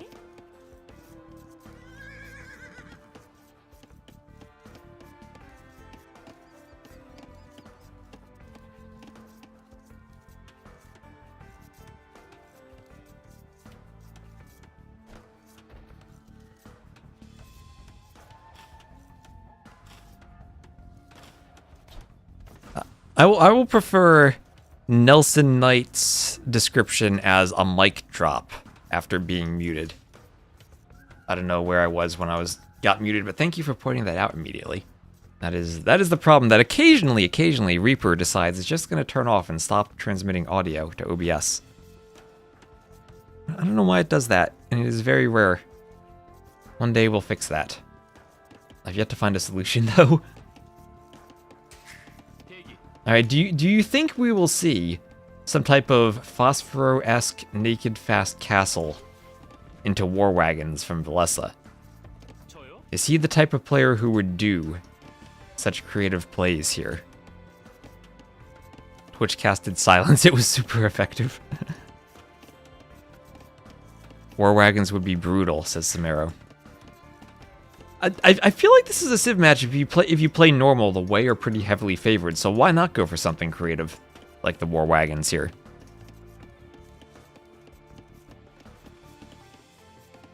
Turned on your headset the moment you talked about fixing audio. Felt like I was talking to you. Villese will never do that, you don't believe? Yeah, he's doing Loom. He's not going to do that. He's going to play standard 18 villager up, 19 pops with Loom. Also, look at the ELO difference here. A single point, 2573 for Jordan, 2574 for Villese. Jordan bringing his scout around. Looking at Jordan's map, he'll have a back main gold, so he could think about walling over here. Adding a few militia. Forward berries for him. Villese did scout the barracks, so he knows what'll be coming. And now we'll see Villese likely walling everything. Yep. As I said in the first game, when Villese sees militia, he walls everything. And actually, ooh, this will be nice. He needs to make sure he walls to the edge of the map. Did he scout that's open? He did. And he will have a very compact wall straight to the TC, and the men-at-arms will not get in.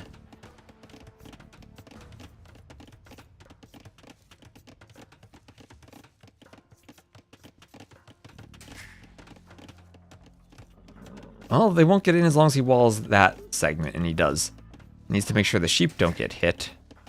And maybe the men-at-arms destroy 2 houses, but only 2 militia from Jordan. Not adding in the third, maybe recognizing how well-walled Villese will be. Maybe wants to scout a bit more before deciding on additional militia. And if he sees the walls, might decide against it. Only 2, and yeah, he's going to see Villese is fully walled and will turn to destroy the houses. Villese will add in a barracks, and not even going for gold, might go straight for range and go for skirms. My people end their walls so far from the TC. Yeah, you know, I mean, Villese might need an extra tile or 2 or palisades there. Could be helpful. Here, though, not really a situation. If Jordan runs in, then he's trapped. And with 2 militia, he's going to be downhill on any fight, and that's more, I think, just a way for Jordan to lose the militia in that case. So archery range on the way. Villese not going to try to save the house. We'll need to make sure he doesn't get housed. Moves out to his gold now. Jordan walls in a Vill. This is a feudal age scout, so could be dangerous against Vills.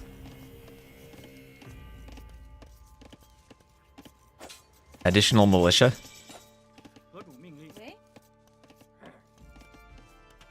Oh, ooh, look at that, 3 militia. So Jordan did add in an additional militia. And a spear following them up. Walking the spear across the map before we were thinking about men-at-arms. And double-bit axe also on the way. Skirm's there to defend the gold. And with gold, Villese can swap to archers. But he is housed! He is housed! Destroying the house. Added about 13 seconds of TC idle time there for Villese. And the militia is still hoovering. Where's that 3rd militia? Ooh, 3rd militia attacked by a lion. I feel like the lions have mostly been helping Villese in this set so far.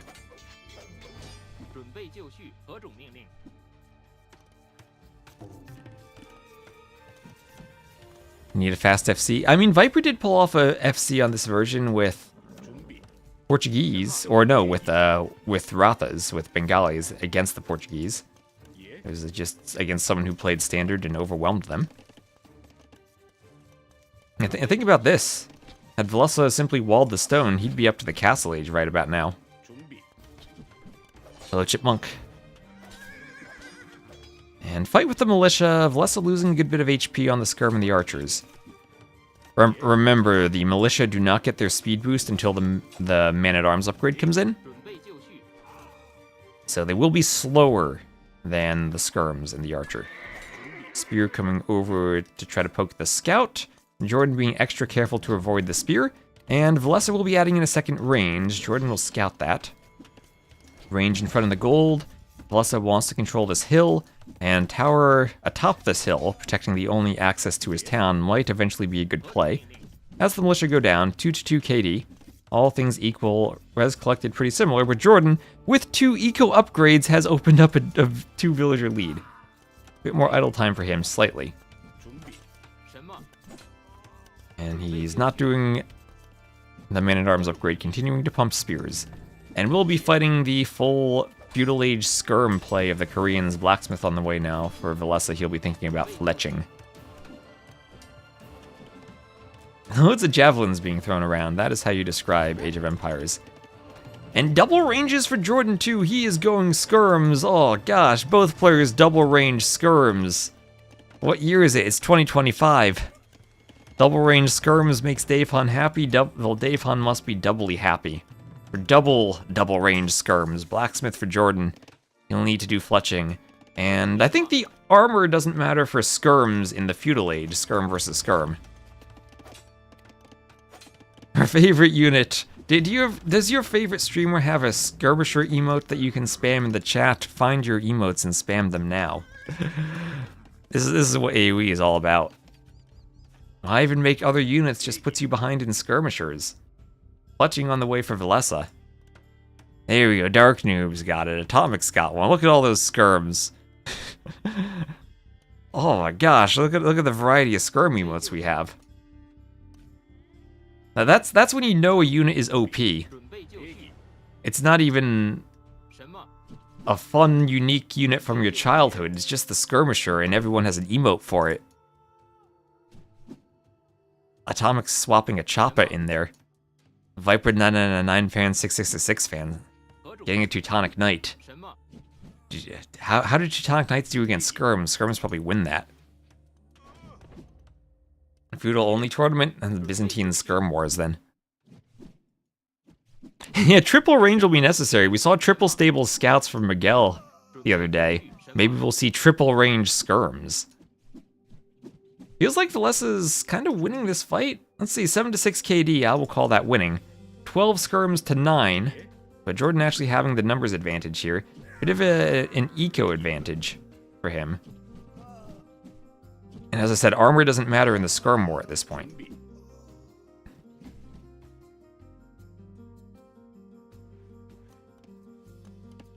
Am I crazy in thinking the gens allow one player more easily to close up? I honestly think it's been pretty balanced. It's never going to be perfectly symmetrical, but no one wants that. Oh my gosh. Look at this pond, a double pond on the forest. Where is the dock and the fish traps? Jordan can get in. He has a passage in. Does Villese see this? Villese, he should probably know. Oh, he sees it. He can see it. He knows there's trouble. He probably needs a tower on that gold. Turtles in the pond? That would be wonderful. And Jordan now with the skirm numbers. Koreans do have the discounted skirms though. You'd think triple range could be a thing from them maybe.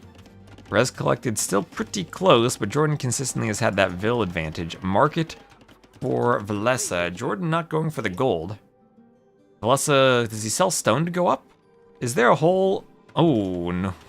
There was a depleted forage bush there. That'll be walled up. Villese is sending all his skirms forward, but needs to come back now. It has a Vil out there. It needs to think about walling the pond. Could use one bit of wall there and it'd be fine.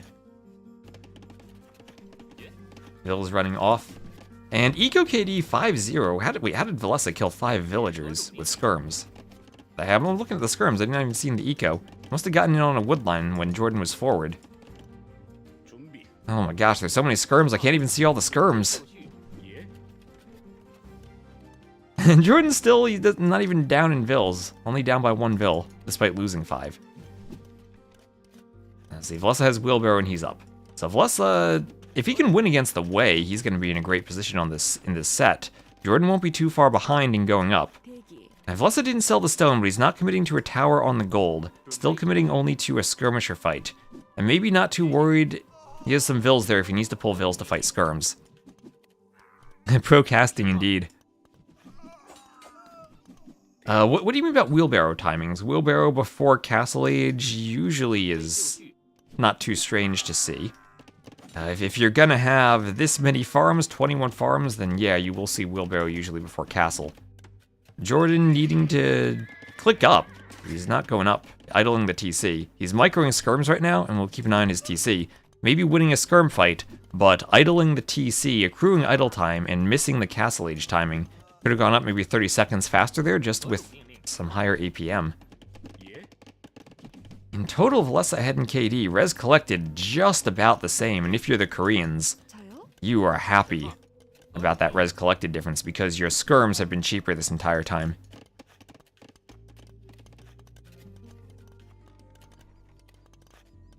I know there are too many skirms.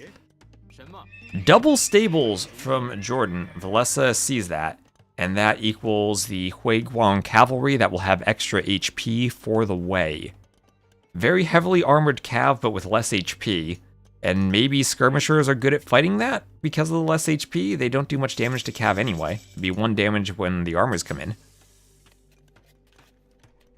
And 018 Kingstone, thank you for the follow. Villese with the numbers advantage here. Crossbow. Bodkin and Elite Skirm. While seeing the double stable, he thought, yeah, I'll do crossbow. And how do I read this? There's a name in that somewhere. Thank you for the follow. I'll just call you Jack. Thank you for the name. for the follow and for the name.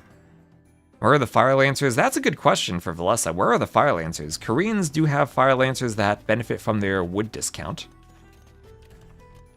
And, oh, there it is. Samaro asks, and Villese answers. There is a Fire Lancer, and adding some more. So Fire Lancers to complement the skirmishers and crossbows to deal with the Huiguang cav. Villese has to be careful not to be too far forward. He doesn't have ballistics yet. And he'll try to pick off as many skirms as he can, but he doesn't want to face the cav with skirms alone. Fire Lancers, oh no, I'm sorry. They will benefit from the minus 50% wood discount for ranged soldiers and infantry. They will be even cheaper. I was looking for the wood discount and I saw the warships one first. No, even cheaper, minus 50%. There we are. And did Jordan not make enough skirms? He's gonna run straight into the Fire Lancers. I guess Fire Lancers could counter skirms too, right? Fire Lancers counter everything Jordan's making.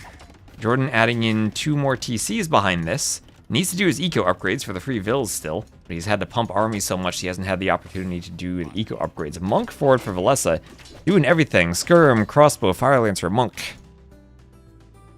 And Gert Jury, thank you for the follow. And an attempted pronunciation. Do they benefit from heated shot? I'm sure they don't. Scale mail armor on the way. So armor for the fire lancers.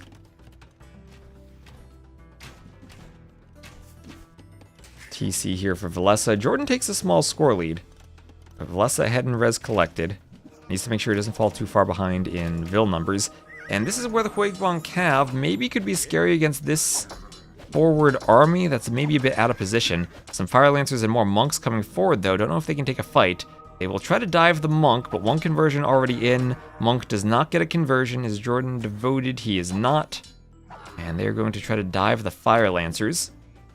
And this unit. Lots of armor, lots of melee armor, but low HP.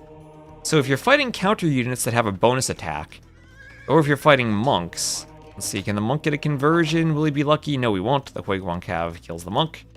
And Villese did wall up the pond. All kinds of different units down to just skirms. And I'm going to say, Matha Mantarochin, thank you for the follow.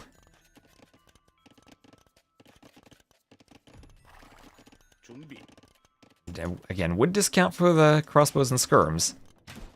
And with his own monks and Huigbong Cav, he'll push forward. What does the Wei Monastery look like? If I recall, it is all full yes. No redemption, atonement, herbal medicine, or heresy. Korean monks aren't much to write home about. No redemption or atonement, or heresy. So not much better there, even missing illumination. And TC, will this TC go up? Villese ready to quick wall. Oh, there's a Huigbong Cav on the inside. How did that get there? These vills could be dead for Villese. Need to run for the TC. He'll delete the house foundation to try to get back.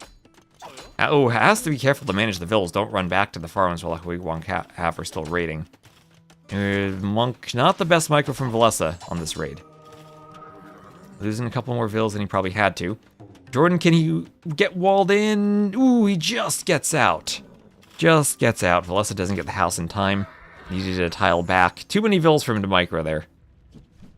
But he's still forward, still raiding. Equal vil counts for both players. No relics yet. Let's maybe check the relic positions on the map. 5 relics, and I think they heavily favor Jordan. 1 in the south for him. 1 in the west for him.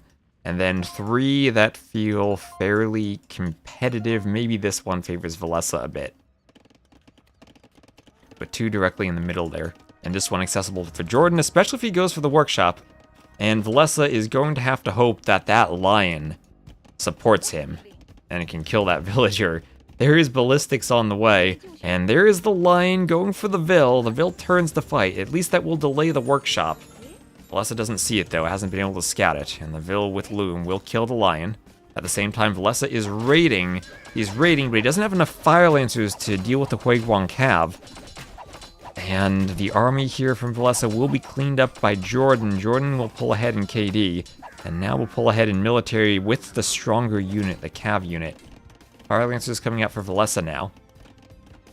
And how do Fire Lancers do if Jordan ever makes a swap to the Shinbei Raiders, the special Cav Archer for the Wei? Don't know. I don't know how that matchup goes. The special attack helps them do damage. And pop lead for Jordan now. Jordan with a lot of idle TC. So Villese has done a great job keeping the pressure up. And remember, Villese still has Wheelbarrow and he's up by 5 Vils. So, should be a good eco advantage for him. We see him pulling ahead. And up on Vils against the Wei, Jordan has not added his eco upgrades yet. So maybe that could be a way for him to come back in Vil count.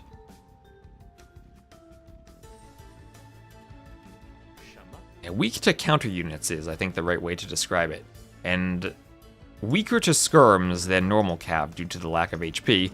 But that is a lot of Huigbong Cav. Does Villese have the Fire Lancer numbers to counter that? Not if they gets flattened by a Mangonel.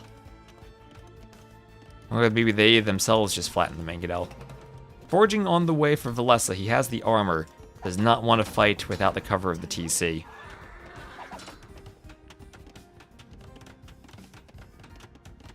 Jordan box formation, not raiding the Villese. Villese trying to do some guard towers to defend. Guard towers will be great against mangonels. At the front, some crossbows and monks still forward. Maybe not in the right position though. The monk goes down. Oh, what is this? Villese needs to buy stone, but he wants to do a castle on Jordan's face. He sees that Jordan's army is forward. He is defending with the guard towers. He'll need to buy some stone, but if he can hold this and get a castle... Oh no, he doesn't want a castle, he wants towers. He wants towers there, some converted fire lancers. Maybe he wants a tower and then a castle. Fire lancers defending at home. Does Villese win this fight? He's taking a score lead. He's fighting under garrisoned TCs and guard towers. Handcart for Jordan, trying to do more eco upgrades, but the fire lancers are pushing this back, and at the same time, the Villese are forward. Guard towers for Villese. Jordan trying to do a monastery and put relics inside of it. Villese does not need castles, he just needs guard towers. You can split your towers up and cover far more area than you can with one castle, but it's not going to be any war wagon production. All of a sudden, remember when Jordan had army? Koreans now have fire lancers.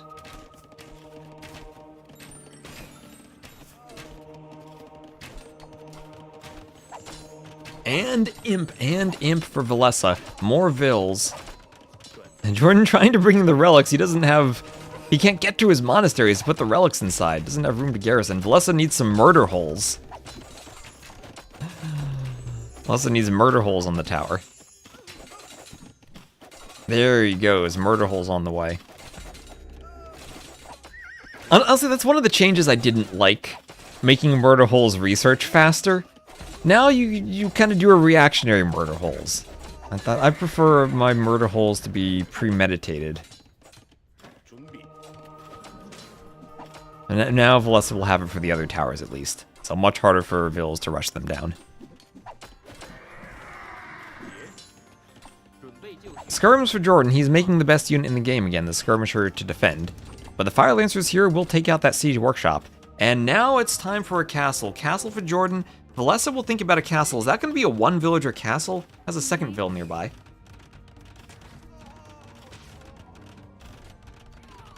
But he will get the timing on the Treb regardless. They become manslaughter holes. That's true.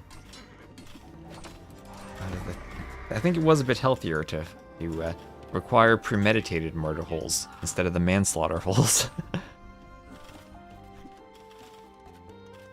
Back in my day, the young kids don't know what it was like to plan for their murder holes.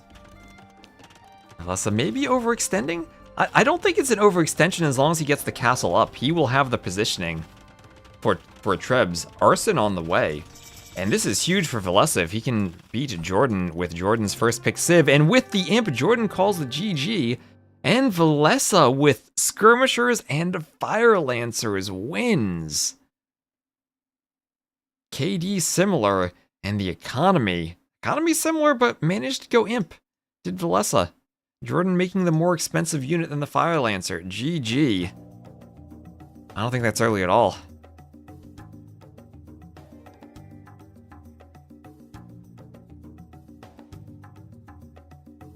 And 2-1 for Villese. Koreans over the first picked way, and that puts Jordan in a pickle in terms of his civs. No longer his number one pick.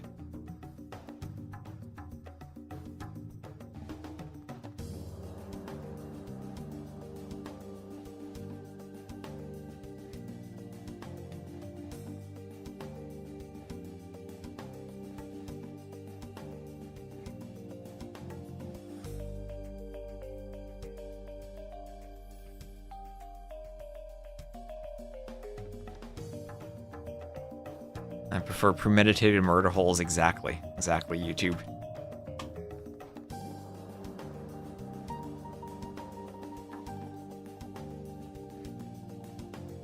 And let's see, what will be the next match? There we go.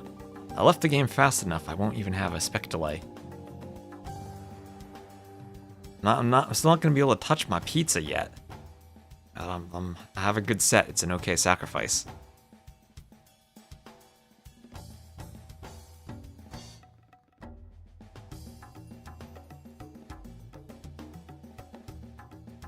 Thank you also, Kak Fretter 69 for the follow earlier.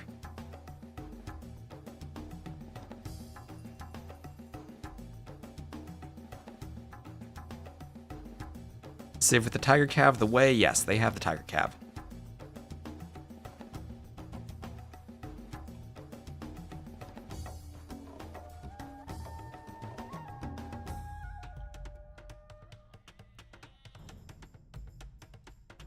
And here we go. Welcome everyone. With Villese leading 2-1 over Jordan, he'll be playing as the red Khmer to the north. Jordan will be playing as the blue Inca to the south. The other day I saw Tato pick the Inca as his #1 overall pick. I don't know if they're a meta pick or just a Civ Jordan might not be as comfortable with. Maybe it was just a Tato had a plan Civ. He is forward with the Eagle though. And with the boars being farther from the TCs, maybe we'll see Eagle laming come back into the picture.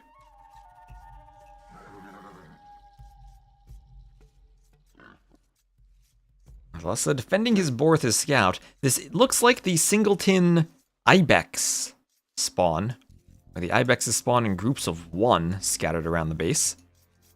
And this Arabia-style eagles are pretty solid. Well, Jordan had better hope they are.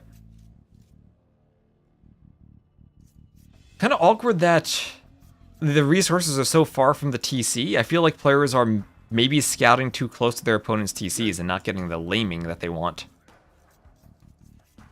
Jordan will see the sheep and grab 2 sheep. Will he see the boar? Ooh, didn't turn to find the boar. So unlucky for him.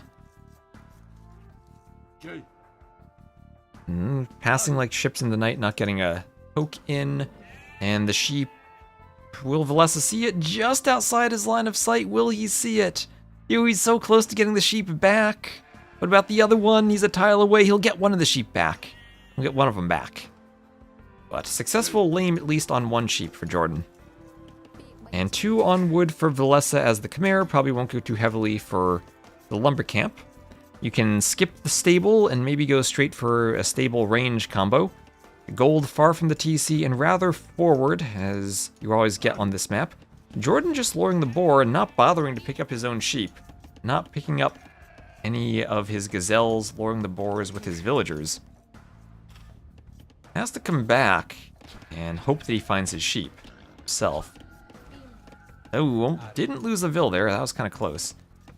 Lumber camp 4 on wood in the back, so this will definitely be a barracks for him. He'll just miss scouting his ibex.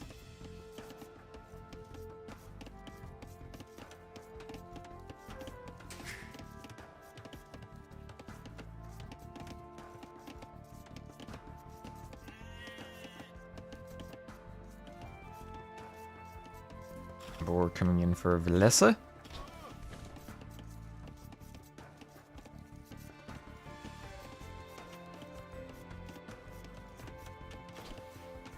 As the ibex is taken by the Vills. And General Lee 955, thank you for the follow. Villese 2-1, yes. I had no idea what to expect going into this set. Whoever is in the better shape, I think, wins. And I don't quite know what shape Villese has been in recently. I know Jordan has been at the Onamaru boot camp. I haven't seen him streaming much recently, so I don't know how much he's been playing outside of that.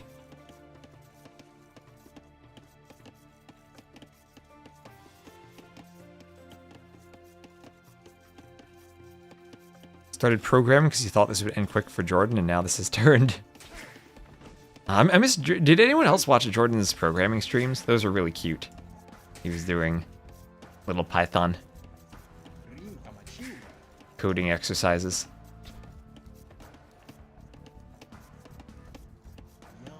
And now he's moving out to the barracks. So has the barracks up before... Oh, what the heck? What the heck is Jordan?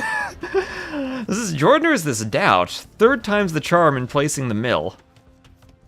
And we'll leave a tile gap near the berries. And unfortunately for him, he is a tile away from scouting the sheep.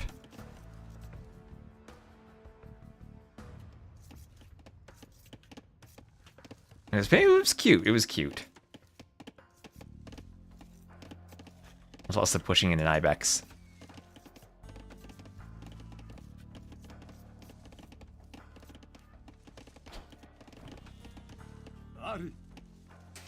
And feudal age on the way for Villese.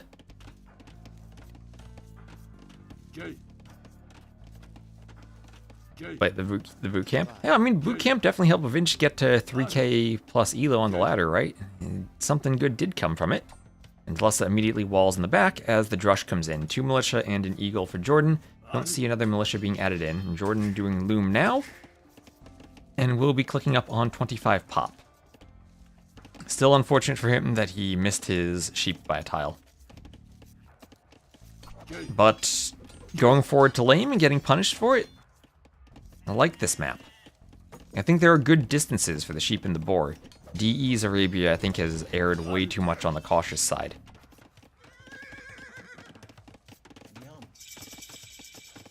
FC Eagles? I don't think he's going to FC on 22 Villes, but that could be interesting. FC Eagles, actually, is the Inca. Looking at the rug situation real quick, we'll have 1 repeat of rugs here from Jordan, and double repeating rugs for Villese. As Jordan will try to get through the mill, but horse collar on the way. And scouts opening for Villese as he tries to wall up, skipping the barracks as the Khmer. Against the American civs, you are probably more confident skipping the barracks than you are against the scout civ, since you won't need the spears. Any buckets? What do you mean buckets?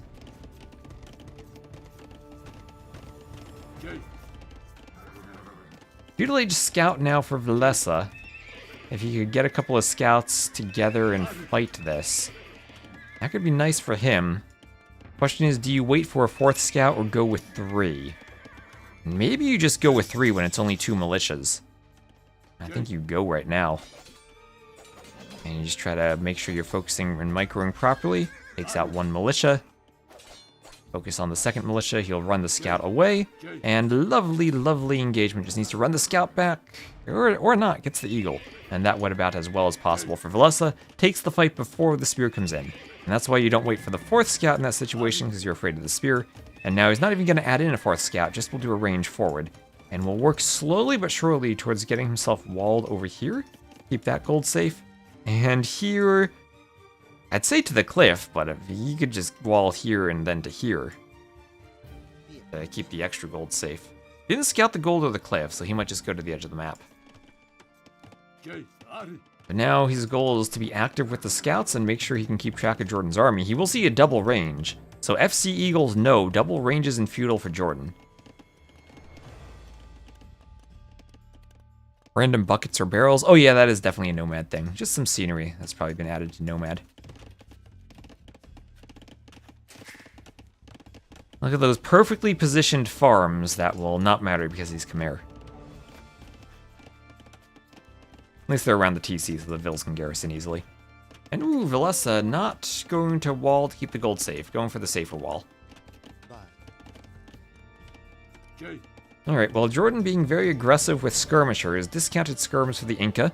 Remember, military units will have 15% of their food cost decreased in the feudal age. So not as cheap as Byzantine skirms, but good discount nevertheless. And scouts and skirms will be the composition for Villese.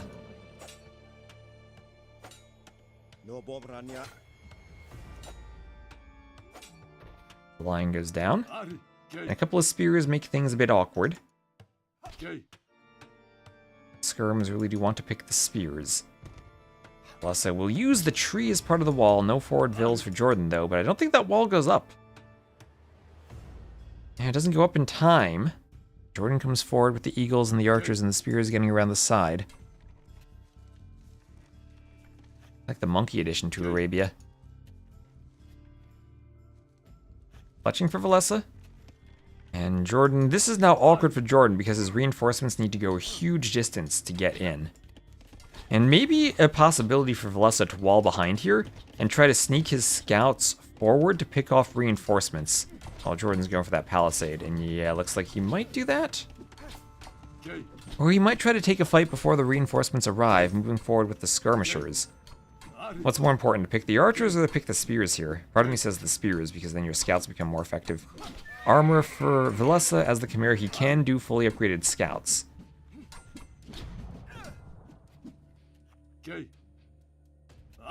But huge army for the Inca, cheaper spearmen as well. They benefit from the food discount.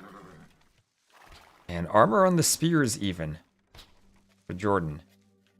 And this is a full feudal push from him. Double ranges and a barracks, continuing to pump military.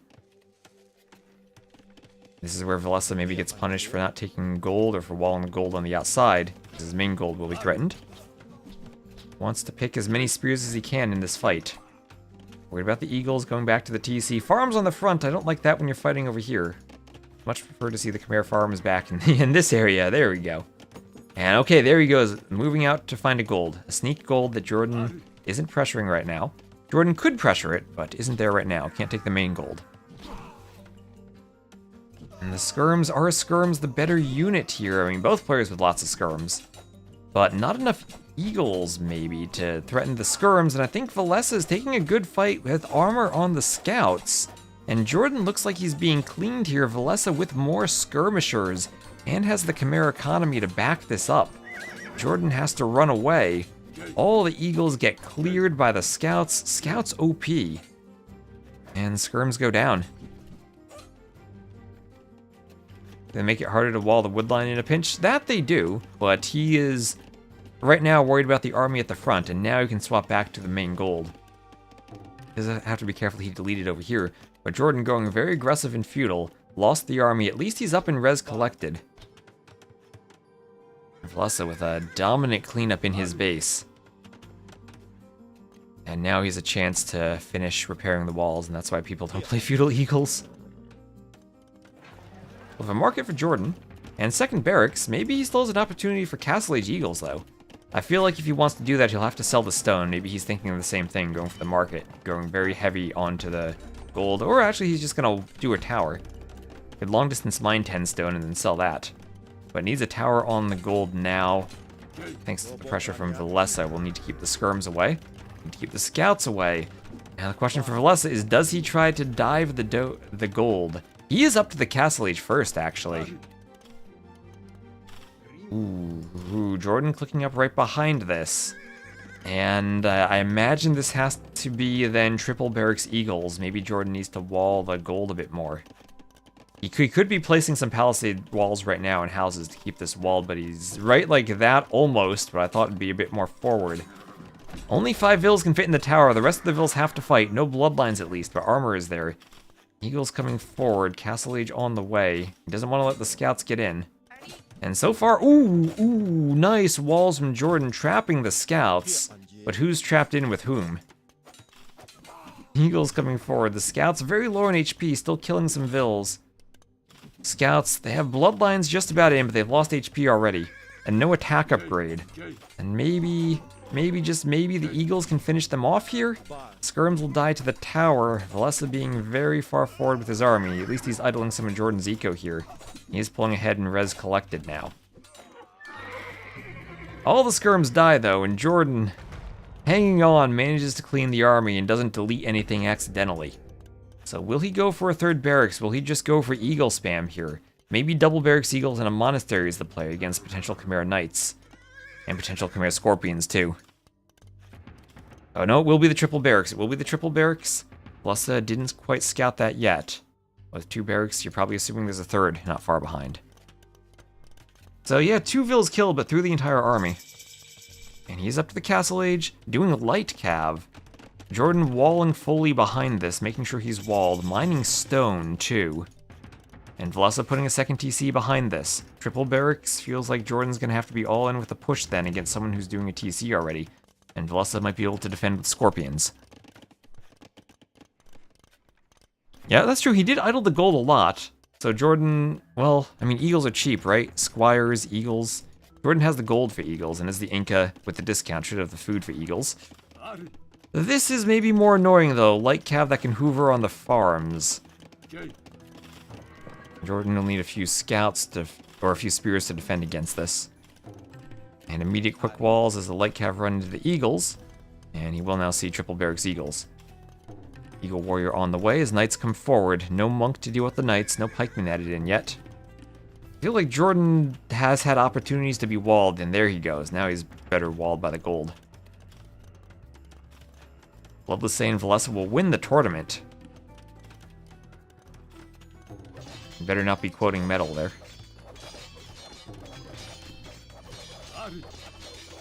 Jordan walling, triple barracks eagles, upgrades coming in. Jordan has to keep preparing. Villese applying a lot of pressure. The house does single digit HP, it goes down. And walls on the gold, but eagles fighting underneath a tower. No second armor for Villese. If Jordan engages, he might win this fight. There's a spear added in. Jordan not attacking, reluctant to engage here. Some reinforcements, meanwhile, came in for Villese. Still, he's underneath the tower, though. Pikemen on the way for Jordan. But now, here comes a scorpion. Jordan walling behind this, loses the army. And a ram for Villese. He keeps the pressure up. He's up by 9 vills and has TCs here. And he can keep this up, but I think this is going to be a 3-1 for Villese. Chat starting to call the GG, saying there's too many knights for the Eagles. Monastery on the way. Remember, this is the old patch before the Eagles have their discount, but that probably doesn't matter. And I think, what was Hades saying, that he idled the gold enough to slow down the Eagle production? Might have been the case. Might have been the case. Or at the very least, all that idle time also delays the pikeman upgrade.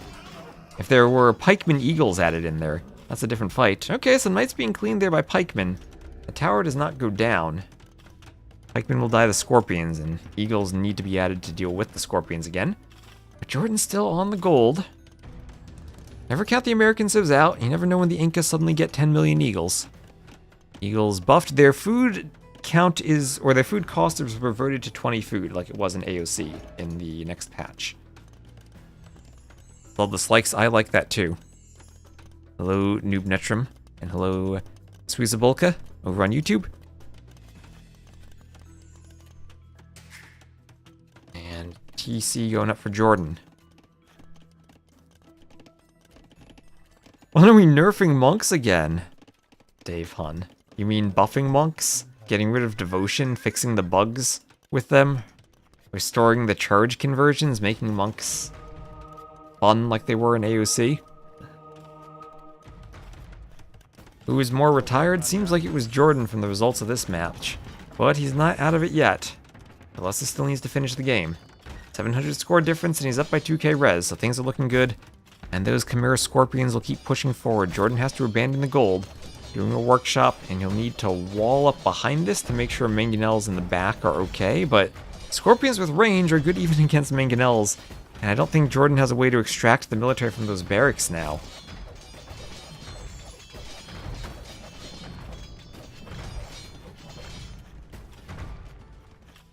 Andy or Lewis the best on Onimaru? I'd probably say Andy. Lewis might be number 2 though. Or actually, no, never mind. Vinch, I'd say. Vinch number 1, then Andy 2. Vinch definitely the best on Onimaru. Oh, Mangonel on the Scorpions! How many Scorpions was that? 6 or 7 Scorpions all dead in one Mangonel shot. Okay, maybe Jordan's not dead. Maybe Jordan's not dead. If there's one player who knows how to make a comeback, it's Jordan. He needs to wall. Jordan, get a house. Oh, no, he doesn't need to wall. He has monks. He's got monks. Oh, there's the pathing. Nilly's saying... Oh, wait, what? Jordan deleting the ranges for the Mangonel. He's saying, I don't need ranges anymore. I'm just going infantry. I'll delete them. Getting another Scorpion down. What is this gameplay? Doing another barracks. He needed room for the barracks. Down by almost 20 vills, but he's not giving up.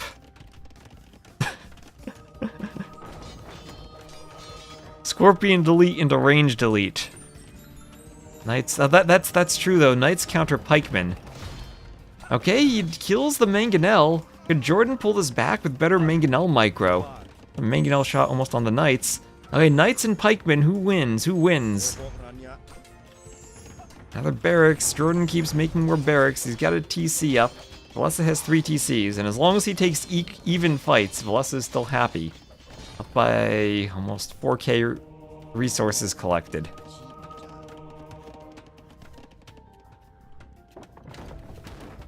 Jordan... Maybe he's just delaying the inevitable here. But he's holding on.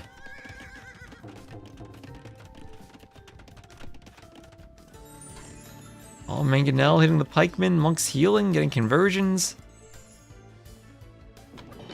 No more scorpions for Villese. He's given up on the scorpions. He's disappointed in them. And going instead for Mangonels. Jordan still with one Mangonel, has to be extra careful of the hill. Needs conversions. Not converting right at the right time, but that's okay. Getting Mangonel shots on the knights. 3 Mangonels to 1. What can Jordan do? Can he get some Mangonel magic? Can Nilly help the pathing here?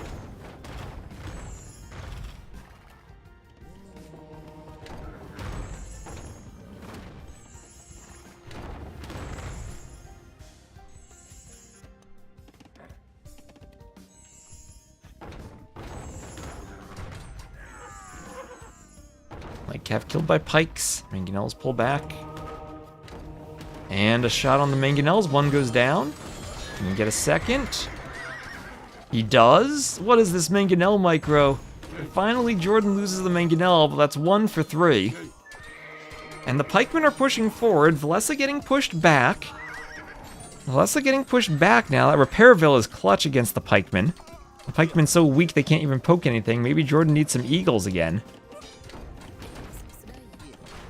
Mangonel being repaired. Villese clicks up to Imp. Jordan's still pushing forward. 25 Vil difference. Is there a way, Chad? Is there a way for Jordan to do this? He's adding in a TC at the front of his gold. Doesn't really have any gold control now. All of his gold's so far away on this map. Where does he even have another gold? There it is in the back, mining it.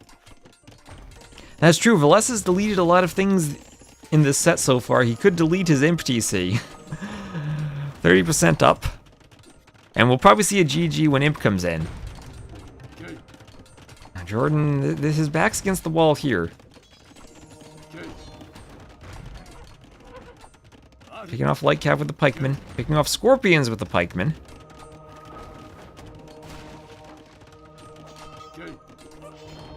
Crossbow on the way. She stayed 1 TC. It's awkward now. There's so many ways Villese is ahead, despite Jordan having amazing Mangonel shots. Villese had opened up a big enough lead that he was able to throw a bit and still be okay. Now he has redemption. Wait, does he have redemption? Look, we have redemption monks. Look at that, they can convert Mangonels. And now the Scorpions will push the pikemen there. What is that ram doing? Pikemen are blocking the ram. And Jordan losing everything on the front. And now Imp might be the GG called. Oh, and that will be a castle for Villese. That will be and I'm going to the round of Okay, that'll be a chicken castle from Villese. That could have been more forward. I was about to praise your castle, Villese. Then you have to move it and do a safe one. There is Imp, and maybe one last fight for Jordan. Maybe this can be a doubt castle. GGWP Villese, strong performance. It will not. And 3-1 Villese, despite the safe castle placement, will go to the next round. 83 to 78 KD. Look at that economy. Much better eco for Villese. GG's for him. Impressive set. GG.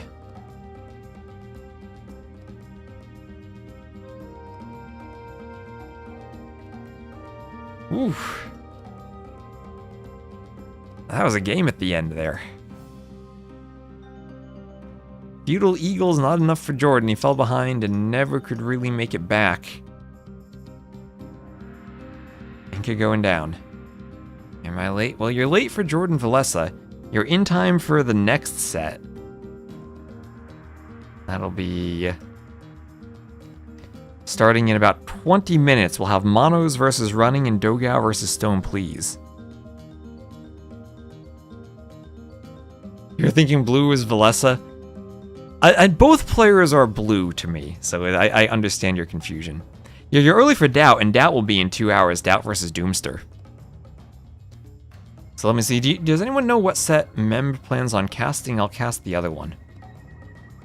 And thank you, Flintlock TV, for the follow. And again, as I've been saying, we're Going to 15k followers, appreciate the follows. How did they get matched up so early? Retirement and comebacks, that's how. So it looks like Dogao versus Stone Please will be cast by Mem based on the spreadsheet I have, so I will cast Running set. This will be Monoz versus Running. I think Running's probably the favorite there.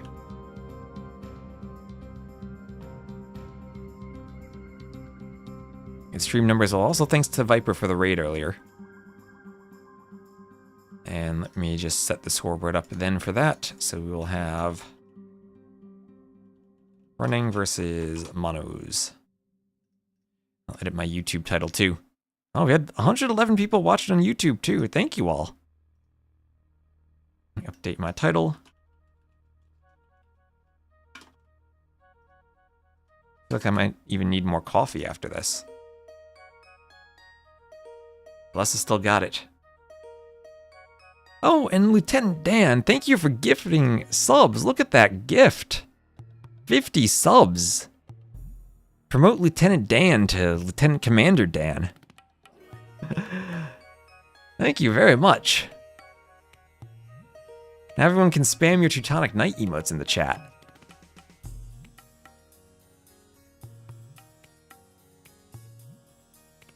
Have a dance party with those emotes. Oh, yeah, look at all those Teutonic Knights go.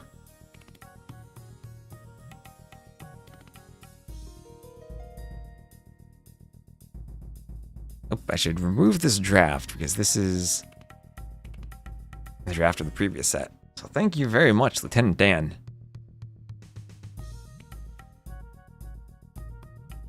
Eleven typing thank you in German even. I'm gonna take a break to order caviar. I have this cold pizza I need to eat, which is even more important than caviar.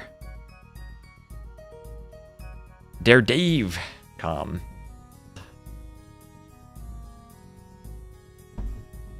Grazi. I finally learned, Perk, that the ITA is Italy at the end of your name, so I understand the grazi, the thank you in Italian.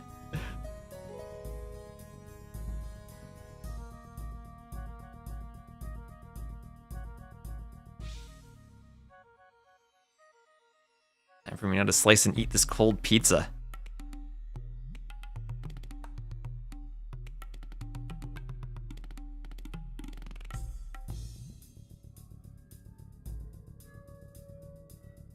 So also let's give a shout out to Memb for hosting this event.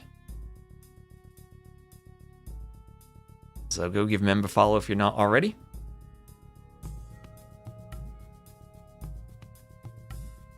Best set so far. Gabby versus Tata was an amazing set.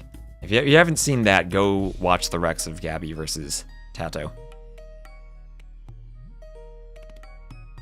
6 Stone Please. You want to see Stone Please? I think Mem's gonna cast Dogao versus Stone Please, so I will cast the other set. I will cast Monoz versus Running.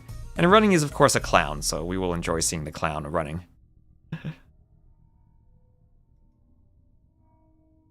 Oh, okay, what did So Happy ask? After buying the DLCs, do I need to buy, or after buying the definitive edition, what DLCs do you need to buy to gain all the civs? So my first recommendation is make sure that there are Steam sales before you buy them, and there should be over the winter at some point, as it goes on sale pretty often. Other than that, you need the Return of Rome DLC, the Mountain Royals DLC, and the Three Kingdoms DLC. I think those are the 3 now. So Rome, Mountain Royals, and Three Kingdoms. How did he lose a game to Gabby? Because he went Feudal Age Longswords, and Gabby defended well, and got to Castle Age and made crossbows. Tato was planning to go Longsword plus Tower to control the 3 forward golds, but didn't work out. No, Dynasties of India was merged into the main game, probably Butter. It was merged into the main game. So if you just have DE, you have that already. It's almost like they haven't buffed Swordsman enough, says Freezing Point.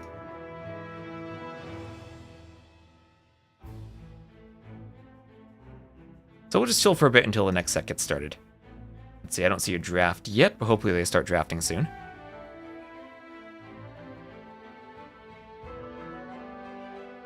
I did just cast Jordan versus Villese, yes. You want to see that? You can rewind the Twitch VOD or just check out the YouTube VOD too.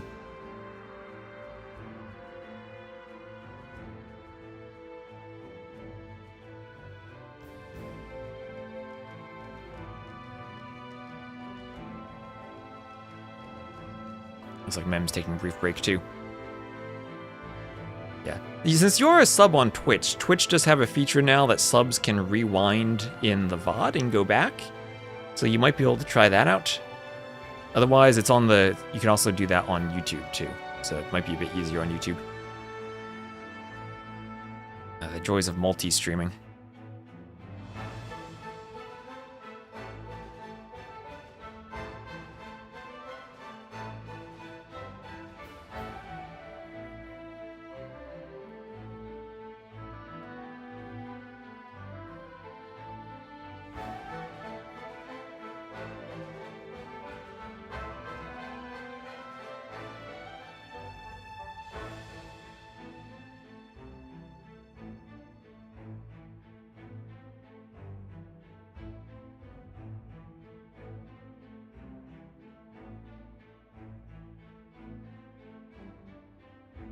You often misclick to rewind. Do I get more money? It doesn't matter. It does not matter at all. I minimize ads as much as I can. I turn them off completely on YouTube, and I play them as little as possible on Twitch, so it really doesn't matter.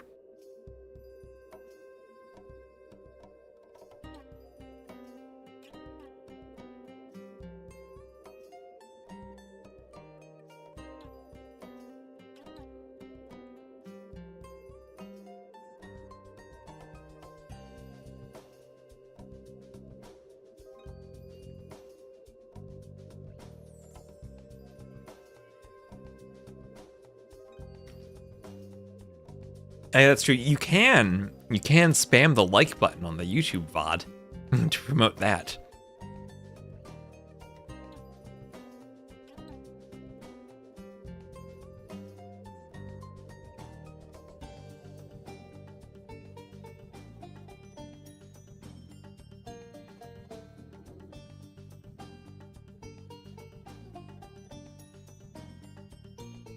Oh, Lieutenant Dan gifting even more subs.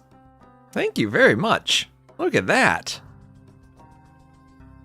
Look at all those gifties coming out of nowhere. Thank you, thank you. Oh, someone's spamming that like button on YouTube too. Thank you. Bam.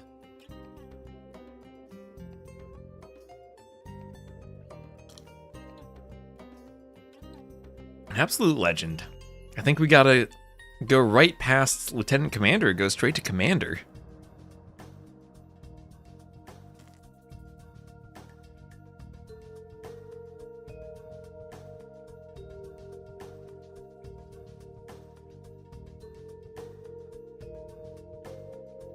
And Shackler 2000, thank you for the follow.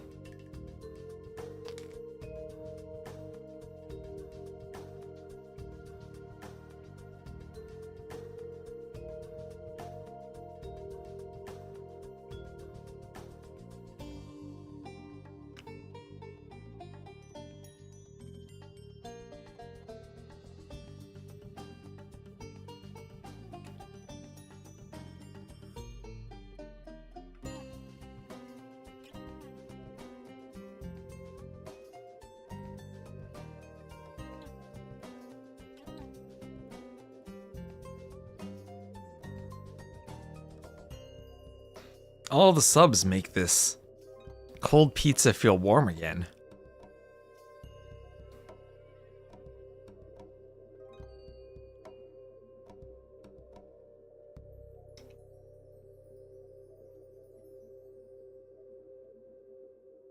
And cold pizza, I agree, Baskets. Cold pizza is good.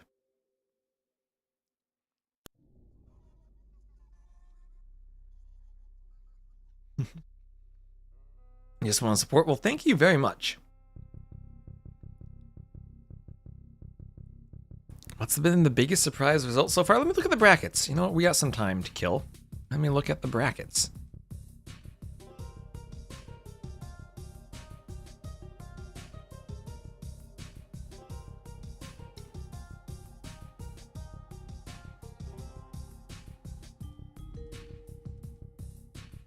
pull up the brackets. You know what? That's true. Daniel over Sora Kuma feels like a pretty big upset. Let's see, so spoiler alert.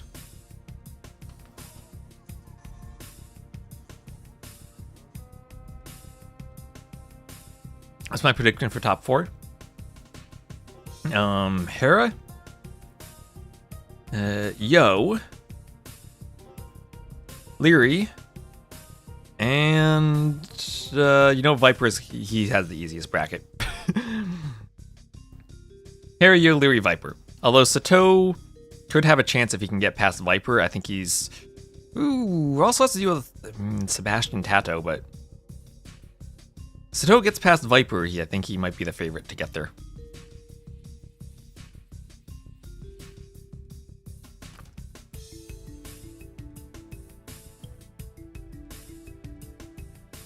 So what upsets have we seen so far? You putting antagonist was maybe a bit of an upset. I buy power over Villese. Don't know if that's an upset, but it looks like it on the scoreboard. I guess technically Prisma was an upset over Margougou. I don't think in reality that's an upset though. Let's see, anything surprising here? Not really. No, Chart got past Mihai, interesting.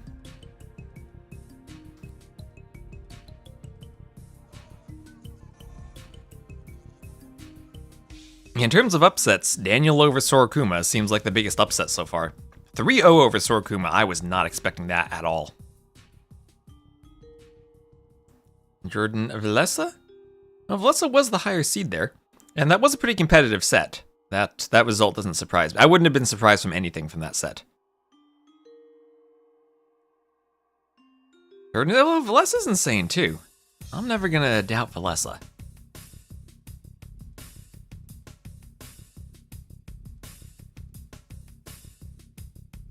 Jordan's out. We just casted him.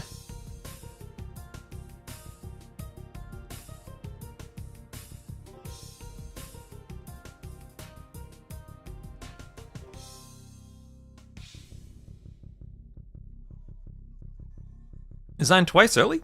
No, he didn't. I thought that Vietnamese Persians game was maybe early. The other games felt like reasonable resigns.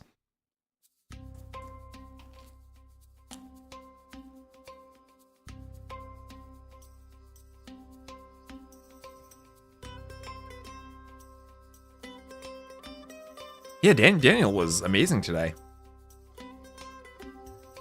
As a United States Age of Empires fan, it is rare to see us having success. Charles will be a really tough matchup for him, though. But winning over Sora Kuma, great for Daniel. Doubt might lose.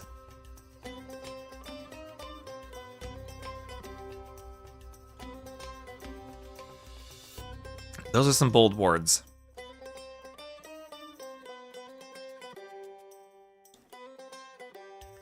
Okay, still looking for a draft. Don't see the draft yet. We have another 5 minutes or so, I think, before they get started, though. I saw Doubt play Rage Forest today. He was on point. Ooh. And then he swept Chris a few years back. That's interesting. I learned how to play AoE 2 by reading Chris's book years ago. Around 2012 when I started playing. Am I going to Wulu? Yes, I bought tickets. I will be going there. Bought tickets for the arena for the finals, like a true clown.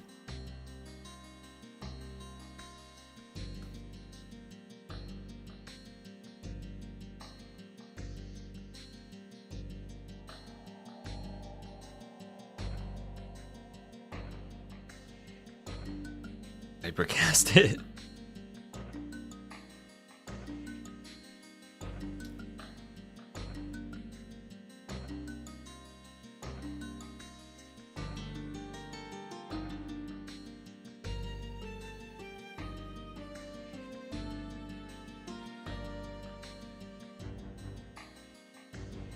With that, and he's feeling good?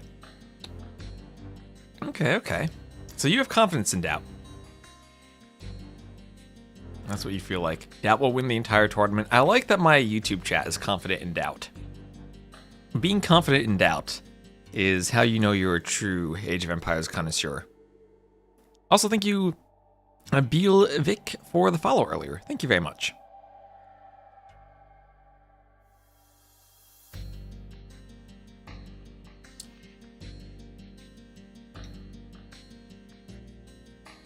Oh, is it Rex?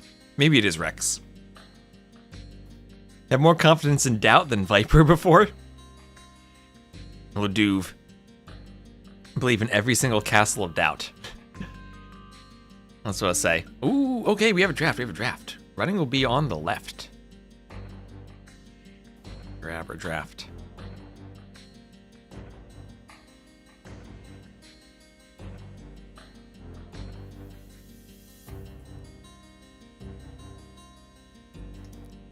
Running on the left, Monoz on the right. And as they're getting started, let me just get an ad out of the way. So we don't have ads during the games.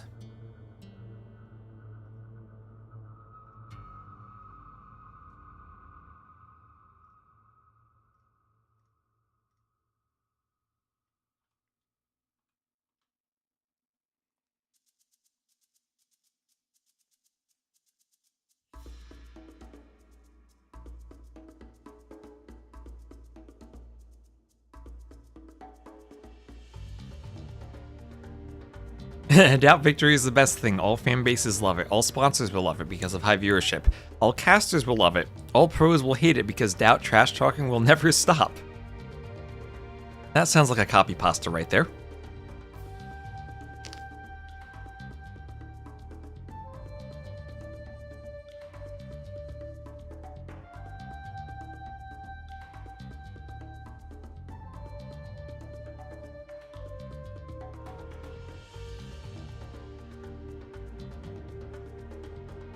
Hello, Courier 6.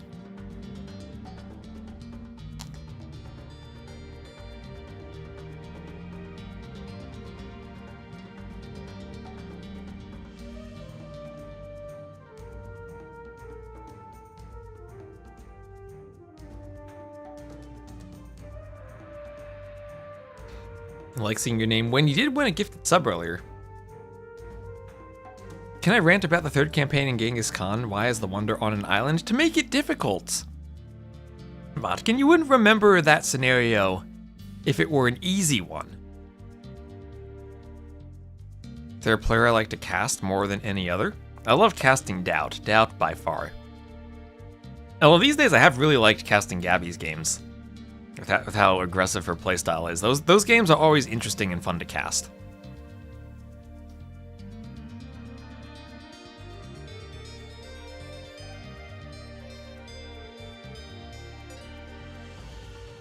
Isn't breaking down the wall annoying enough? I'm pretty sure I have transported around the wall every time I've played Genghis Khan 3.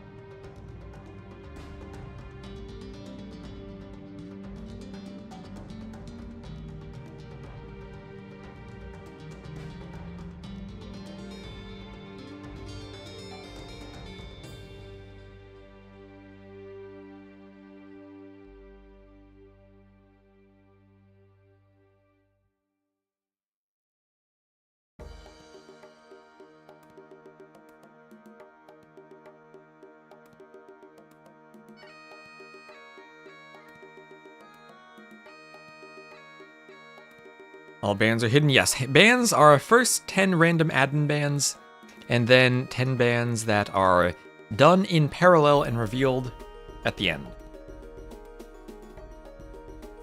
Yesterday, we saw a pair of players ban 4 civs in common. Here, do we have 5 different civs banned for each player? We do. No repeats on the bans. Oh, wait, no, Chimera double banned. Okay, 1 repeat on the bans. And then the first pick is done in parallel too, so double Persian picks. Pro players preferring Persian picks.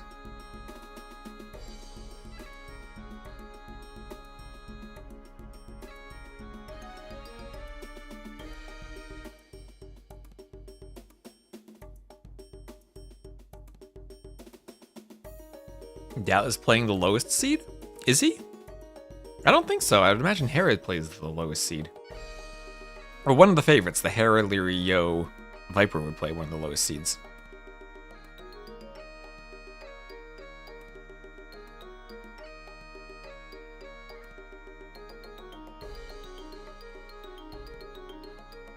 Wait, what's all the swimming stuff in the chat? Like, what's everyone tagging swimming for? Is there a meme that I've missed about swimming?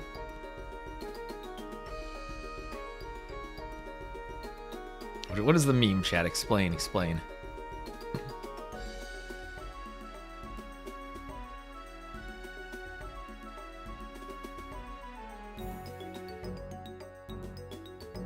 Running is swimming now. Okay.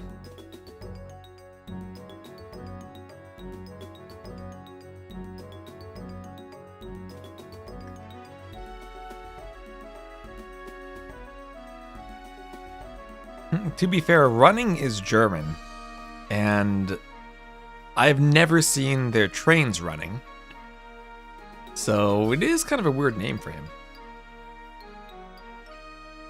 Is there a link that explains? This is the draft. There is a Civ draft before the set starts, and players are picking what Civs they will have to play. The Civs in the green are the ones they have to play. I think that's the key thing. It's a best of 5, and then they will play these Civs every game. They get to pick any Civ they haven't played yet to play.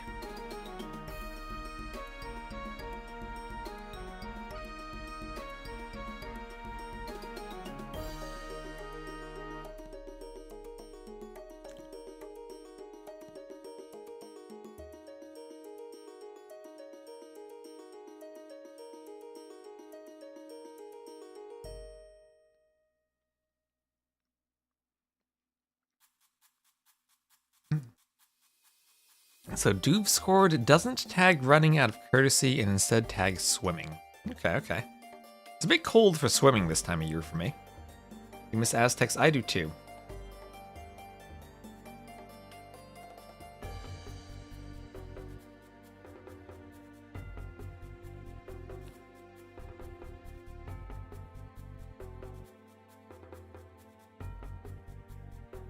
Yes, indeed, we could potentially see Persians versus Persians.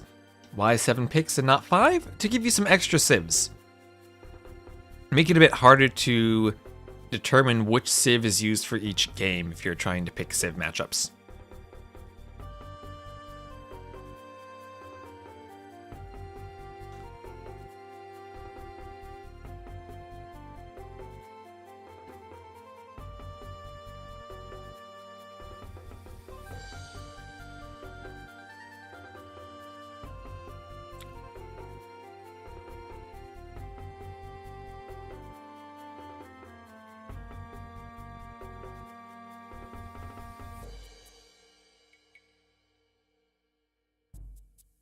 You have really high priority for Italians. And hello, Fabian. Thank you for the follow. Welcome to the stream. Thank you very much for the follow. And, oh, running. He's hosting a lobby of Narok. Running has not actually changed the maps in Stronghold Frenzy. That's how you know running is a true clown. Now he's hosting KOTD, Arabia.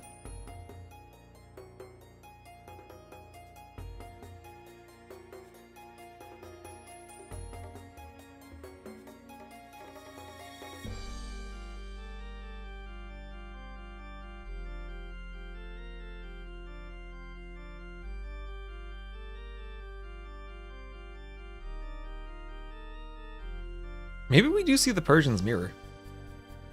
I haven't personally seen any mirror matches yet, but the potential certainly is there.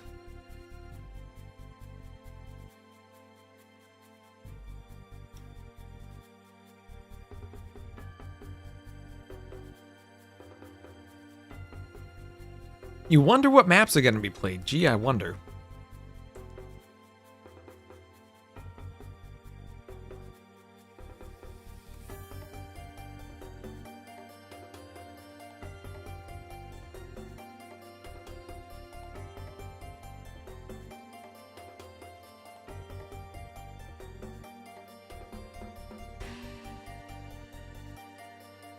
Okay, they picked purple versus gray, so we'll need to change the colors around.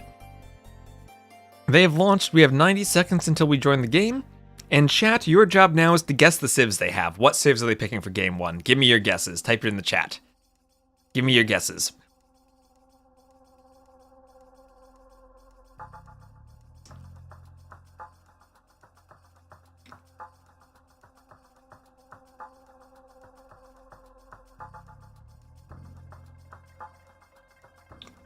No, not a Persian mirror. No, no, no.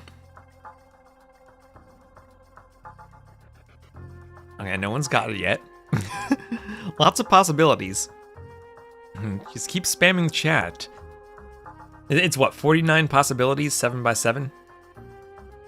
Running versus Monoz. Oh, to Davecom, you got it.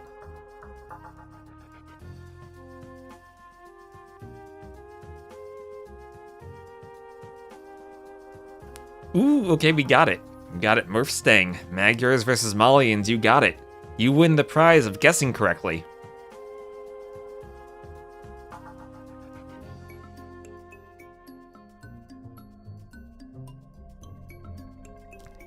Either that or you looked it up. We can't offer prizes because you all can look it up the same way I can. I'm going to trust my chat. I'm going to trust you guys that that was an honest guess and not a lookup.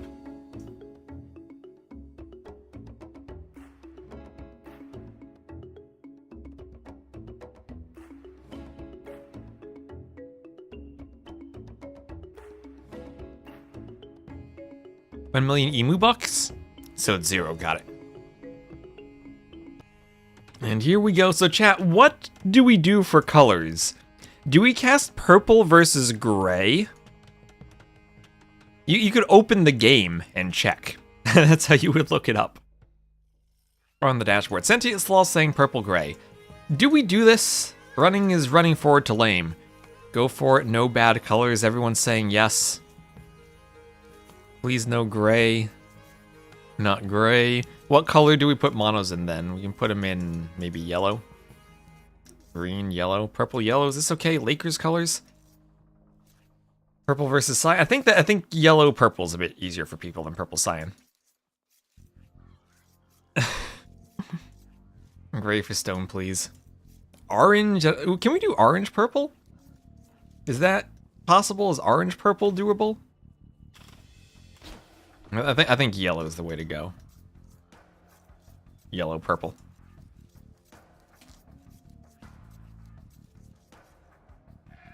And 2 sheep stolen right away. Mono's also sending a sheep forward.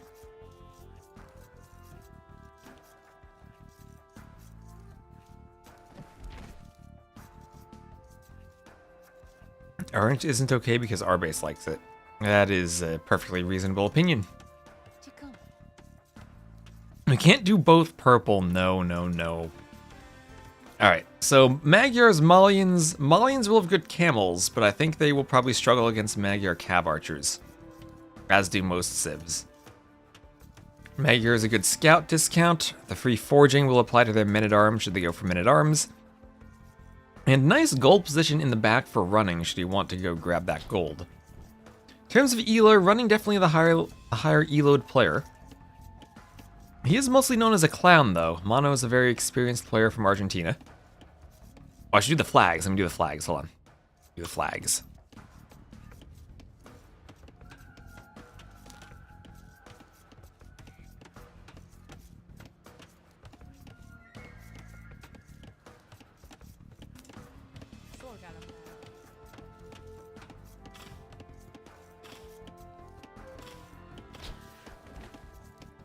And a deer push from running. And a nice early lame on this Arabia version. Knowing everything's far from the TC, it's been nice to see some laming in the Dark Age again.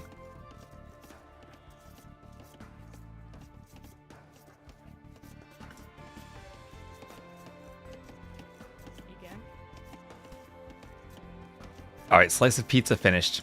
And running, walling up, needs to make sure he walls the edge of the map. He has scouted the hole there. This will be walled too. It has a pretty clear wall to the TC from both sides if he wants to go scouts, and can be walled safely before men-at-arms or anything nasty gets in.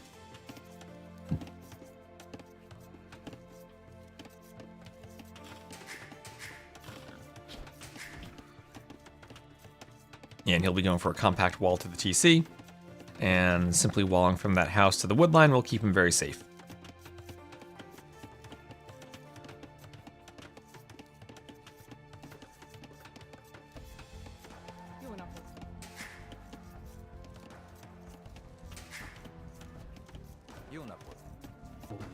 And yeah, he will be very easily walled this game. Meanwhile, Monoz, I think it is much, much more difficult for him to be walled. Can go here to the edge and keep the stone kind of safe.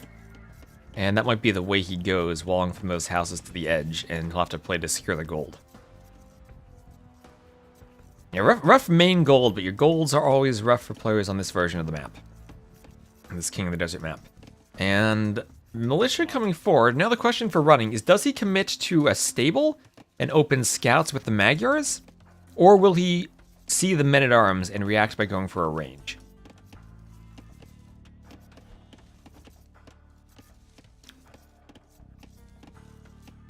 Magyars themselves, being this walled... Wait, running. No, you've scouted this running. You have scouted this running, please. Please. Like, oh, let's get back. Running. You're really gonna leave that open? You're lucky Monoz decided to turn around.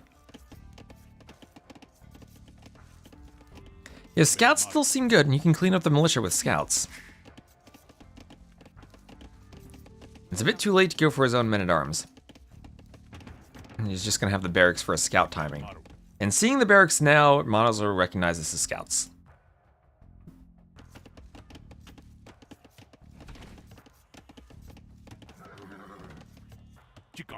And this one, almost the same thing, but the wood line does go all the way to the edge. And Monoz, rather unfortunately, does not scout the open passage over here to the edge. So running up to feudal, still finishing his barracks, 18 vills, 19 pop up with loom, very, very standard things that you see these days. And where is the stable? The stable in the back. Ooh, very back stable. Not revealing what he's going yet. So not revealing range versus stable, just revealing that he has not made anything from the barracks.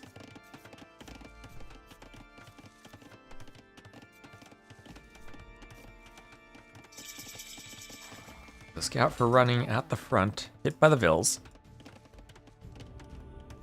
And Monoz up feudal, we'll have horse collar on the way from running.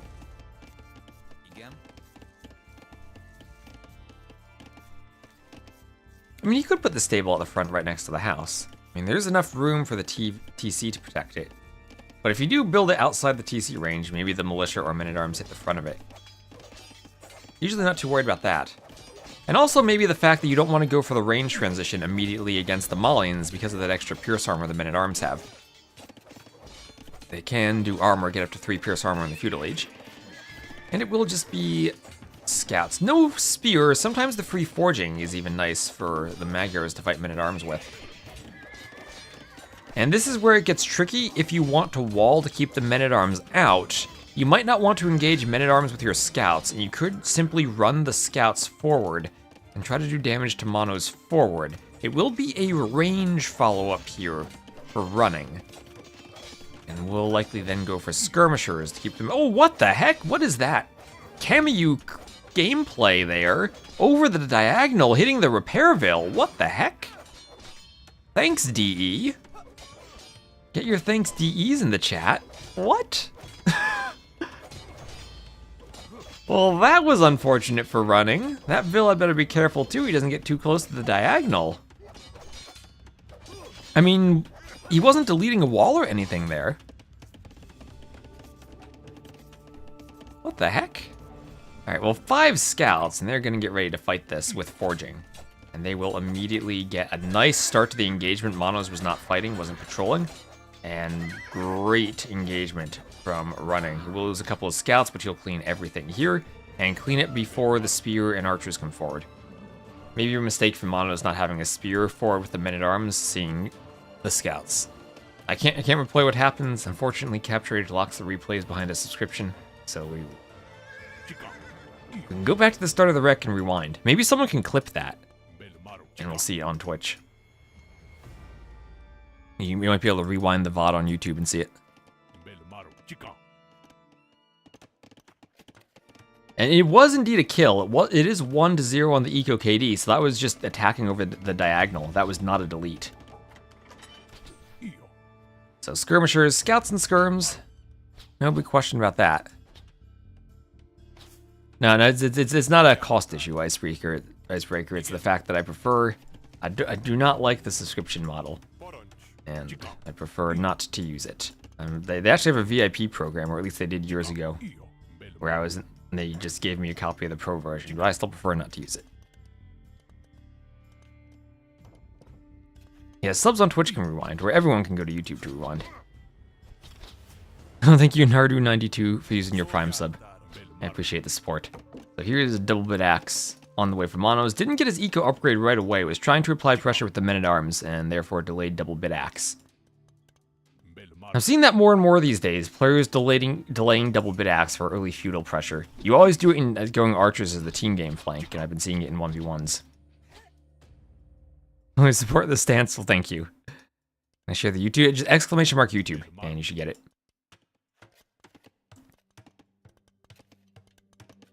Or just scroll down beneath the stream.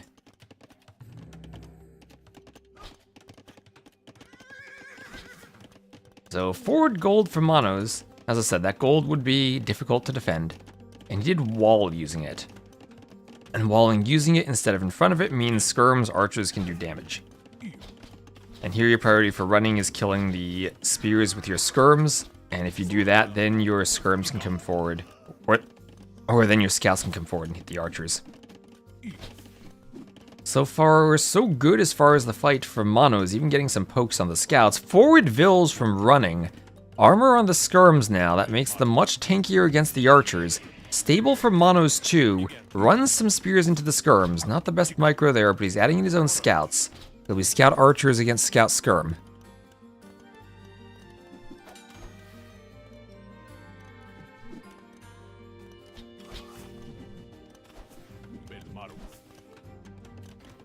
Tower rush with 2 vills. He sees the gold exposed, and if he ever gets control of this hill, it'll be an immediate tower. If you look at running scouting, he sees the gold exposed, and he sees the other 2 gold positions. So he knows how difficult this map will be for Monoz to play if Monoz loses control of that gold. Scout did the hit across. All right, that's what I expected to see. Scout did the hit across. That's a thanks DE thing right there.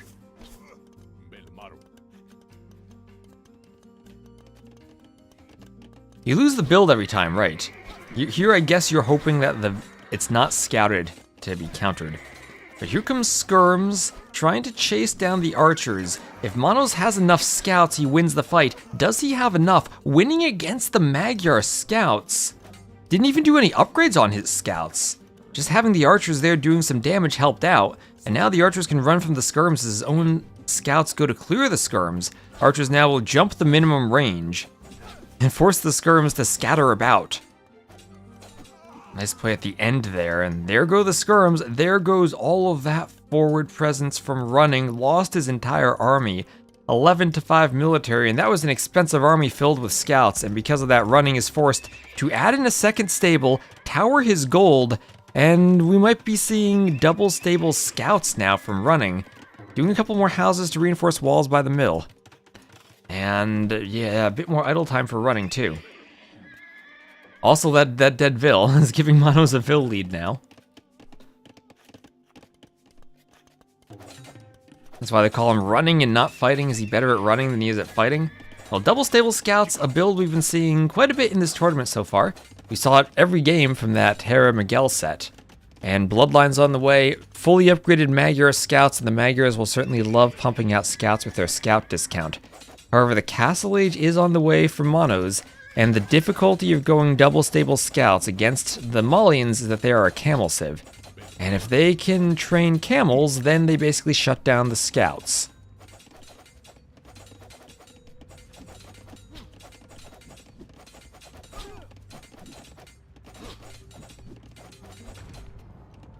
And the scouts are in. Bloodlines on the way. So no upgrades on the scouts for Monoz. He won't be able to fight this now.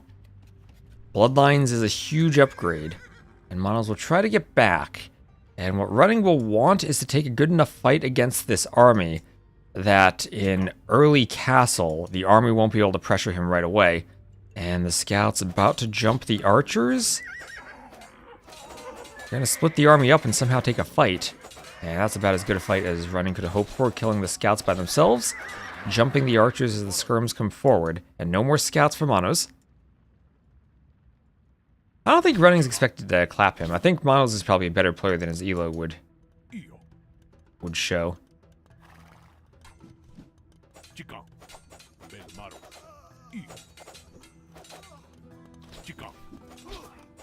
Skirm's picking off a spear, and running is doing what he can to fight the archers before they get back and become crossbows, but double stables and likely a camel opening from Monoz. Could change to knights after that, but seeing all those scouts, I think you open with 2 camels.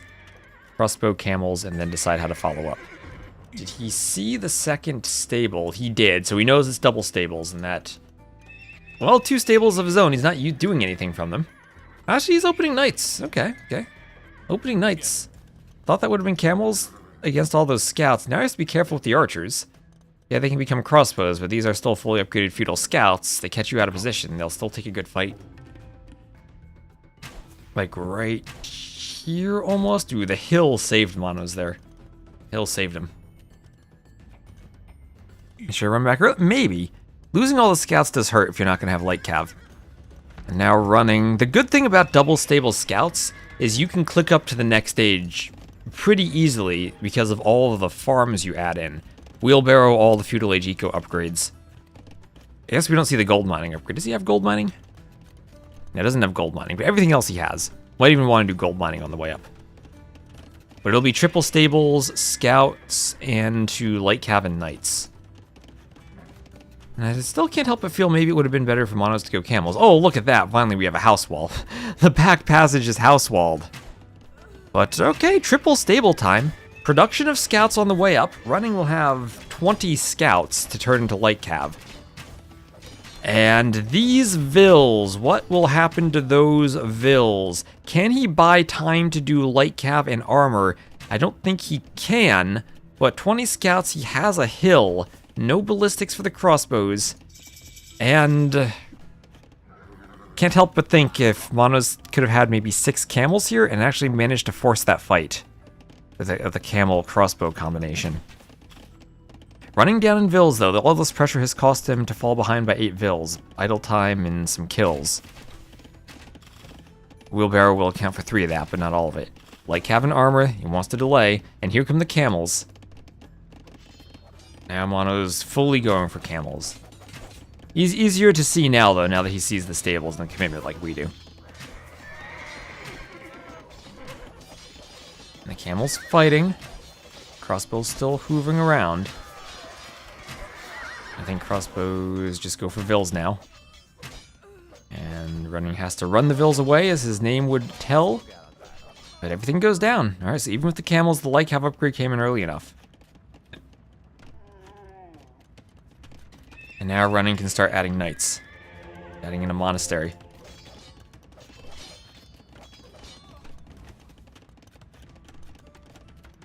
Light cav holding up much better than the scouts did. And Monoz didn't quite have the timing to push into that army. If there were still scouts, then maybe the crossbows and everything do better. But light cav, and especially the armor upgrade, turn things right around. And walls will be the response from Monoz. Early ballistics from him, but ballistics for 0 crossbows. You look at Molly and CA. Molly and CA. Also, that's right, no cav upgrades. Yeah, that's true, no bloodlines, no blacksmith upgrades. Add the feudal age upgrades in, and suddenly the camels take a much better fight. And now Magyar light cav with the free iron casting. Can they break in? It is going to be hard to wall them all out in time. Houses being thrown up from Monoz. You might need to pull another vill. So far, so good for the walling. Yeah, right, so many techs into crossbows that didn't pay off for him. And camels end up being what he's going for long term anyway. And running doesn't go in, afraid of the camels. Husbandry on the way for him will be important for running from the camels. And now, maybe the good thing for the Malians, though, is that he forced running to invest heavily into light cav, which he has a counter for. And all of this investment into light cav is not going to be investment into cav archers, which I think ultimately are the more difficult unit for the Malians to deal with. Yeah, and a university in ballistics, too, for the crossbows. Monoz was full in on the crossbows. And of course it's easier from our point of view, seeing everything, to look at that and think maybe the camels were the better option. But he did not get much value from the crossbows.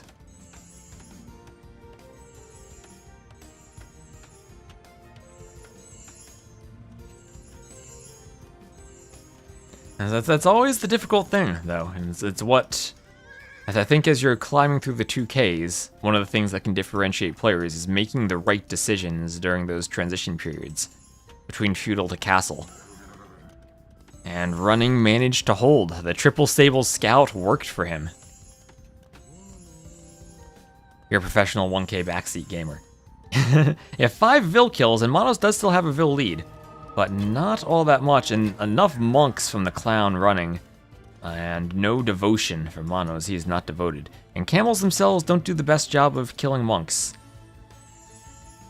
And maybe we should add pike. I think the monks are doing the job of the pikes, but it does have a couple spears, and Malian pikemen will have the free iron casting, so can be a good option for, Magyar pikemen will have the free iron casting, so can be a good option for them. Monks are the new pikes and the old pikes. Is a Jordan set worth going back to watch? Depends if you're a Jordan fan or a Villese fan.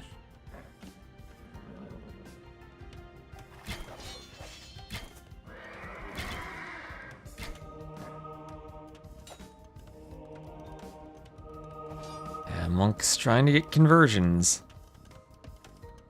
It was not a 3-0, if that's your criteria. It was not a 3-0.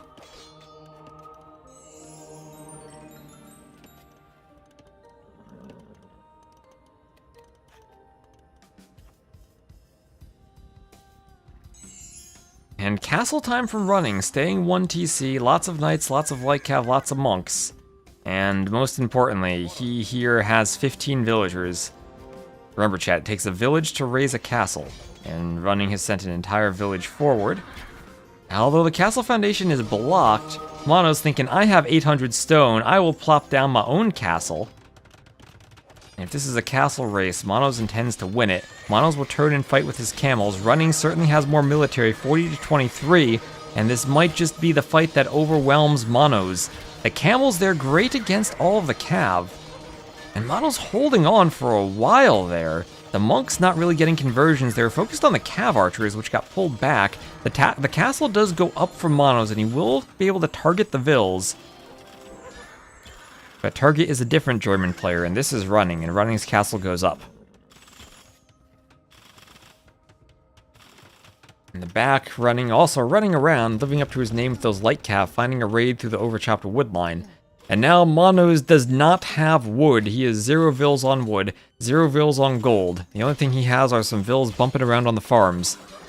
And Cav Archer is trying to save the Vils as the Vils fight the light cav, but this is looking really good now for running.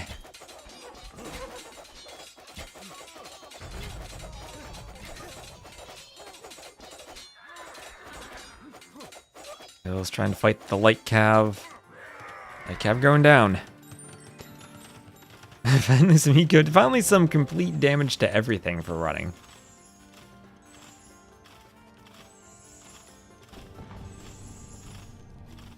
It's such a good position, late feudal. Yeah, I felt like once he cleared that late feudal army, he was in a good spot. Got up faster, but decided to be aggressive with a unit composition that didn't work out. The thing is going swimmingly for running. It's running according to plan.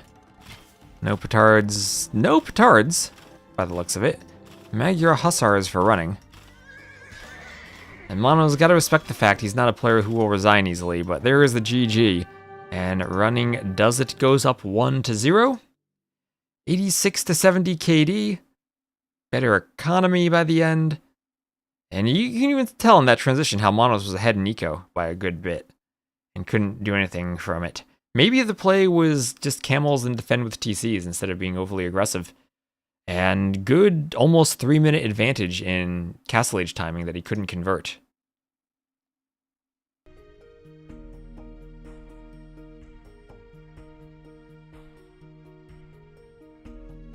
Yeah, we're right, and also kind of waiting for ballistics gave running time. Time to amass the scouts, get to the Castle Age, do the light cap upgrade. That's a loss for the Malians and a win for the Magyars. Malian CA is underrated.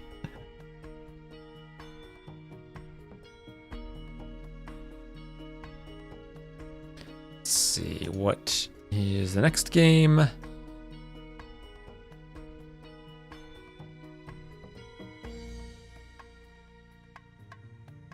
Now you think we'll have the Persian mirror. Okay, okay.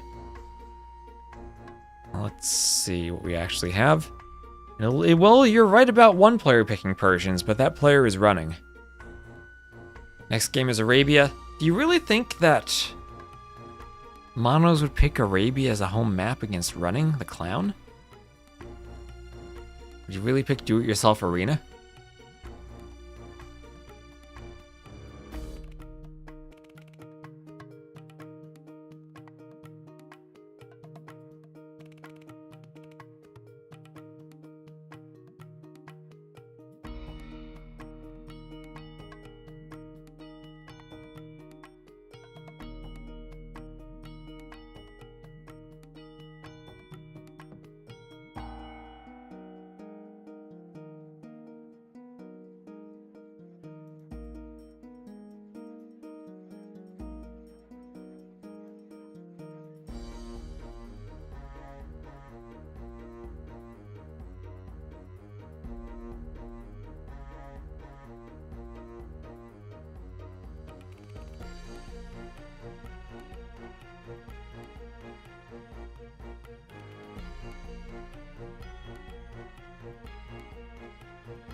I think Water Arena? Now, Water Arena was definitely the best map in Thalassocracy. No doubt about that.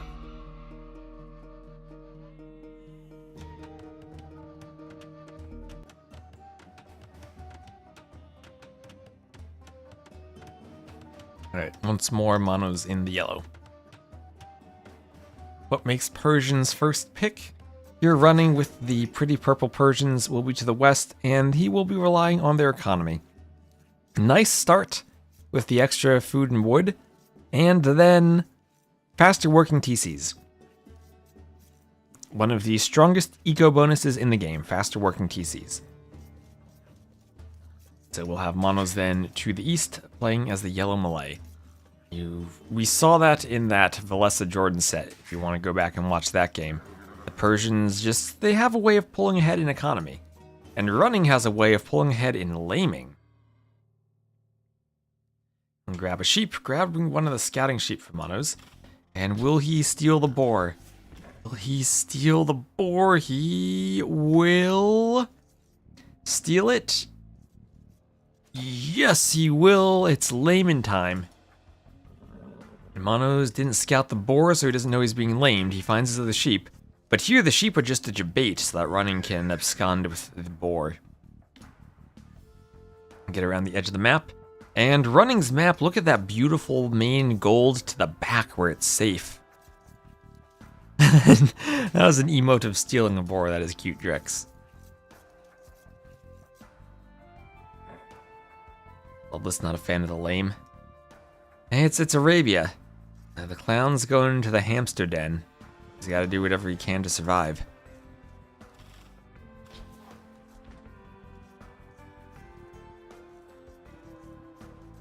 And Orange Butterfly, thank you very much for the follow. Welcome to the stream. Oh, you're running most definitely as a clown. As I said, he hosted the lobby, and the map that was the last one he played before King of the Desert Arabia was a Stronghold Frenzy map. That is a true clown right there. Or simply you just want a Persian douche. Maybe we'll see one of those at some point.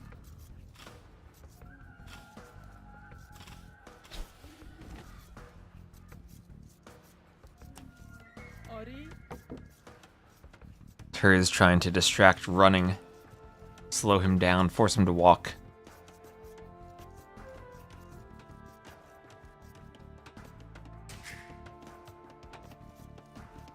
Sheep collected here from Monoz under the TC as he took his one boar. And he'll need to find more food sources now. Does he have deer somewhere? Did he push all the deer already? His deer would be super far away. And this is a rough opening for Monoz now as the Malay. The Malay want to stay Dark Age for a long time. And that means he's going to need to add a lot of Dark Age farms. Up there you go, now I found a gazelle. I could even see it with all the bushes and stuff.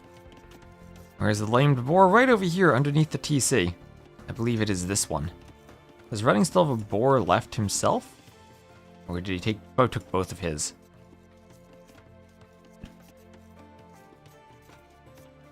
He took boars so fast, you think TC drop is coming? You wouldn't be going to gold for a TC drop. You don't need gold for that, you just need your lumber camp.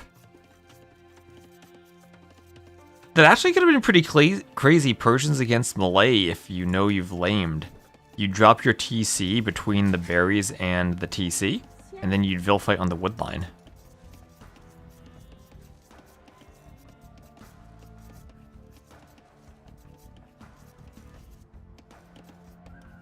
Hello, Timaloy, over on YouTube. How you doing?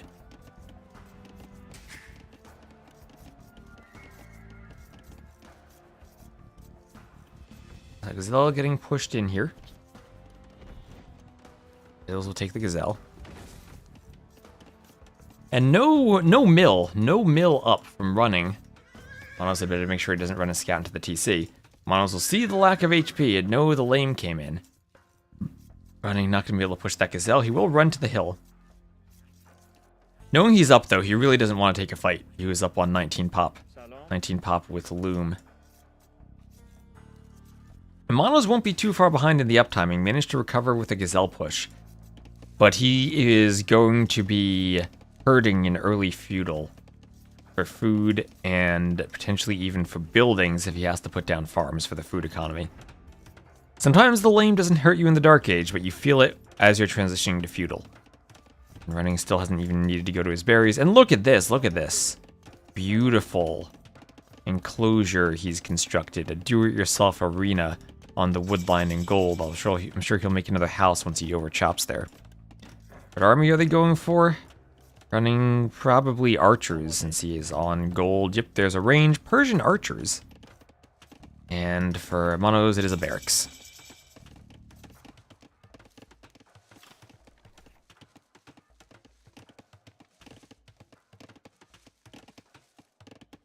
And running will be over there and scout that. So he knows it's a barracks.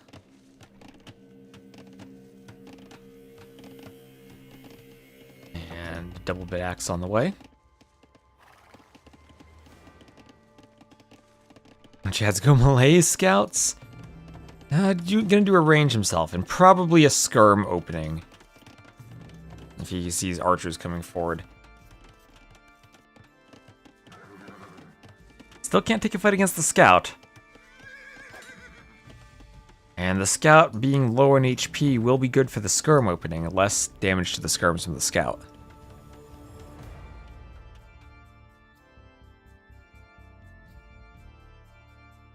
You like Persians because they have the stronger elephants. Malay have the cheaper elephants though. They will have more elephants. More walls going up for Monoz.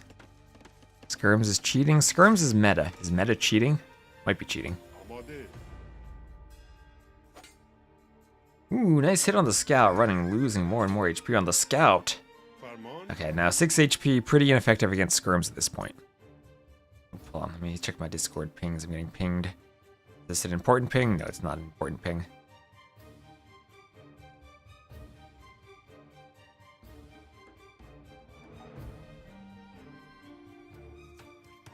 Alright, that's my worry about streaming. I see pings on Discord and I gotta alt-tab and check them.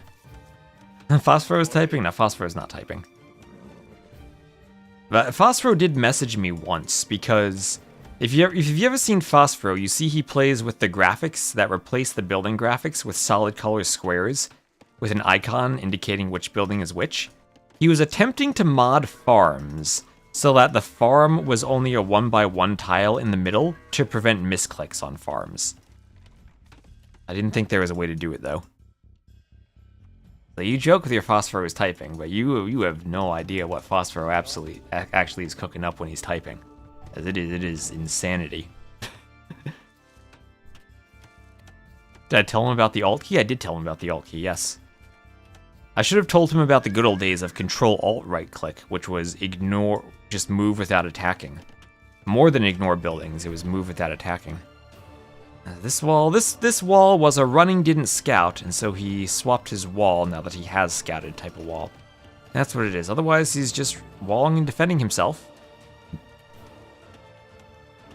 Adding in archers. And to be honest, if you're lamed, you want the game to last as long as possible. Right now, Monoz is actually made up for the laming in terms of resources collected. He's ahead. He did manage to do horse collar for his farms, and running didn't do horse collar for the farms. So despite the lame, Malay Eco 2, that's pretty good with the extra vills. You're equal on vills. I think Monoz actually doesn't really feel the pain of that lame at all, thanks to running's decision not to go forward and push. Running more like walling? Well, as I said, running is a clown, and arena is not a pickable map in this tournament, so you have to do it yourself.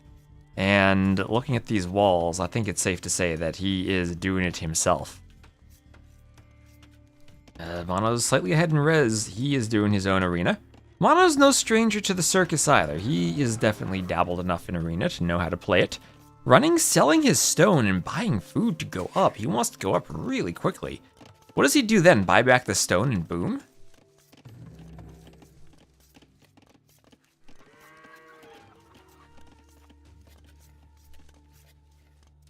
The people's champ if he wins after the lame.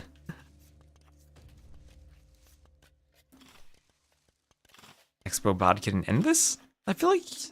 Okay, yeah, this is kind of hard to wall that out, but...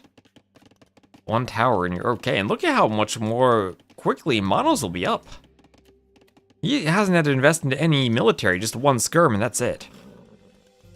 Running, losing his scout too. And Monoz gets away. If I had just seen this map out of nowhere, or seen this game out of nowhere, without knowing there was a lame early on, I'd say Monoz is far ahead. Still tricky to play against Persians in their economy, but he feels like he's in a good spot. Is Running's TC open to mangoes? I guess it is, at the front. I'd say the same thing about Monoz's TC. At least the hill isn't directly on it. Yeah, his Persian TC. Monoz up to the castle age. And what's he gonna do? TC. TC time. Booming away. More res collected than Persians after being lamed. Now, did people sleep on the Malay Eco sometimes? Malay Eco is good. The Malay are the one civ I see that can boom versus Kumans on an arena map. And win the boom.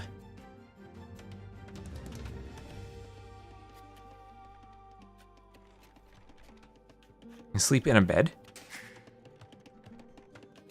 That is a good place to sleep.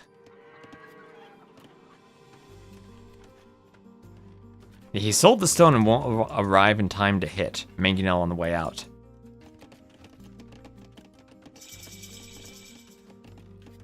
Now, running's forward, he will have a good army of archers to turn into crossbows, but will he actually be able to do damage now that the workshop's there? He doesn't have the timing for this Bodkin crossbow. He's doing his own forward, but the Malay can go monk defense against forwards.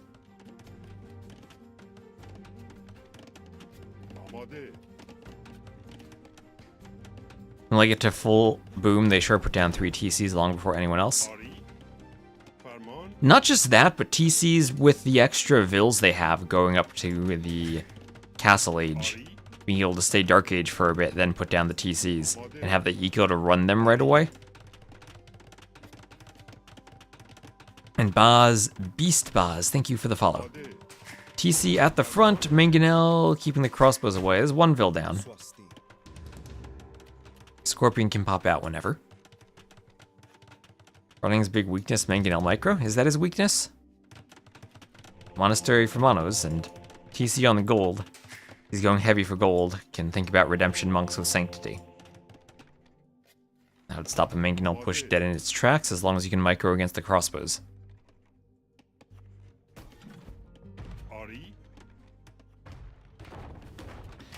Swear to God, if I hear more cheap running puns. Don't worry, I'm sure the puns will run out soon.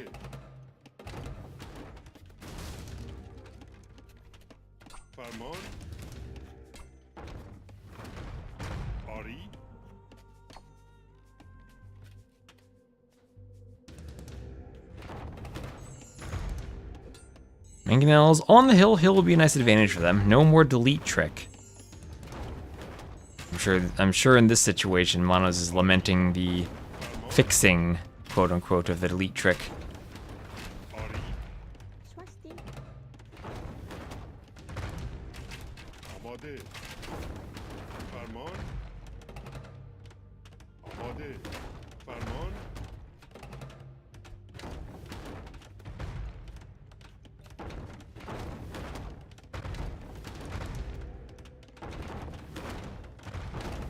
Mangonel out. Ooh, Mangonel taking some hits. Dodging. What did you say about running in his Mangonel micro? This looks like a strength so far. Crossbow's dodging everything, splitting the shots. Crazy good position on this hill. Finally tanks a shot. Gets the Mangonel though. And now it's 3 Mangonels to 1. Monoz has to repair that workshop. But behind all of this, 15 lead. 3 TCs from Monoz while running is pressing with 1 TC.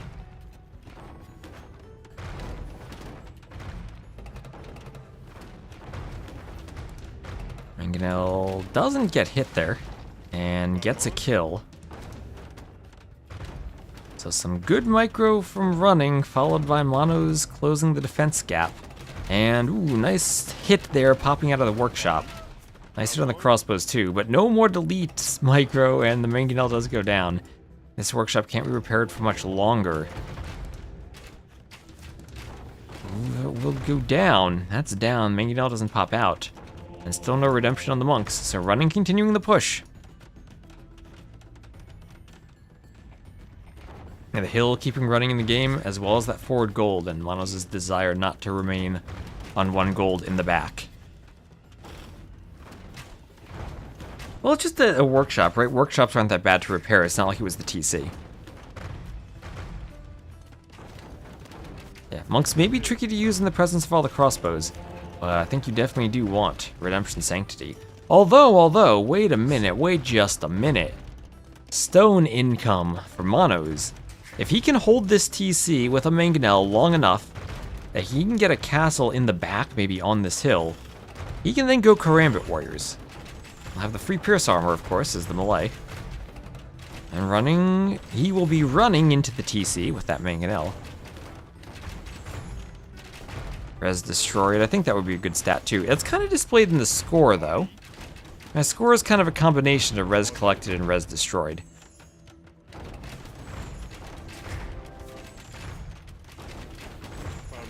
It's like scouting, res collected, res spent, and res destroyed. 5 Mangonels against 2. Sometimes I feel that having 5 Mangonels is more difficult because it's easier to make a mistake with any one of them. Your attention's more divided. Ooh, 3 HP left in that Mangonel. Whoa, look at that. Repair build. Mangonel goes down.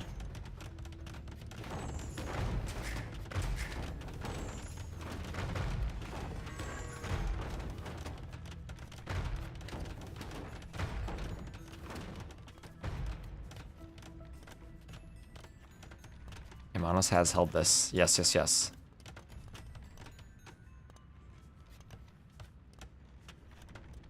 And now Karambit spam. And this might come down to can 5 Mangonels destroy Karambit Warriors. Maybe he can get a good shot on Karambits. 4 gold? The Among Us shape on the gold. A bit cooked. Oh my gosh, but. Monoz, he has a siege tower. Oh, running. What is running gonna do now? The hard counter to the clown, the siege tower. Look at the speed on such thing. Yep. From 0 to lizard in 0.3 seconds. That's how fast this thing goes. Yep. It's taxi time. Half a population, full speed boost. Oh my gosh, the siege tower. How did we buff fortified churches and not nerf this thing? There he goes, closing the distance on the mangonels. He doesn't even know where to ungarrison. There he goes, sending the karambits out to destroy the mangonels. 1, 2, 3, 4, 5. Remember when running had 5 mangonels? Do you remember that? Yep. There's still karambits in the tower. Monoz needs to ungarrison and kill the crossbows, or hop in. There are Villes fighting there. What even is going on? Running's losing everything. Monoz is up by 15 to 20 Villes. More karambits hopping in the tower just to hop into it. Oh, there they go.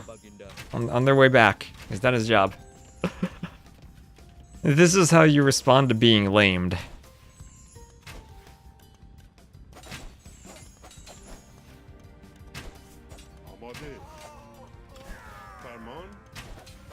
Running microing the crossbows a bit, but still getting hunted down by the karambits. Siege tower filled with karambits is much faster than crossbows.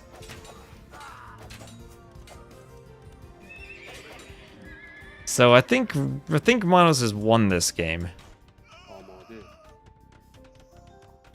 Well, no, the new patch does not change the tower at all. That was surprising. I don't know why Conquistadors got a buff. And the siege tower didn't get a nerf.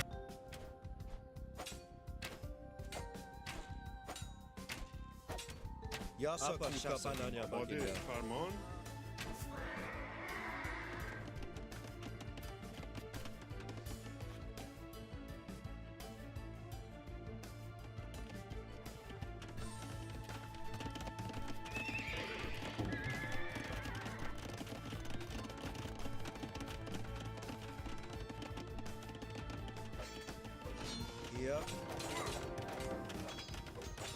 Apa syasananya baginda? Yasa kuka baginda.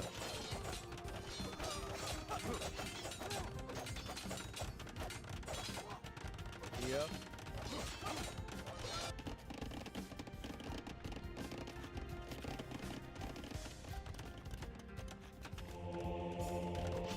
Yasa kuka baginda.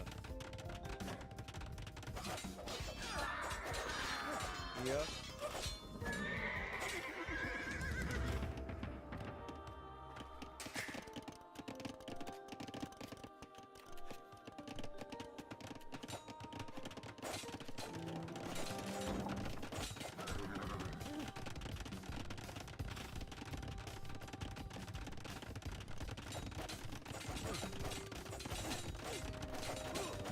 I guess siege tower is too strong. They killed Reapers for the second time.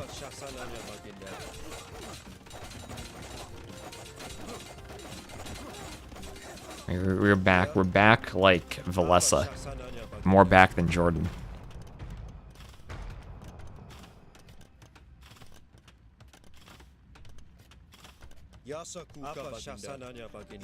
And, running. Well, you know what the problem for running might be? He is running out of gold. Look at this. Stone forward, gold forward, gold forward. What does running do if he doesn't have any more gold? He's got 1k more gold left to mine in his base. The karambits are already in the siege tower, pushing them forward. Or not quite, he can wall behind that. He's got nowhere to run, his back's against the corner.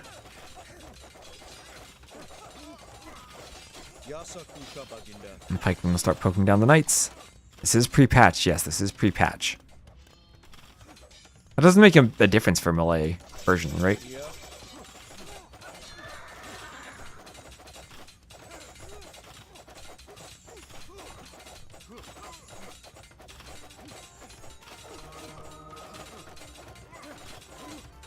What did he say about cheap running puns? I think you said to run with them. Chemistry on the way for running, and he will want hand cannoneers. Will definitely want hand cannoneers, but how much gold will he have for them? Trash bows, actually. Someone said trash bows. That might actually be the best option for him. Does he have commander in? Trash bows where he won't need gold could have maybe even been great.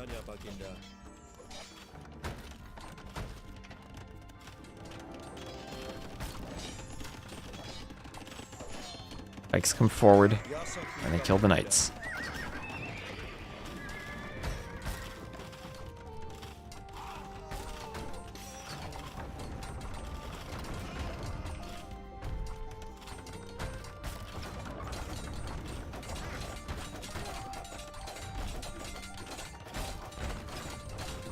Stable's going down, Rams coming forward. Pikemen karambits inside the Rams, adding a bit of power to the Rams, some speed to the Rams, the capped Rams. So both players are up, but Monoz, with all the map control, running tries to head out for a TC, and he is trebbing. Monoz getting his own trebs and continuing the capped Ram push. Malay don't get siege Ram, right? No, they don't get siege Ram. Could do siege engineers, could do bombard cannon once the chemistry upgrade is in. Knights and hand cannoneers forward. Ungarrison from Monoz, there he goes, popping out of the Rams, fighting with the pikemen. More treb shots on the way to deal with the castle. Trebs from running going down while the castle for the Malay stands. And the Ram push continues, the pikemen coming forward, and running is collapsing, everything falling apart. Holy pikes, says I Love Baskets. No more stone for running. He's run out of stone. He's run out of stone. And he will soon be running out of castles. At the front, his forward buildings are cleaned. The rest of the Rams dealing with everything along with the Tribs. He's desperately fighting with Vils. That's all he has left. As crossbow and fletching and thumb ring and ballistics come in for Monoz, and he's ready to start adding in arbalests. Or at least ready to start transitioning towards them to deal with the hand cannoneers. Still has the siege tower alive. The thing's got 14 HP.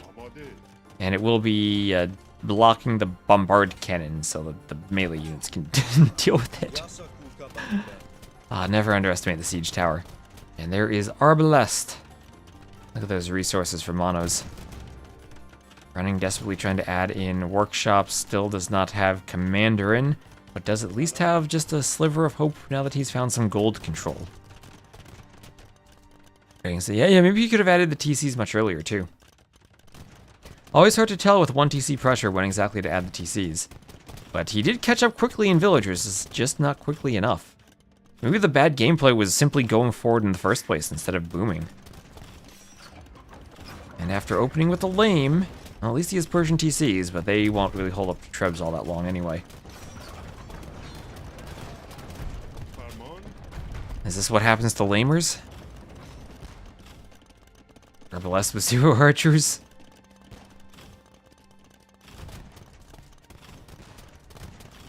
And guilds, let's see, there for...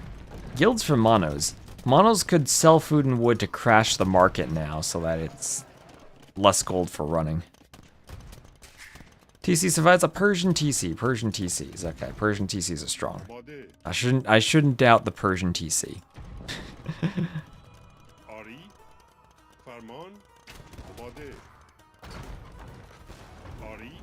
Now, some of the bonuses that have survived since the Age of Kings.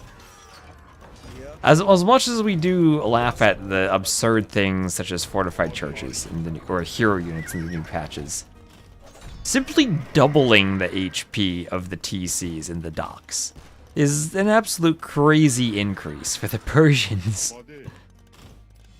It's not like plus 25% or plus 50%. No, it is literally double it, plus 100%. Yeah, bombard cannon forced back the Trebs, but now some Rams on their way forward. Still waiting for the Arbalest numbers to grow. Mono's able to repair his castle for a while. 1 Treb left. Running, not giving enough hope yet. Plate barding armor on the way. Cannon not getting hit. Monoz has to be careful with his ARB numbers.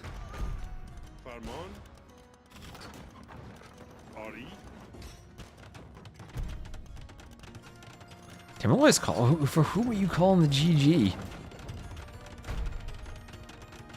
Halb on the way. Halb will help against the light cav for sure. Running has cannon numbers. Cannon maybe can destroy the rams. Maybe destroy the siege tower. That thing's still alive on 14 HP. Here comes the push. Here comes the push. Halb will come in during the fight. And Engineer pushing back. Cannon destroying some ARBs. But Cannon also destroying the hand cannoneers. Okay, now you can type GG, I think. Goodbye Running's army, and goodbye Running. Okay, he just lost everything. There's the GG, and that's what happens to Lamers. Monoz ties it up 1-1. Oh, look at that Malay military count. Malay OP. That means who still has Persians in their Civ draft? Monoz does.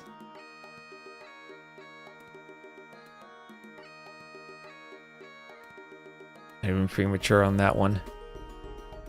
I was hoping you weren't calling that thinking Running was doing a comeback. 1-1. Malay OP.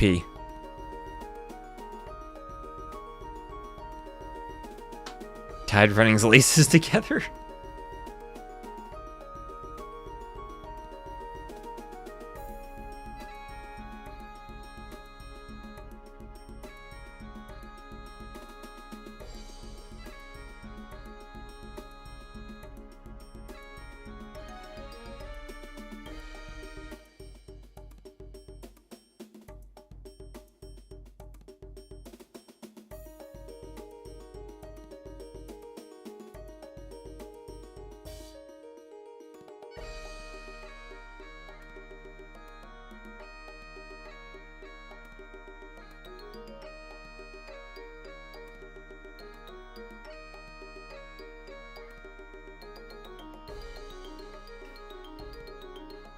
Alright, let's see. Dashboard. Almost clicked the wrong set. There you go. Now remember, after this, we do have Doubt versus Doomster, so one more set to cast after this.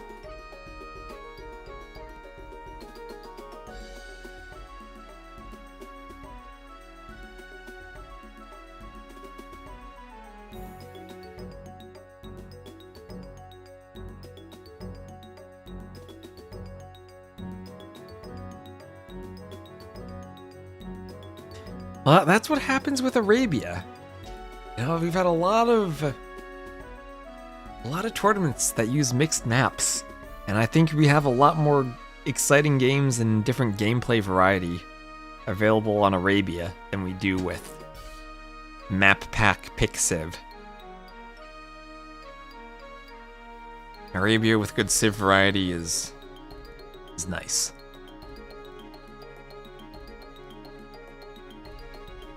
When do we want to do the next Masters of Arena? I'll host that if we get funding for it. I'll give it a proper 1,800 HP wall version of Arena.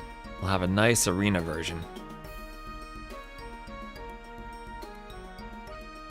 I'll see if maybe we can do another event hosted with John Slow at some point. Do some more Arena.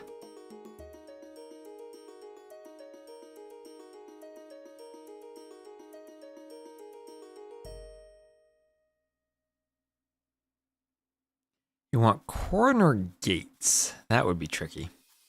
Probably possible, but tricky.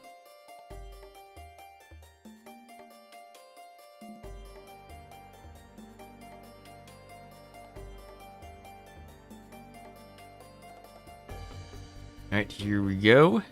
Launching. Ooh, Mono's picking orange as his color. 2 TC Arena Houseboat.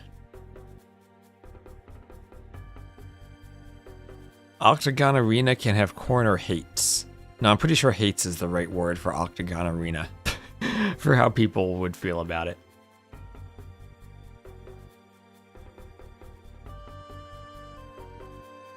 Do we leave him in orange or do we put him in yellow? Did he misclick gray and accidentally pick orange? We know the base is close.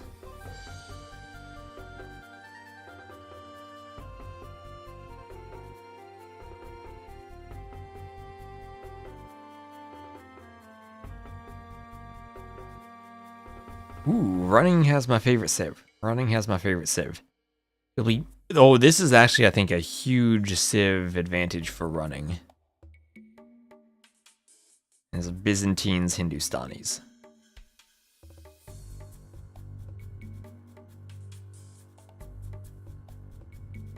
You get to cataphracts, and there's very little Hindustanis can do other than type GG.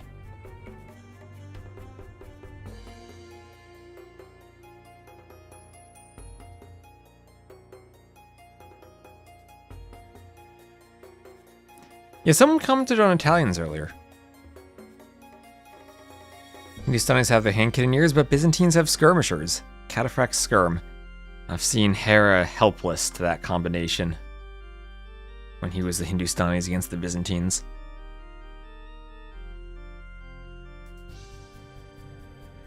Arena and 20 admin bans. Maybe we just do the opposite thing and go admin picks. Can I leave Monoz in the orange, or should I put him in the yellow again for consistency? Orange and yellow, it's close enough. We'll know who's who, I think. Type GG Civ win. I know lots of people go for the church rushes. That's a common thing these days. Churches are OP. And only more so in the new patch. Monoz saying, you lamed me last game, no more laming, I'm gonna take my boar right away. The other boar in the back, he's located most of the sheep. If not all the sheep, yeah, he has all the sheep. So no laming this game.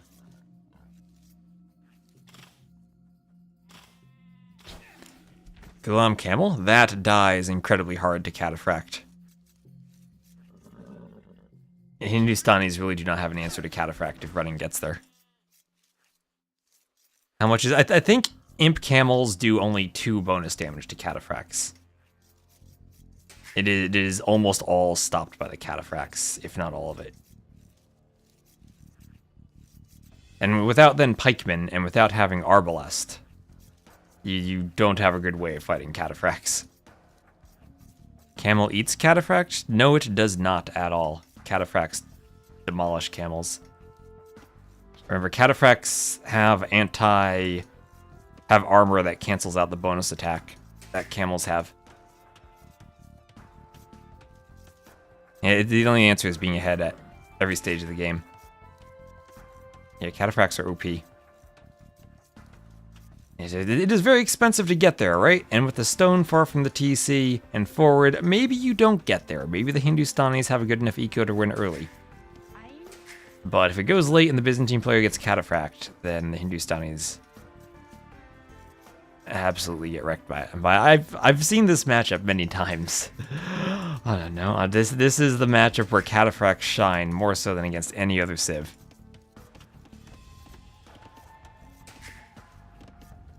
Not even imp camel. Yeah, it's pray till imp. Pray till imp. HC, well, you get to HC and the Byzantines have skirms. Remember, hand cannoneers also die when cataphracts jump on top of them. And other than that, you're dancing around skirms.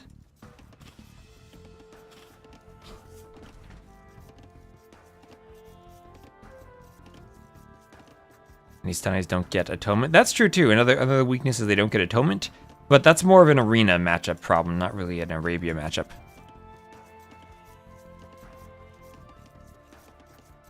Back when Gujaras and Hindustanis were busted, I hoovered Biz for the Kata dominance.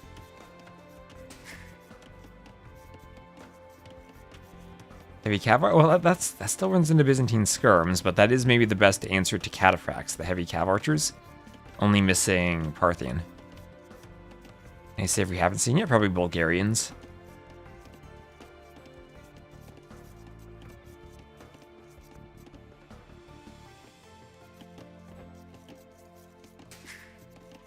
I don't think we've seen Catans yet, because they've been banned every time.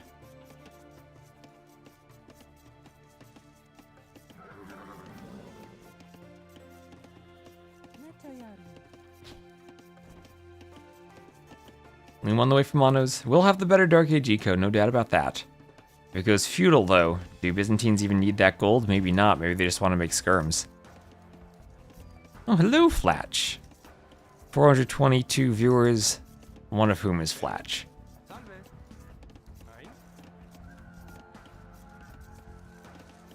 Catans made it through in one set. They did. Ooh, okay. Catans are not banned. They will make it through every time. First pick by both players. Yeah, I imagine Catans, Chinese, and Persians will all be very highly picked by everyone.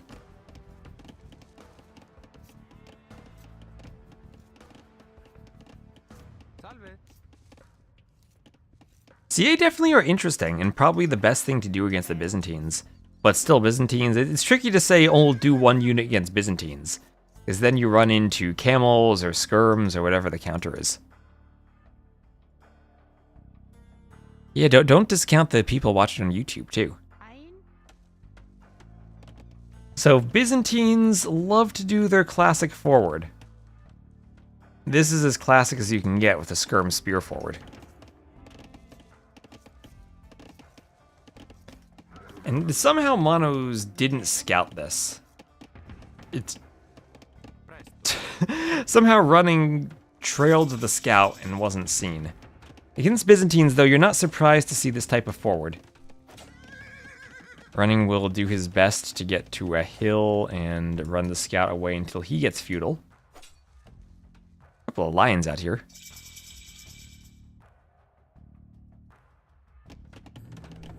And an archery range on the way up. Will Monoz spot this with his spear? Spear has a pretty big line of sight.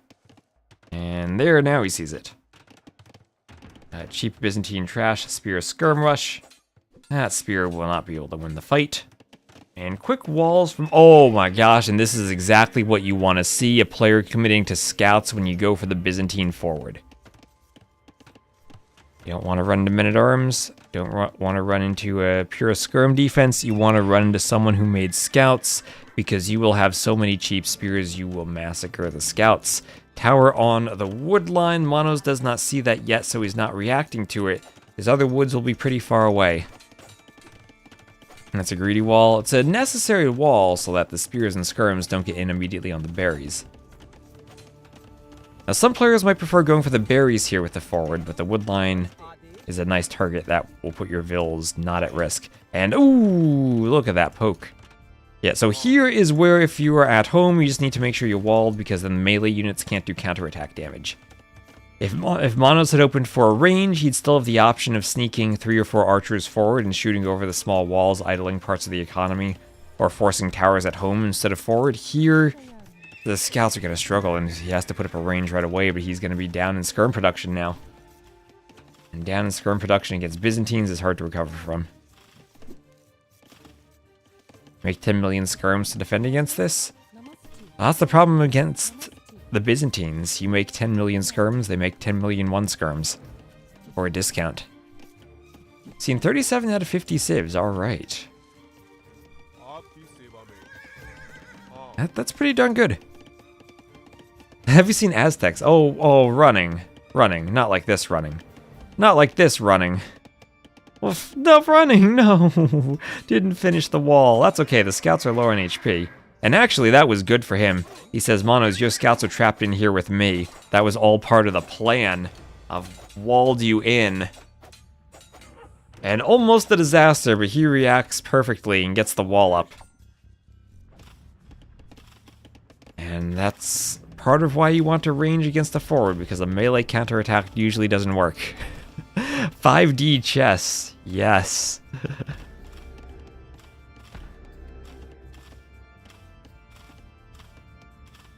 Yeah, Byzantines get cheaper spears, indeed. The Byzantine discount.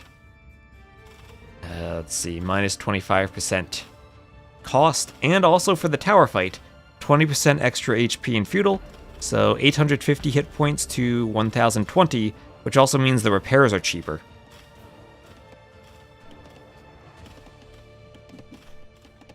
you still repair at the same rate, but the stone per HP cost is better.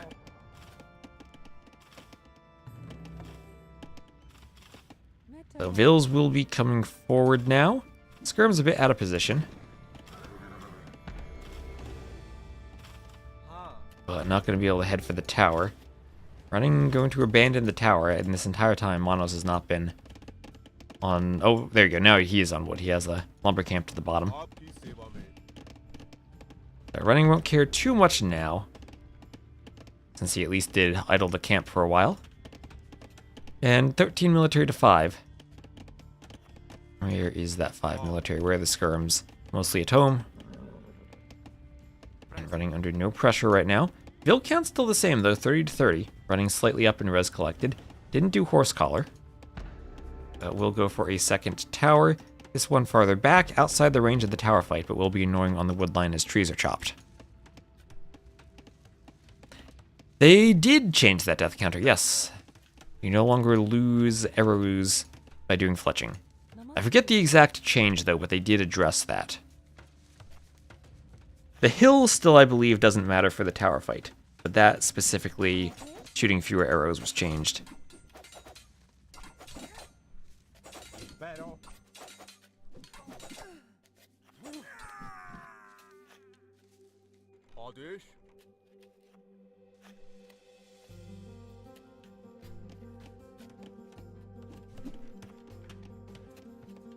Yeah, the vills get affected by fletching, basically.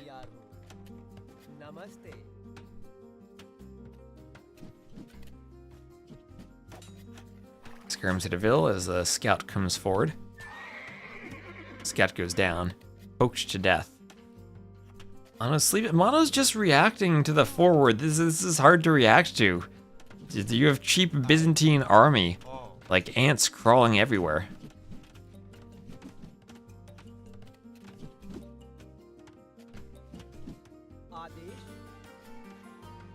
He's done a good job so far of keeping vills alive.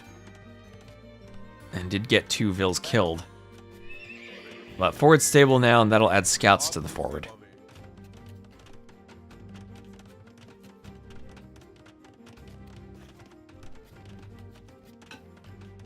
You also have to deal with the fact when you get to the castle age that, yeah, camels attack faster for the Hindustanis, 25% faster, but against a 25% discount for camels for the Byzantines. So you do get outnumbered. Byzantines lack bloodlines, but all in all, I think the camel numbers matter more than the bonuses for stats in the castle age. And going pure camel versus camel, I think usually favors the Byzantines too. Not an imp when you get imp camel, but you have cataphracts for that anyway. Who else is playing? Doubt will be after this set. Doubt versus Doomster.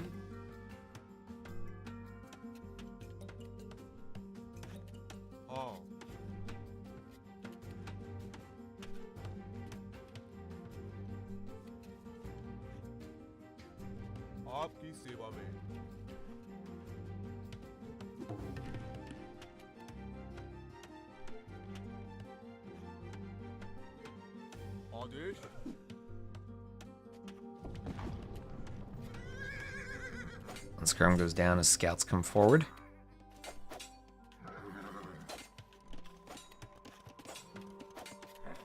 Forward hitting more skirms. Well, he knows about the stable now, as he sees the scouts. Mono's still up by 2 vills, by 1 to 2 vills. And he has managed to wall, so he's not in the worst spot. Maybe needed house walls there behind the palisade. But he is still holding. The game's not over yet. But the Byzantines have done what the Byzantines want to do. Be aggressive with their forward.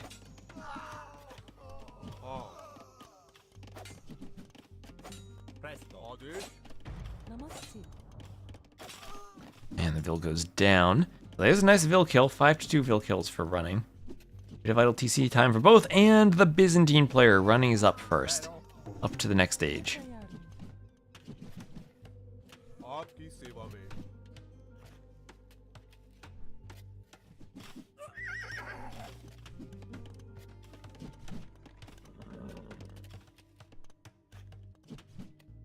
And as soon as Elite Skirm comes in, that's going to be a nice boost for the Byzantines. But maybe, just maybe, Monoz can break out. And Monoz does have more skirms right now, running still to forward Vil. Using the market, he is up.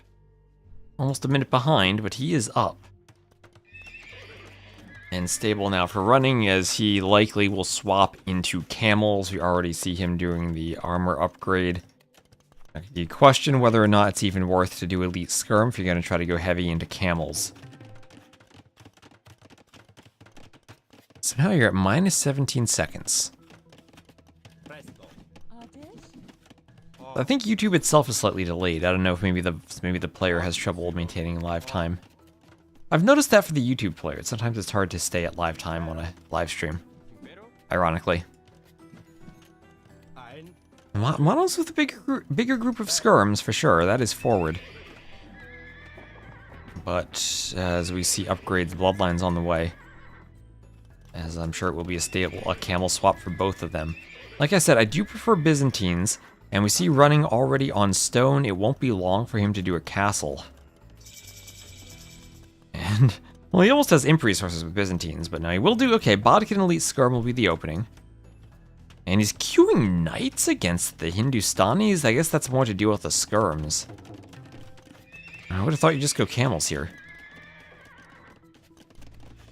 Question for running is, does he go straight for a castle, or does he want TCs first?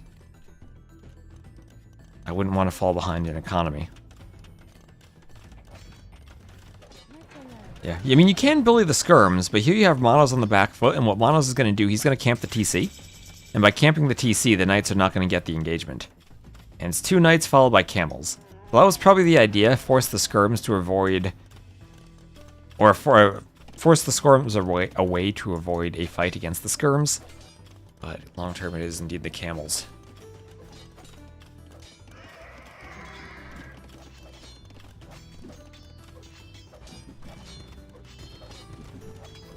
Just 2 knights, now camels. And this is where the Hindustanis try to fight better camels versus more numerous camels. And remember, the Byzantine discount is bigger than the Berber discount for camels. Palisade there goes down, Elite Skirms for both. Don't think either player goes ballistics here, as we have camel upgrades forging on the way. With all the skirms, I would feel armor is more important than forging, but maybe a bit easier to afford, it is cheaper.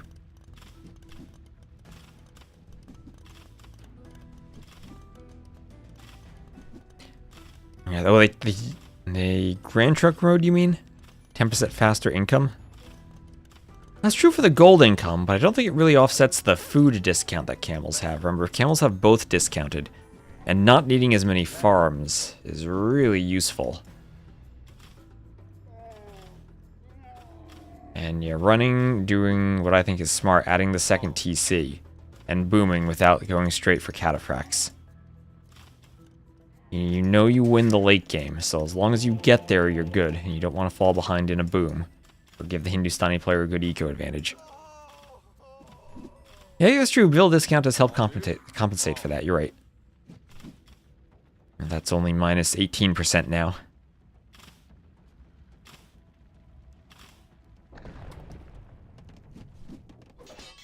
And that's true. You do need the castle for Grand Trunk Road.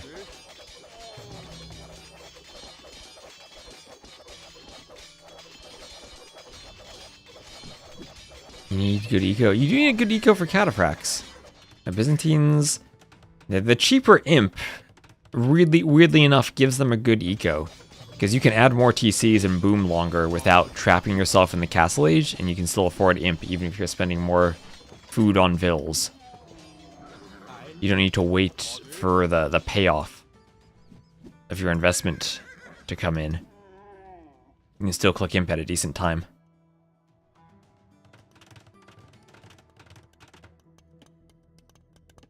And still the camels do need, I think, their second armor upgrade before they engage, even against the skirmishers. Never engage skirms without having full armor. That's I think, a general rule. Camels, knights, what have you. Just get the armors. With how low their attack is, changing the damage by 1 is a huge percentage difference.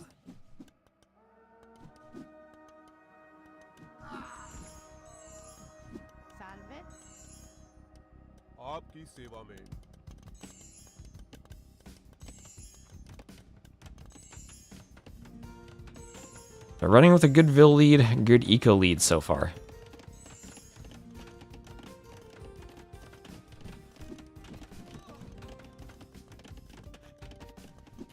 Falling behind a bit in skirm numbers.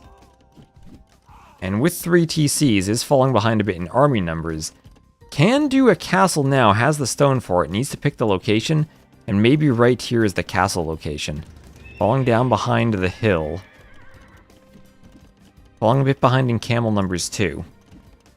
And if you're Byzantines, you want to be ahead in camels, not behind. Stable will have a bit more HP.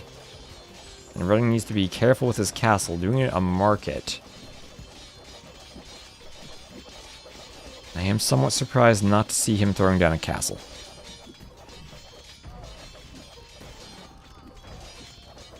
Trying to use his camels to pick off reinforcements now.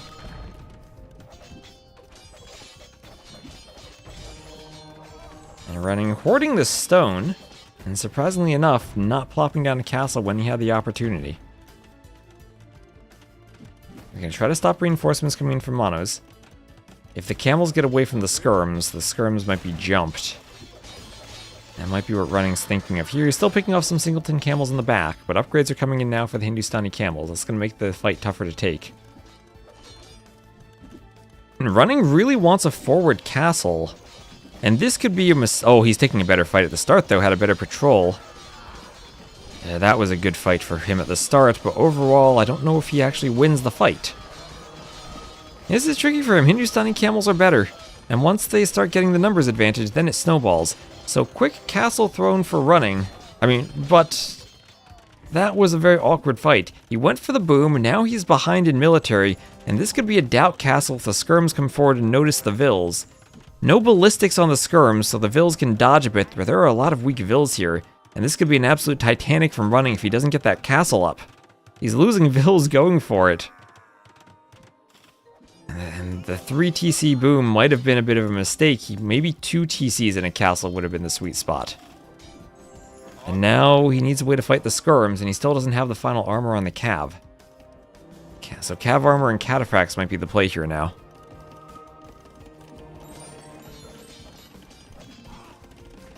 Doubt gameplay was next series. But he still does have a good eco lead. 1k more res collected, up by 14 Vils.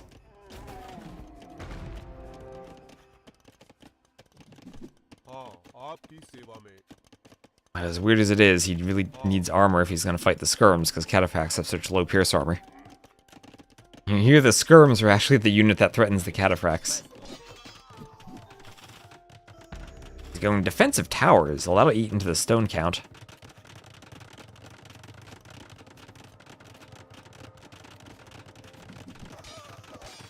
And now you're in the awkward location where you made the decision to boom, but by booming, you've given your opponent the advantage in skirm numbers and camels when you are the Byzantines. And that's the opposite of the situation you want to be in. And looking at that KD, 64 to 38, Running has found himself pretty far behind in army numbers. 36 to 19, and can't take a fight. Armor gonna come in now from Monoz too. It'll help him underneath all the towers and underneath the TC. He's ready for a castle drop. And the Vils will drop a castle right here. That'll hit the towers on the gold, the main gold, the TC, and Running is not in a position to fight.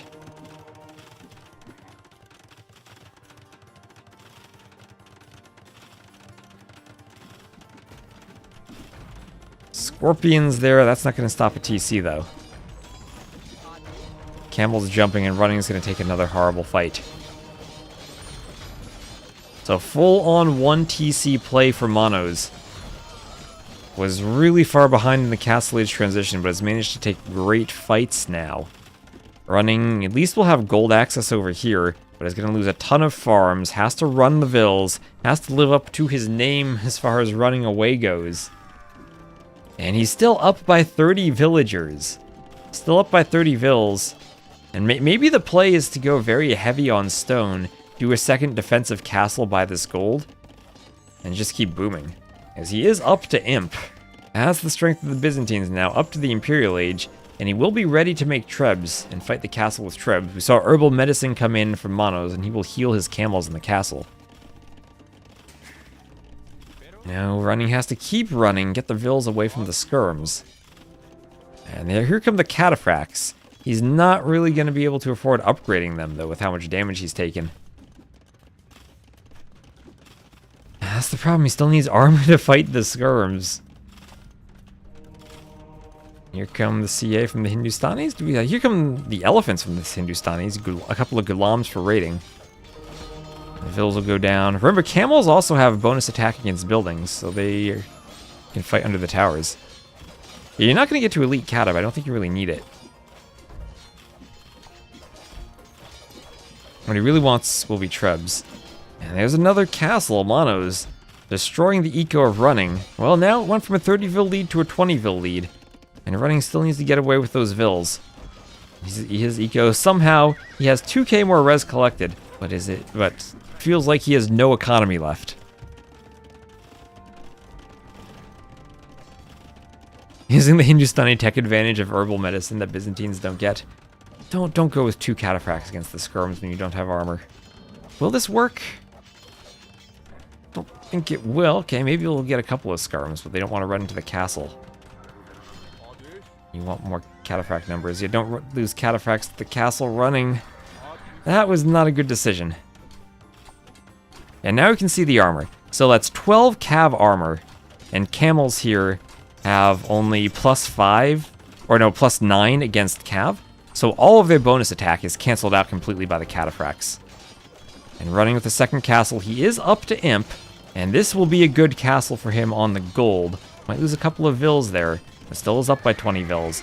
1 TC is still for Monoz. Monoz maybe hit a point where he should have added TCs behind this. And it will be double castles for cataphracts and trebuchets now. Running still can't quite afford that armor. Maybe adding in some more farms behind this.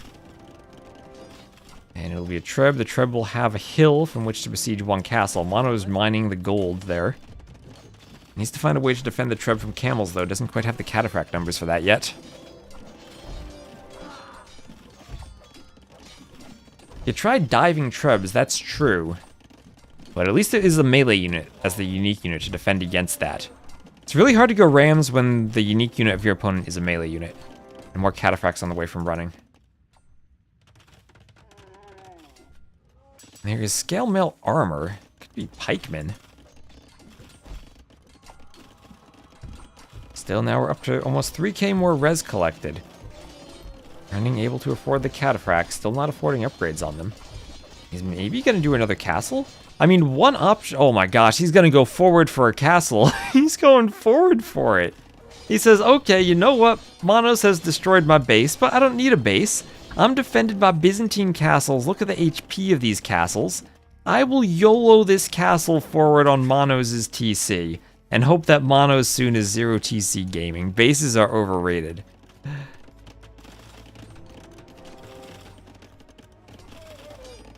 Yeah, the skirms don't want to fight under the castle. The camels are... Oh, the siege tower! The siege tower. Cataphracts here want to fight on the hill and where the castle can protect them.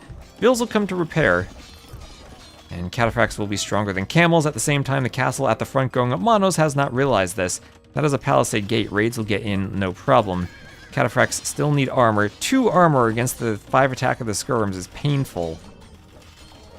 But at least it is only skirms. And now, skirmisher, armored elephant, siege tower, camel, gulam, everything on the field for Monoz is countered by cataphracts if running uses them properly. And forward cataphracts now raiding the base. And with only 1 TC, cataphracts will be a good raiding unit, as Monoz has nothing at home. Everything he has is forward. And running can sit back, wait for the cataphract numbers to climb.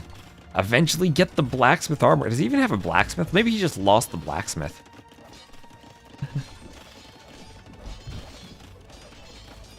And this is where you want to be. There he goes. Now he's getting the armor.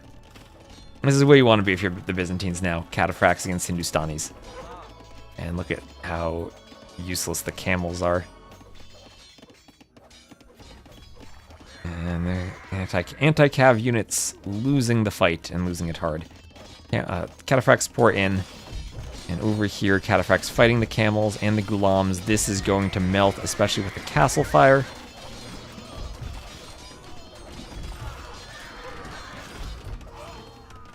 And there's the GG from Monoz. As running made, I think, some mistakes that game. Made it interesting when he was losing his base to the push. When he was floating stone and didn't put down a defensive castle immediately. But that's how Byzantines like to play the Civ matchup. You hold until you get to Cataphracts. And then there's no answer to that. That castle did make for an amazing end. And also the cheaper imp. Kind of seeing what Byzantines can do. As I was saying earlier, you can boom without over booming because of that cheaper imp. You still find ways to click up even if you're booming. On TC, the whole game was adventurous. Yeah, I feel like also Monoz could maybe play a different game if he adds TCs behind this and booms. He at least wouldn't have been as far behind in Villese. Maybe if he himself gets imp, he could make it interesting. And if he himself gets trebs, then maybe he forces Cataphracts to fight underneath his own castles, where they're going to be much weaker to the arrow fire. That was one heck of a game.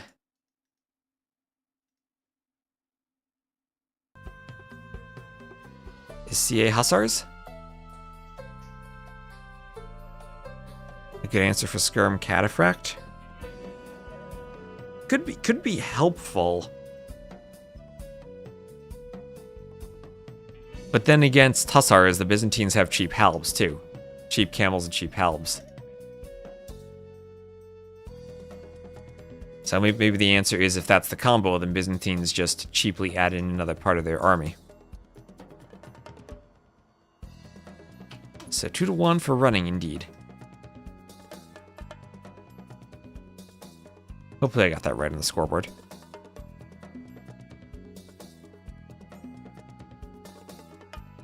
Yes, I did.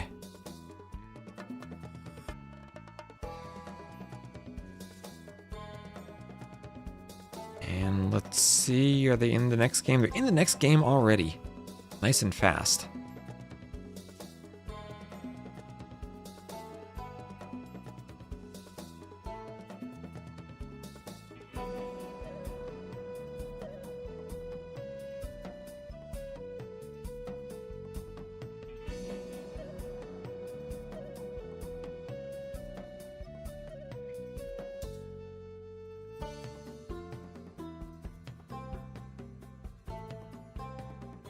I think the bigger mistake, though, from Monoz, if you can call it a mistake, is not scouting the forward and opening scouts against the Skirm Spear forward.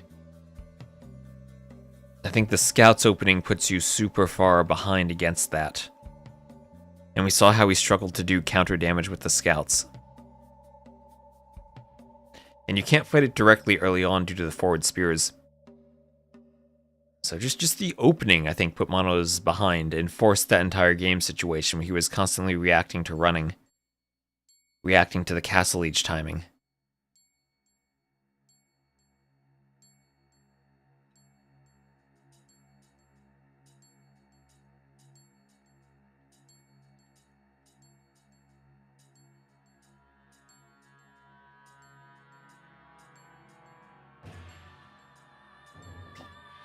Alright, and here we go. And Monoz, we'll put him in orange, I guess. We'll keep him in orange. It'll be the orange Persians to the west, running the purple Koreans to the east. Let's see, he has 3 copies of this red cyan rug.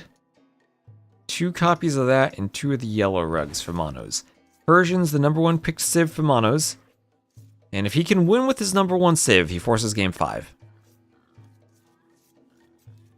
He was also super unlucky with the scouting, right? The Vils from running did everything they could to chase and run into the line of sight of the scout.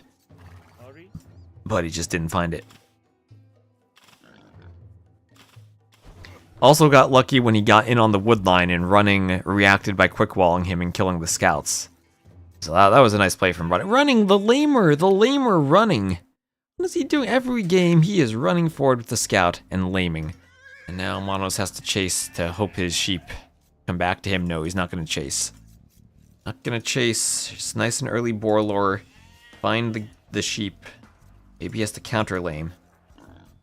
Running sees his boar already lured one, can go lure the next.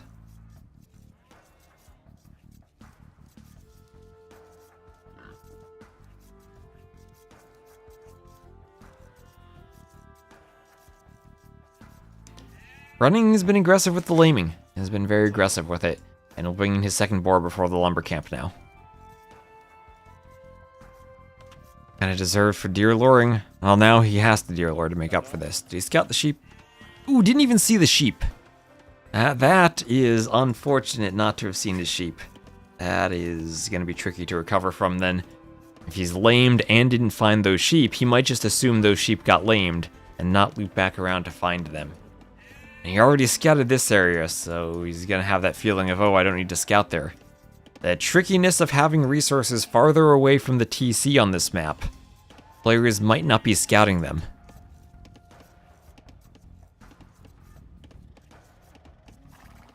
I think it was bloodless. I'm sure Turs has some choice words for running too after the laming.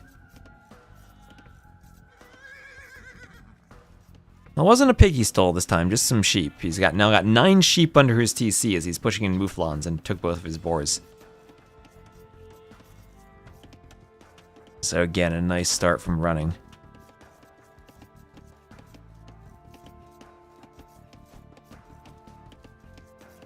I did face Monoz myself in the opening rounds of the Sax Arabia tournament last year.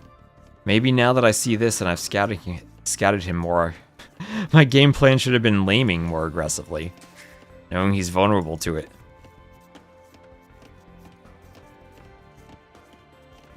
Yeah, with this economy, he's surely gonna hit the ground running.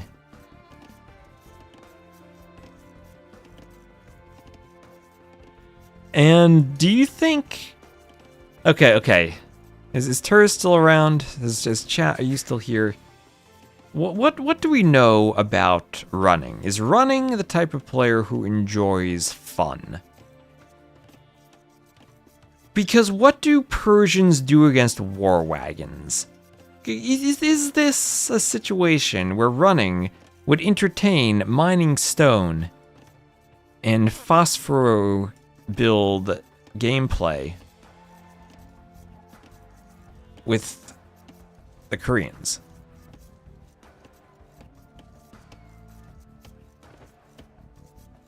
Oh, Dark Noob, of course, he's gonna make skirms, of course. Both players up. Persian player will have an extra 2 vills, 19 to 17. Is there loom here? There's no loom, so 19 vills, no loom for Monoz. Korean tower defense? I worry tower defense means Persians have a better eco. And overwhelm you with the eco. Yeah, looms for quitters. Running, as we said, is an arena player. If you're going to play against him, you got to go to his level and not do loom. 1 monk will stop 20 war wagons. But Persians don't have good monks.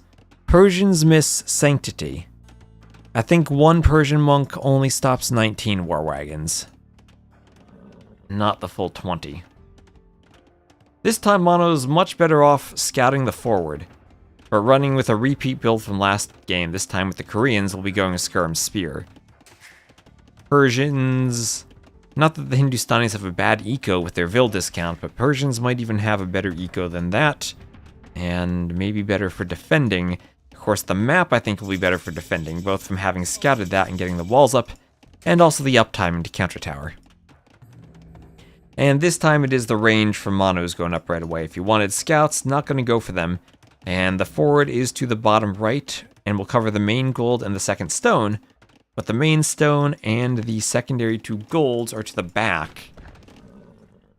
See, running will scout around to try to find them, or run past the TC. And oh my gosh, Monoz with doubt-like scouting almost, has not found his sheep. Oh my gosh, look at that. That's painful. That is painful.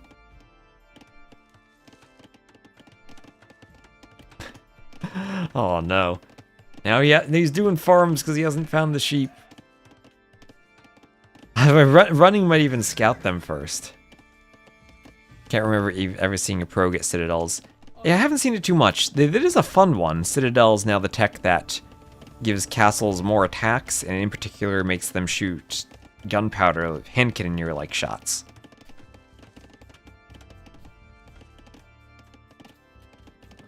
But I've never seen it researched. Calling the GG already? Tower going up in the back as the scout comes forward.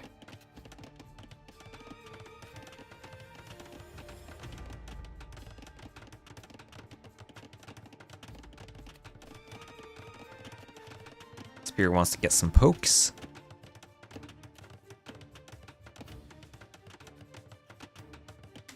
Is a team... Ooh, you know, a team game tech. That's true.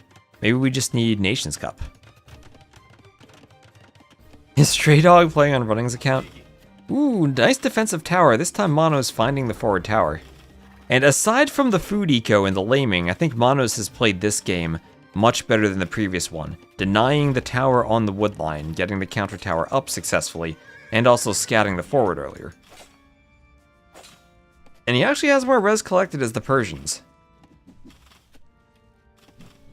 And Koreans, yes, they have the skirm wood discount, but they don't have the food discount, so all in all, I think it's actually a bit harder to pump the skirms as Koreans than it is as Byzantines. Been researched several times. Okay. Hera does grab it. Okay. I'll have to keep an eye out for it then. I've never seen it be particularly useful myself, but if we see a castle that somehow defends itself with citadels that wouldn't otherwise, maybe we'll have to do a breakdown video. Probably not nearly as good as the Teuton's Crenellations, which essentially shuts down bombard cannon. Oh my gosh, Running is gonna find the sheep. Oh, he's found the sheep. He ran around and grabbed them. Maybe Monoz will grab them too. He's gonna try. Oh, he's just gonna put them in the corner. He's gonna put the sheep in the corner. Now fletching on the way from Monoz. And doing wheelbarrow and fletching himself, getting walled up at the back. Harassing farms with the skirms. Oh, and here come the skirms from Monoz. Fletching just about in. Won't make a difference for the damage dealt, but will give them extra range. And Running takes a couple of volleys of arrows and runs away. So 3 fill difference. Good eco for the Persians. Monoz up in economy. Here's Running, just keeping the sheep in the corner. Hello, birds.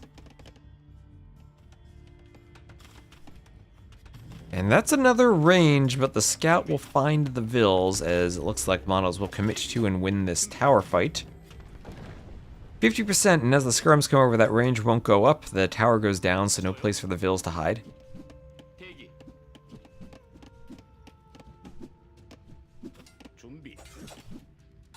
And a couple more skirms from Monoz, even using the tower as part of his defense. Fix the low HP skirms.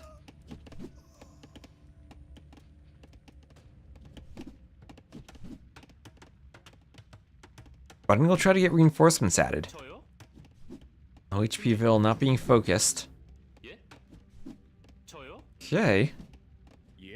Ville, ooh, the javelins don't make contact. Well, what micro here from Monoz to fend off the Villese while dodging the skirms. He saw this, ooh, maybe a mistake. He saw the Villese walk away, thought they were gone. But we'll lose his skirms now. And the Villese double back.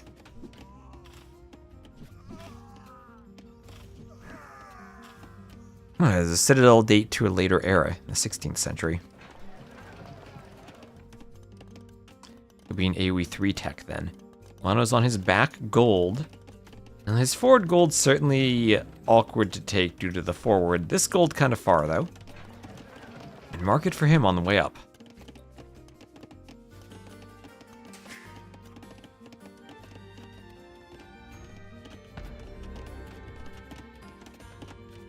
Tower here going up for Running.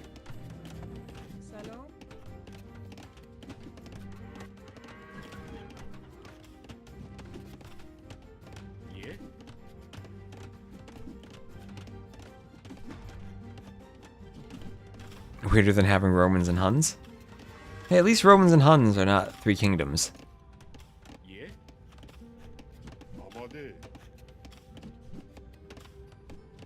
Yeah, repeat gameplay from running.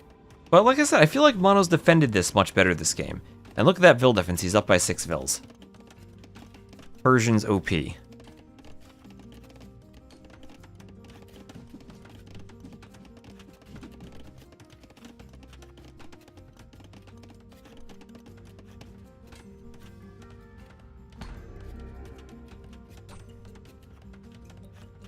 Running stubbornly going for the towers, but by this point, Monoz has managed to get to the back wood line. And I don't think the towers are doing too much to harass them anymore.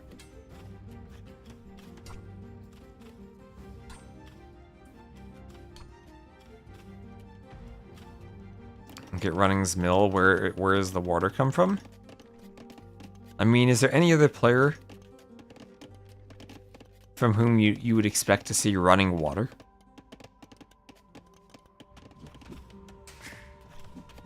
So Castle Age for Monoz clicked up a little over 30 seconds faster, about 45 seconds faster than running. And this can be a race to elite skirm.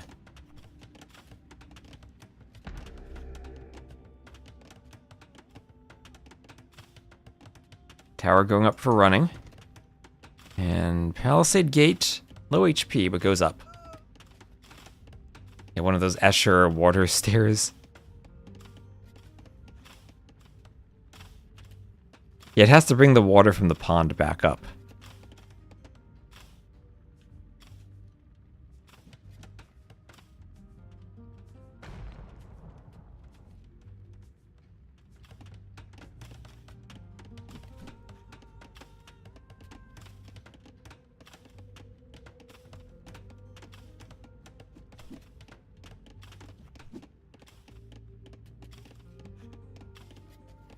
The stone wall's now around the tower. And, well, what happens? Do we see extra TCs for Monoz, or do we see a workshop? What is his play now with the wood he has as he hits Castle Age? He should mix in Fire Lancers. Ooh, you know what? That is a concern, the Fire Lancer.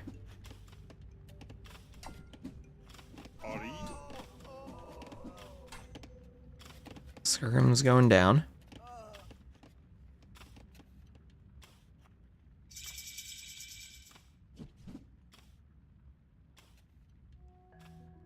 준비. فرمان. آماده.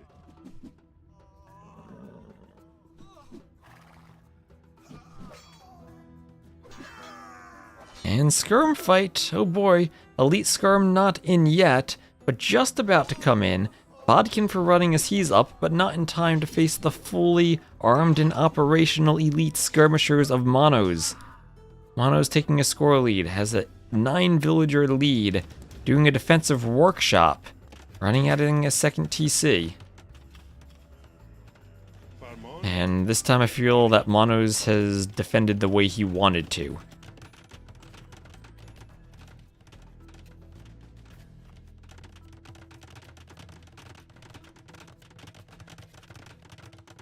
Is still here.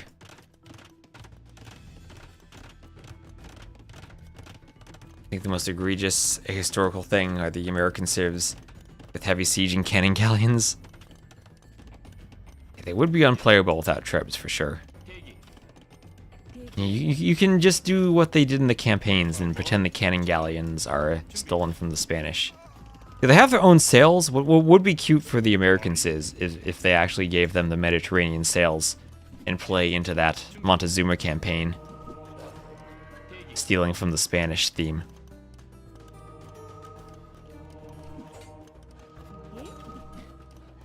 I think the buff all in all doesn't really matter too much for the Persians.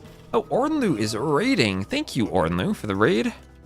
Welcome in, everyone who's joining people sticking around from Viper's raid earlier.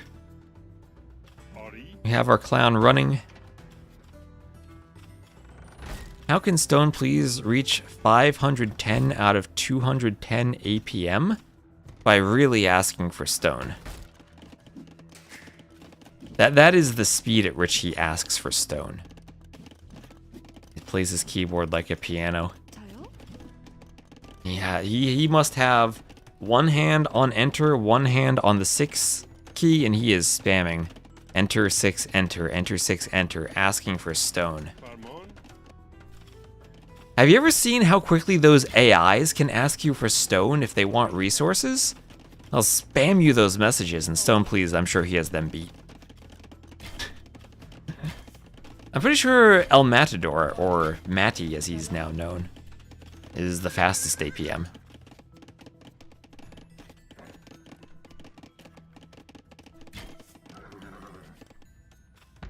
Yeah, the Crepost wall of tower. 3 guard towers for the Koreans, certainly annoying. Korean cav archers do have a discount, just like all their units, 50% wood discount. Still doesn't make them a great unit, though. What is Matty's APM? Fast. It's higher APM according to the dashboard, really. Must really get a lot of stone then.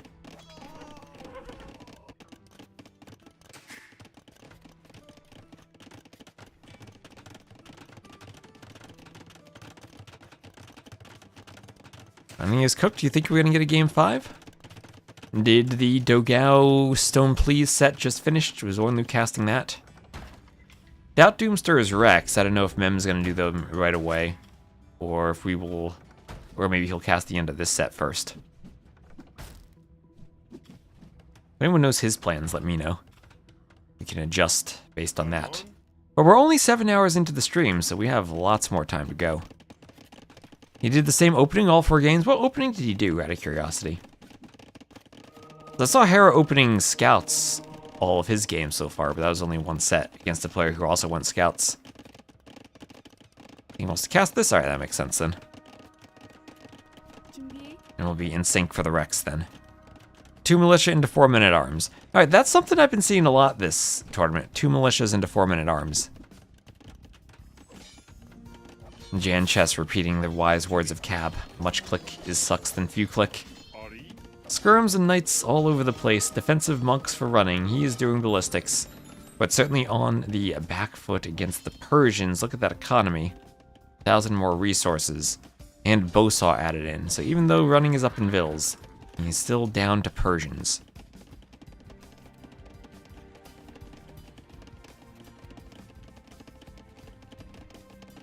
I do ballistics for the towers and the TCs, I guess.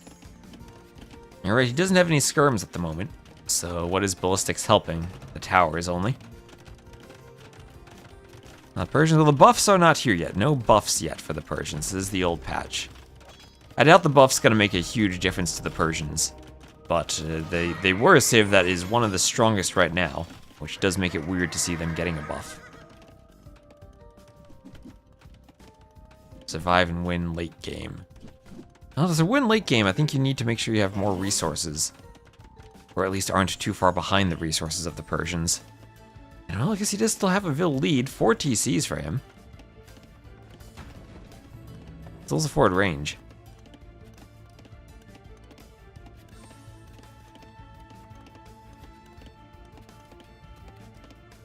Any pond for turtles? No pond from what I can see. Oh, and Gabby, thank you very much for the raid.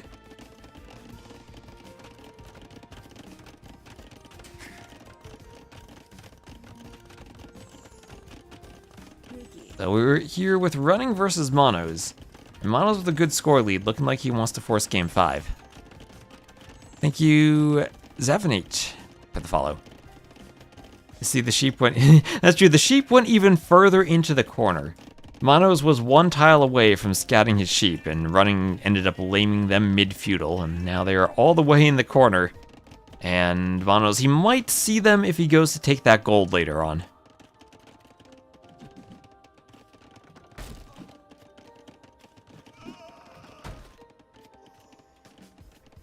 And CF Nita Rauer, thank you for the follow. Oh, we see Imperial Age sheeps. Oh, we do have Imperial Age from both players now. Monoz still pressuring the front of Running's base. Vil count's about the same, but much better eco for Monoz. And maybe there's a way the Korean player with keeps holds on and doesn't die right away. I know I've seen Gabby do that a lot recently, holding on with guard tower into keep, managing to stay on more TCs and make a comeback.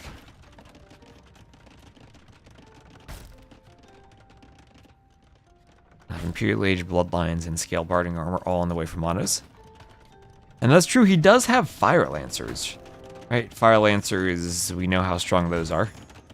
Saw them against the Persians already today, though, but they didn't work out. These will have a wood discount, though.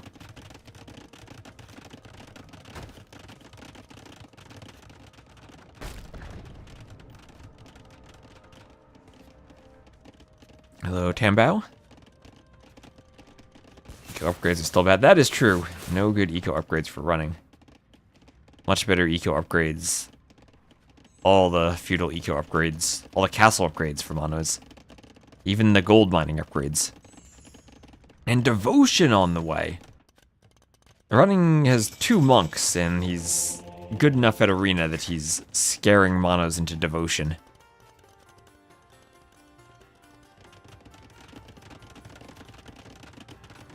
Hello, Sully Buns. Monoz should have more relics by now. He does at least have 2 of them. Running will have a free relic in the back of his base.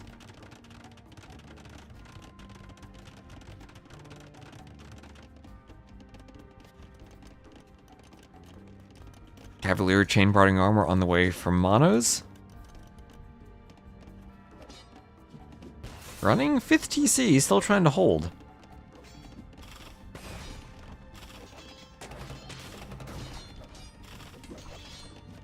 Rocket cart goes down as knights kill some fire lancers.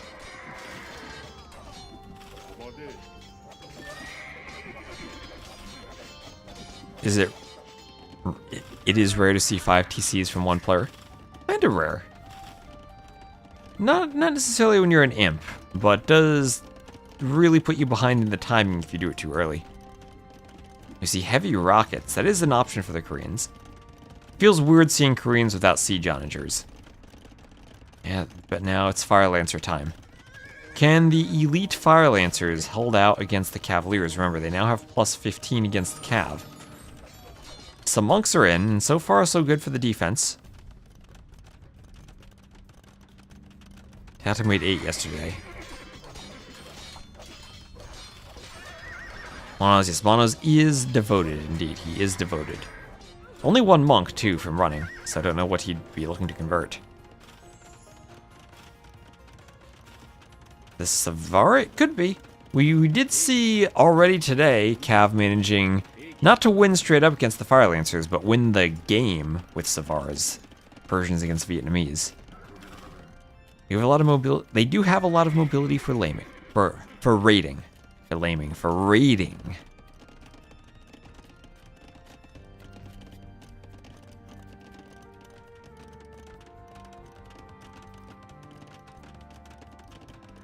Monoz's base looks more fun. You like the wall he has against the edge?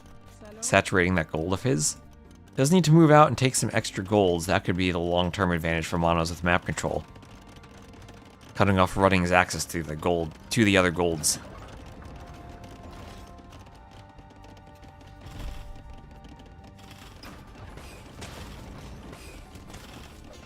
And now it becomes tricky. How do you fight the Fire Lancers? Trash bows are an option, hand cannoneers are an option, but hand cannoneers, remember, cost gold. So you are now going for a double gold composition.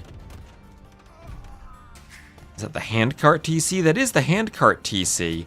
And Running's handcart will be denied at 98%. No handcart for the German. Gambesons does affect Fire Lancers, extra Pierce Armor. Doesn't affect the bonus attack of hand cannoneers, but it is helpful. So a doubt handcart from Running as Monoz pulls ahead by 2k score. Looking to force game number 5.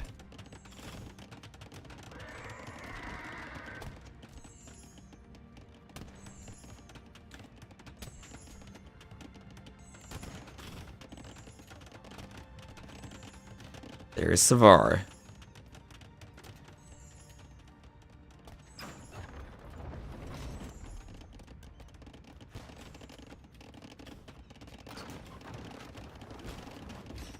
Savara doesn't want to fight Fire Lancer either.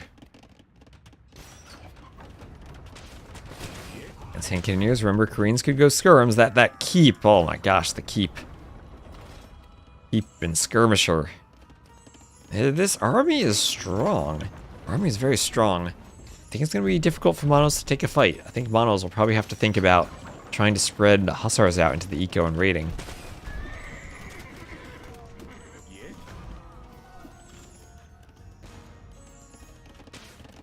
The push continues up here. I'm sure you'd like to get into that castle too. Conscription on the way for running. Is there conscription for Monoz? There is. No unique text yet for him. And looks like he's going to make a play for taking out the castle. But beats Fire Lancer Skirm? That is a good question. Cataphract would, I think. As long as you get all the armors for against the skirms.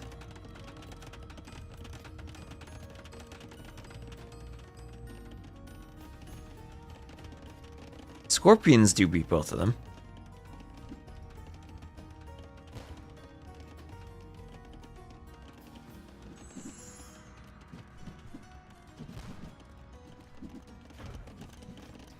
Yeah, the Fire Lancer ranged attack chips them down, but remember, the Cataphracts absorb the bonus damage they do.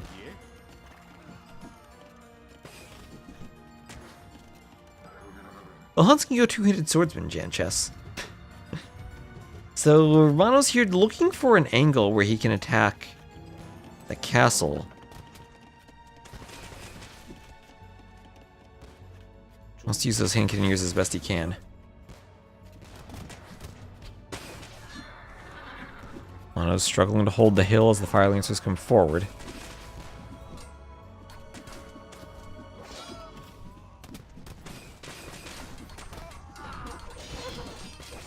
Champion with hand cannoneer behind them. That's interesting. Cannon dodging a bit. How are the Fire Lancers doing? The Fire Lancers are massacring the Savars. The Savars just melted. They absolutely melted. Not enough hand cannoneers there. And Monoz, who had such a huge score lead, is losing everything. The Trebs are going down. Running, not destroying all, not finishing them off. That's a Treb down. That's an army down. And now, things may be getting interesting. A Persian player, 31 to 74 military, and running potentially an option to push the Trebs.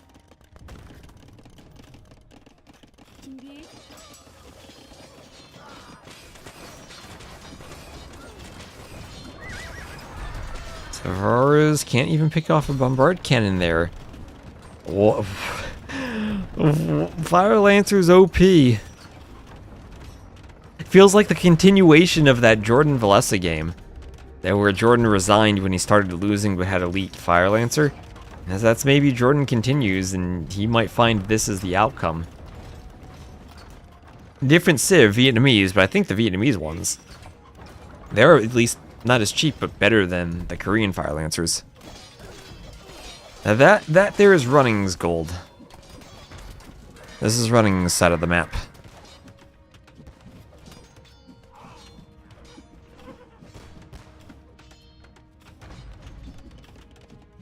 Well, this one, I'm pretty sure that's Running's. That is a fair question. Yeah, I think that's Running's.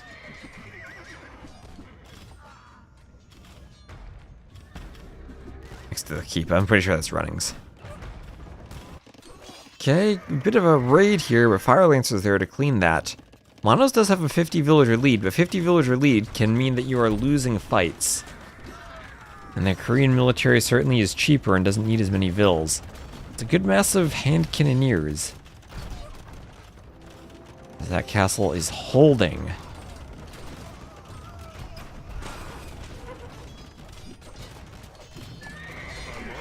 And cannon taking out some hand cannoneers. Savara's jumping the cannon. Maybe the Fire Lancer number is dropping a bit. And Monoz has 150 plus vills. I think Running's already deleted vills. Now he's trying to keep Fire Lancers everywhere. You can outmaneuver the more maneuverable units by having more units of your own. Gives you more area to cover if you spread them out. Monoz, look at that. 20,000 more resources collected, 50 more villagers, but still cannot find a way to stop and end the game.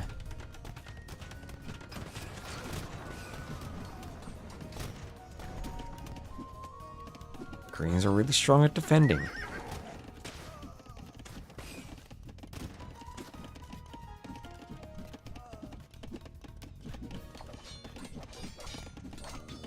More Savars. The Fire Lancer numbers have dwindled a bit. We'll have pikemen. I don't think it's wrong to go Halb plus Fire Lancer. You can have a meat shield in front of the main units.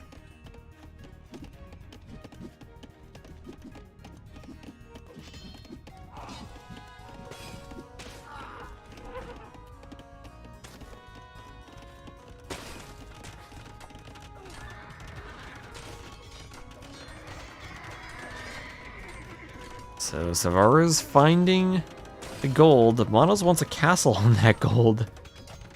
Monoz still pulling ahead in score and in res collected. Running unable to secure the gold in the south.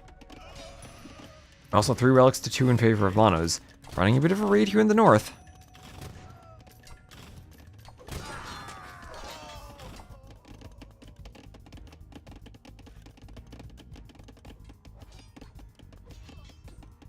Stables everywhere as Monoz wants to continue raiding. Trying to find a way to get into the back of Running's base where the TCs and garrison space are not located.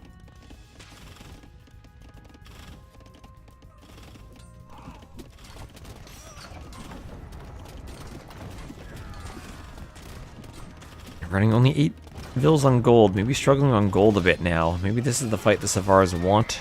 The Skirms and Fire Lancers a bit out of position. He's still just gonna take it.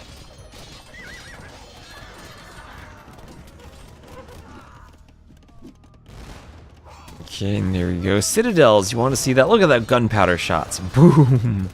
Boom! Boom! Citadels. You got it. Oh, the Skirms, look at them get massacred. The Fire Lancers get massacred to the Citadels. Savars, when you get them upgraded, have 8 pierce armor, so skirms won't do damage, only 1 damage. Fire Lancers and Halbs on the other hand that do bonus damage. Those are strong.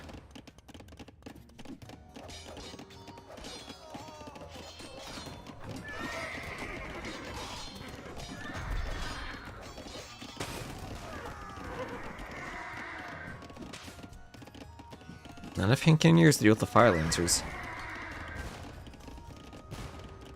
Is Running gonna be able to do this? Yeah, we got up to 156 vills. Here's Hussar, there's crop rotation. Oh, we're about an hour into the game. Castle to the north for Monoz. Score is widening. Score is getting close to that ACCM territory.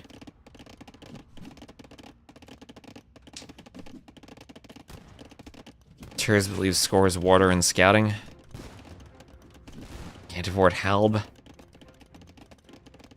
Herbal medicine, 2-man saw, crop rotation, capped ram. Capped ram. I reversed the letters there. Capped ram. Here it's streaming for 7 hours. No, crapped ram. That's what happens when your rams die right away. That's the type of RAM the scammers ask you to download. Murder holes. See, 5,000 score lead, and it still has not managed to close this out. 30,000 more resources collected. Halbs everywhere, almost at the gold, or pikemen everywhere, almost at the gold for Halb. It's all a tiny bit of wood.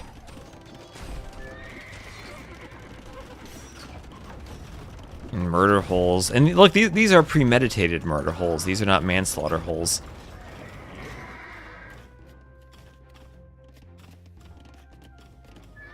And I said, yeah, then that's true. His resource stockpile is starting to be measured by the number of Savars he has queued. And ooh, he's getting to Running's back wood line. Kill some vills here. Running down to 94 vills, but that means he has a ton of army. But this much army and he still can't even push the castle with it. sound like very violent sewer entrances.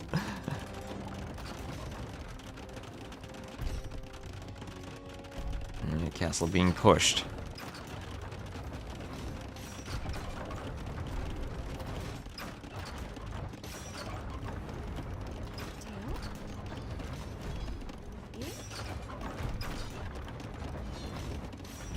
You're gonna Elite War Elephant if you wanted to. Maybe. Hand cannoneers in the castle. Look at how many projectiles it's gonna shoot. Skirm's getting shredded. It's actually amazing.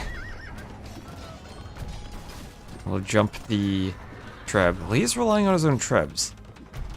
Could maybe go cannon. But Persians, no siege engineers. So hard to go siege engineers against cannon with siege engineers. And finally, running will call it. Doesn't think he has much gas left in the tank. His pop's starting to drop. He probably could have held there for a while more, but I don't see a way for him eventually to push out, with 3 Citadel's castles basically controlling the entire map. So GG, and we'll be running to game 5. I will be running to the bathroom before game 5. We'll be running into game 5. That is 2-2. Monoz ties it up, winning with the Persians over the Koreans. So Wei versus Italians, will that be our matchup? Those are the 2 remaining civs. Doubt we'll cast after this, I believe. Unless they're doing something weird with the Rex, so stay tuned.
Heard Dark is a tough opponent.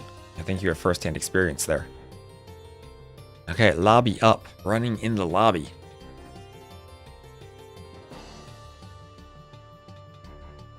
We're about almost 7.5 hours into the stream. Let's go. There's a long one today and still another set after this.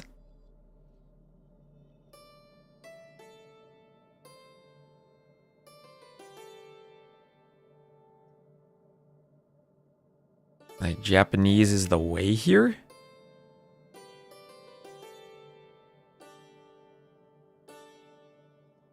I genuinely have no idea. Hello, Maple Leaf Lancer. I don't really like any of Monoz's remaining civs. Maybe Lithuanians feel like the best ones here. I'm not convinced the Wei are amazing at Arabia. But maybe I'm wrong about that. You think the Wei are some kind of Chinese? You mean in terms of the fact they're a 3 kingdom civ, or in terms of power level that they're picked at the front of drafts like the Chinese are?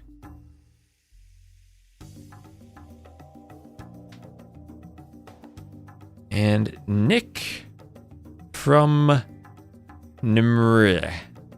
Thank you for the follow.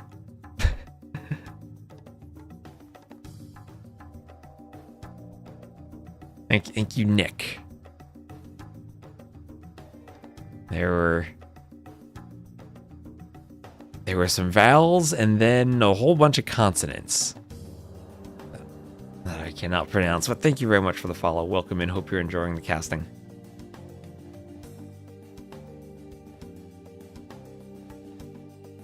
And again, let me just give a shout out to Memb for hosting this. Go give him a follow if you haven't already. And alright, chat, guess the civs. Guess the civs they're going with, because I can see the civs. I can see the civs as we're loading in. Take your best guesses at what we will be blessed with here.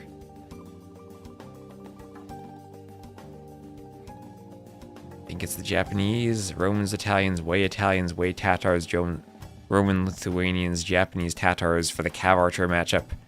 You can definitely guess the map, Romans, Lithuanians.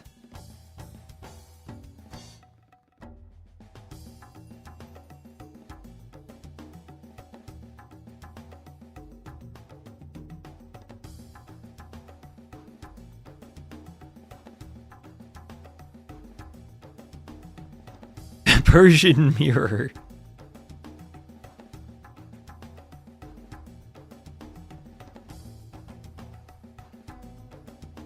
Well, as we load into it, chat. Oh, well, I swapped my scene properly. Put Monoz in the orange again.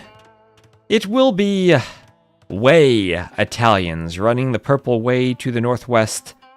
Monoz, the orange Italians to the southeast.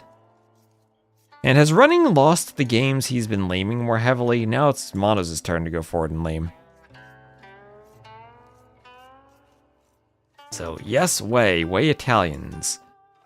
Huiguang Cav and Xianbei Raiders should be countered by Genoese crossbowmen, I would think. Way is the Tiger Cav civ. No white feather guards. That's not the white feather guards. Yeah, no trees directly between them, just the open and little bumpy hills of the modern Arabia days.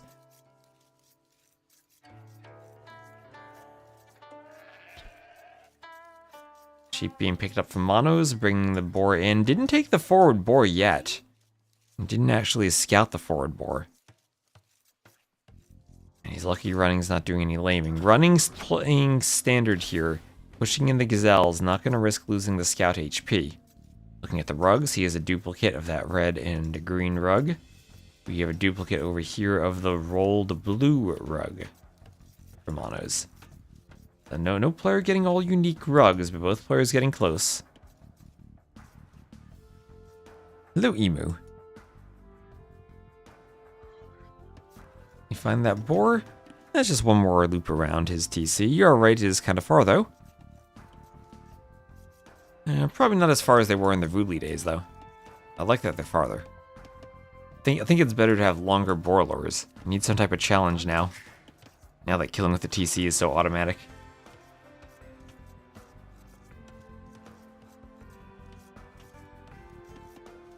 So how is the way archery range? Fully upgraded skirms. And if they need to do them against Genoese crossbowmen, that'll be an option for running.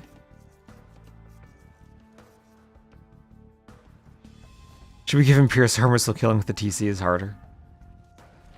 Make it take longer so shooting with the Villese is better? I haven't heard that option before, but that actually sounds interesting.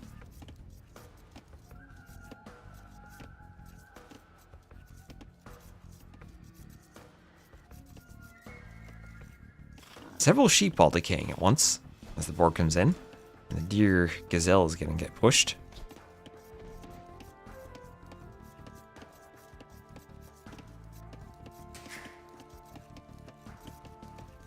Some sheep coming over to the TC as the gazelle gets pushed in. Pushed in from running. And he'll be milling his berries, so not going to go for some type of fancy pre-milled rush.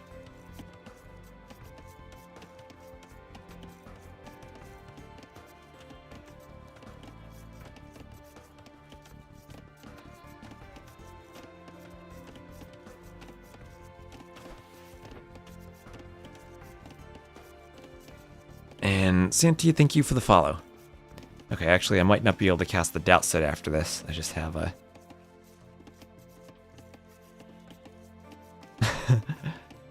Might need to go pick up a family member.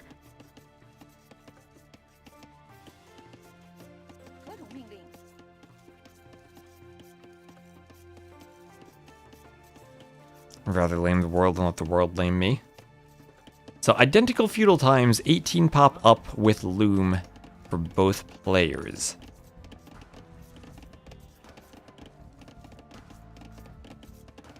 I don't think I can co-cast while driving, unfortunately. I saw that text from an hour ago.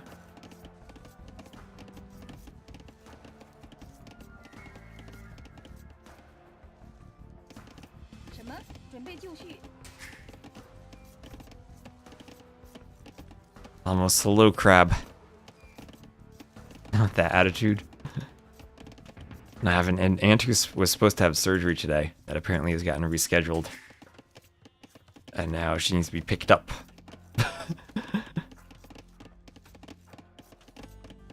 Everyone vamosing the swimming.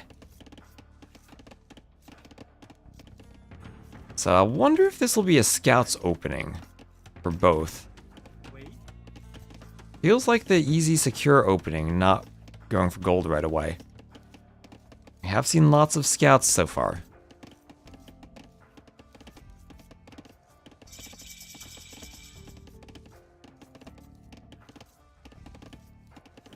Some arrow here to cheer for Monoz. So both up to feudal. Running, not plopping down a building yet. We will indeed have the stable for Monoz, scouts from him. Horse collar, double bit axe from running.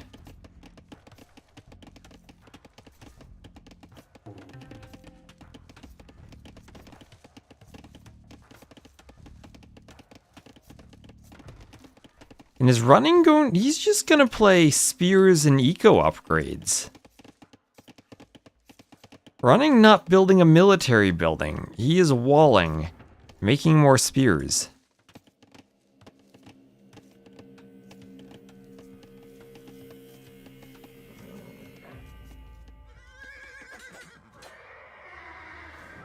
Scout goes down. Who is running? Running the player named after his country's train system.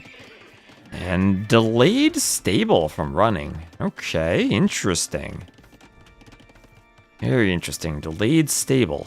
As he's looking to wall up and focusing on spending palisades or wood on the palisade walls. Rather than immediately doing the stable. And he'll be behind in scout numbers now. We will be behind. We'll have a gold inside of his walls and a stone and both wood lines. Could be tempted to tower the gold and play off of that. Wei Gigaboo might be scary, but what do they boom into? Tiger Cav, Xianbei Raiders, and Huiguang Cavalry. All of which should be countered by the Italian Genbos. I guess they have fully upgraded skirms. I think Genbos are going to be difficult for them to deal with. And Demorats, thank you for the follow.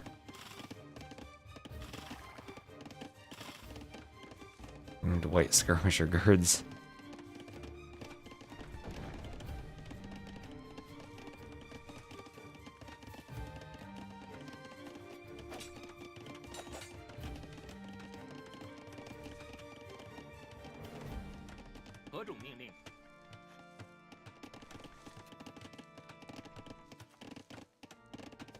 Spears running around, chasing the scouts.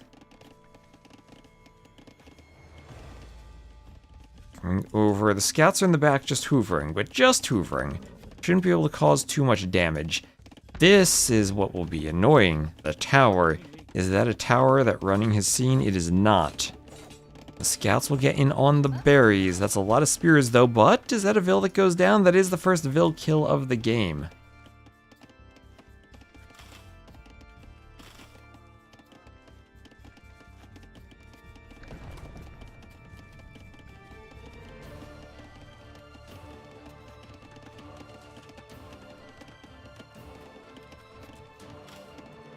Scout's still running around. Swimming, just using his eco bonus. Well, things are going, well, not quite so swimmingly for him now, as the tower's up on the wood line.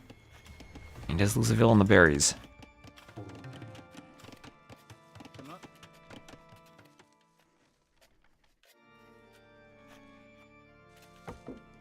All the vills have to go to the lumber camp, and a mining camp is going up here on the gold.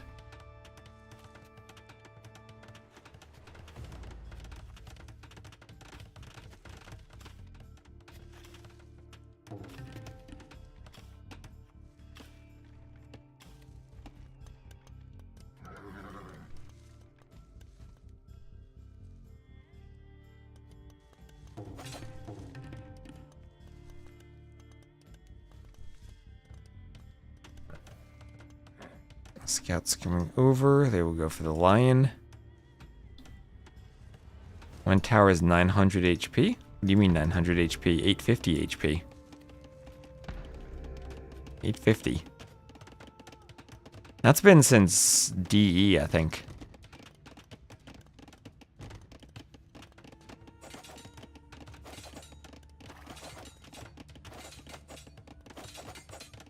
Monoz still not able to break in. Running stone walling. Stone walling up.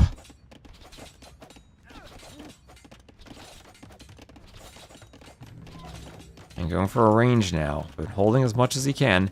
But now down 12 to 6 military. Monoz threatening to break in. Not much HP on those stone walls.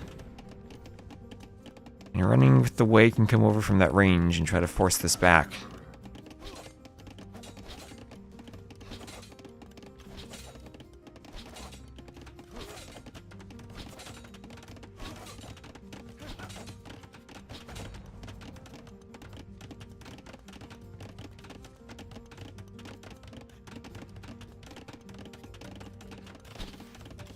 And he's in. He's in. House walls go up. Spears need to come over. And that is scale barding armor on the way for running.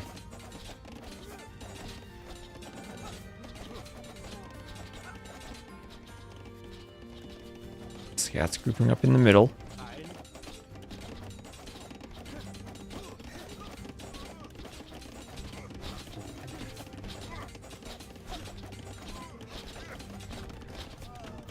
But as the wooden come in, it's about to get worse.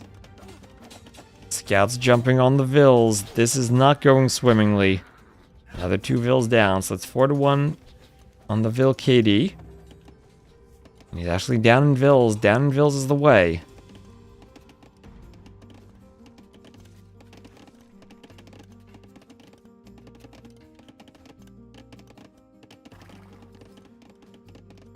And he's trying to get more scouts. Up to 6, adding more. No upgrades on. Okay, well, he does have armor. Okay, he does have armor. Monoz hiding in the corner, hiding where his sheep were hidden last game. Running straight into the archers there. We'll take some damage. We'll use the lion to attack the archers.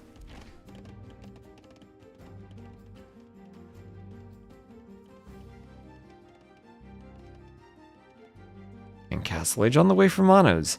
Castle Age on the way. Couple of forward vills on the gold. Monoz trying to take the hill. No bloodlines for either player's scouts. Just armor for running as Monoz tries to get the archers out of the way. But they will be surrounded and also poached down by the skirmishers. Running safe for the moment, could go finish his stone wall if he wants to. I'll have to use the market.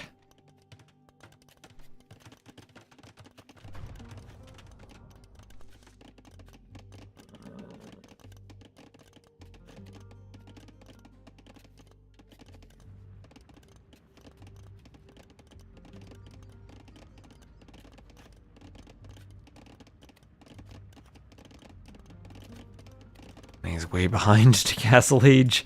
He is way behind. But he also is ahead on vills at least. Maybe actually slightly behind on vills considering the timing difference. At least he cleared enough army that Monoz doesn't immediately have a forward. but the archers could turn into crossbows, and as soon as he gets up, I'd expect them to ungarrison. Then all of a sudden you have almost 10 crossbows on the way forward. Forcing Running to defend with the tower. Running has no stone left. He'll be going double ranges, skirmishers, potentially into Xianbei raiders. Am I being tagged on Discord? It's an important tag. No, it is not. It's a spam.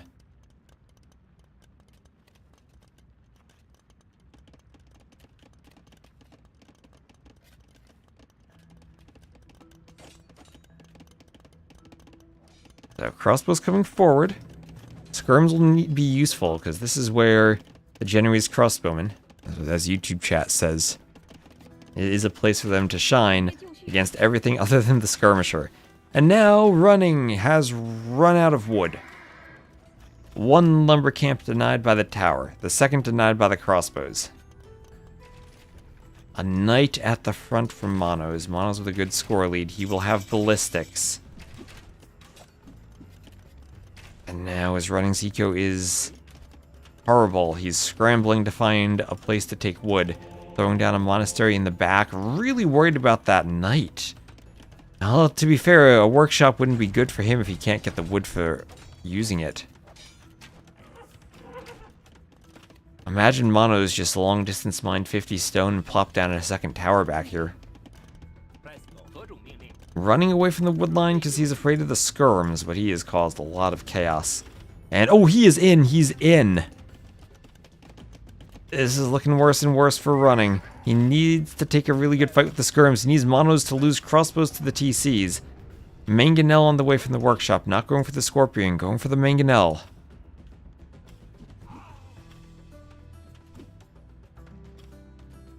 The archer armor.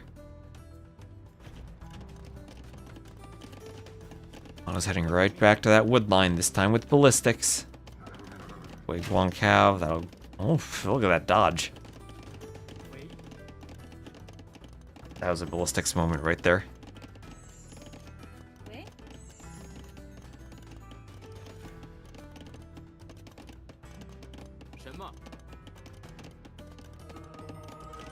Monk wants a conversion on the knight. Crossbow's continuing to run away. Should he be here without Mangonel's support?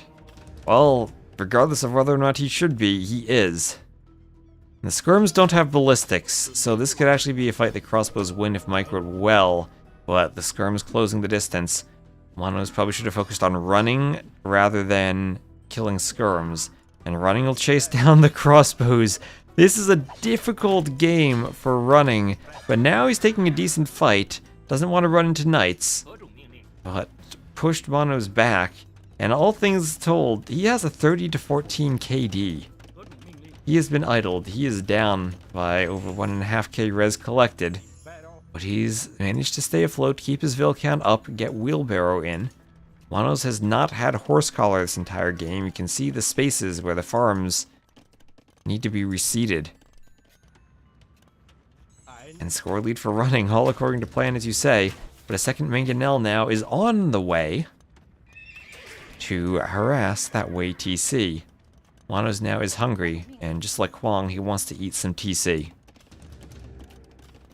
And Running is going to struggle to afford siege from that workshop. We'll lose a Vil to the ballistics. Monoz wants to push. He's going to try to Mangonel the stable first. Doesn't like that stable. Third Mangonel on the way can go for the stable than the TC. Wants to take a fight.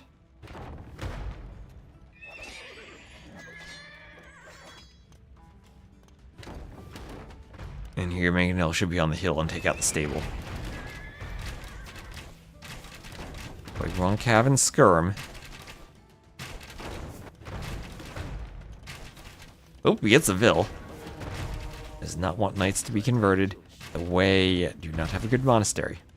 Can't do redemption. Monk goes down. 4 Mangonels now for Monoz, Running still with a score lead. No stone for him. Crossbow's looking to micro down the Mangonel. Monk goes down. Mono's looking to fight the army rather than the buildings. I don't know about that. He's running away from the repair vills.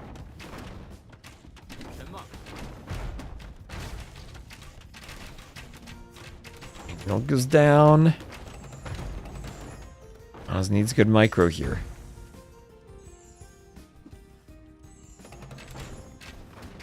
Skirm's going back and forth. Ooh, that mangonel goes down. This one dodges. A nice hit from Monoz there. Gets a couple kills without losing a mangonel. Huiguang Cav come over. Skirms have to split. And it's going to be one big fight from running. He doesn't want to engage, though. He's afraid of the mangonels, and for good reason. Tanks a shot. And now he's lost skirms. Now he's lost a good number of skirms.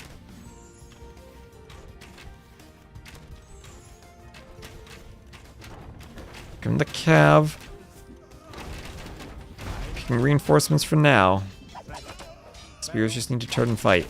I'll poke what they can. Skirm's dodging. Knight coming forward. Monoz takes a score lead as he keeps pushing with the mangonel. 1 TC for both players. Vil count still equal. But Monoz up by 2k res collected. And it feels like slowly but surely he's gaining an advantage in this push. He's climbing back in the KD.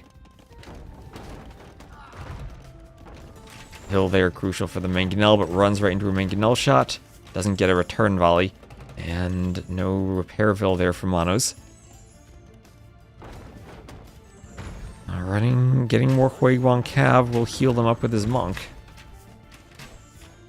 Just looking for an opportunity to dive. Scores flipping back and forth. Both players trying to sneak in a second TC at the same time.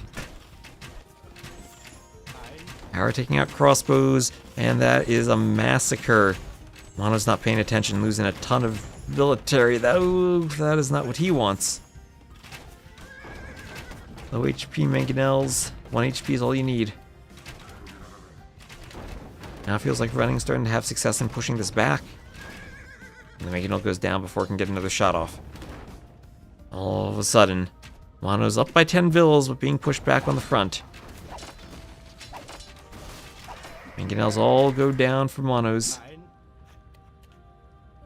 And left for running as the crossbows try to escape. Thumb ring on the way for Monoz.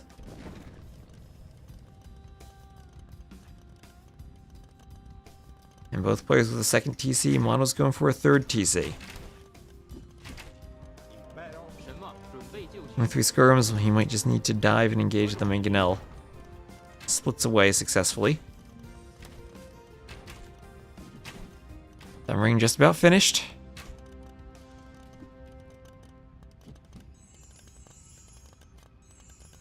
Beniko, he's fine. That's what chat's trying to say about Monoz.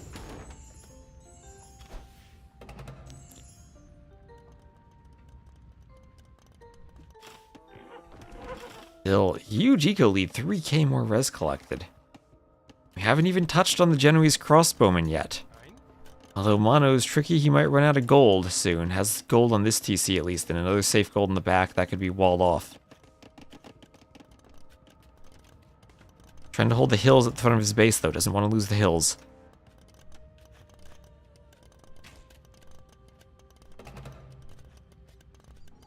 Bloodline's on the way for running.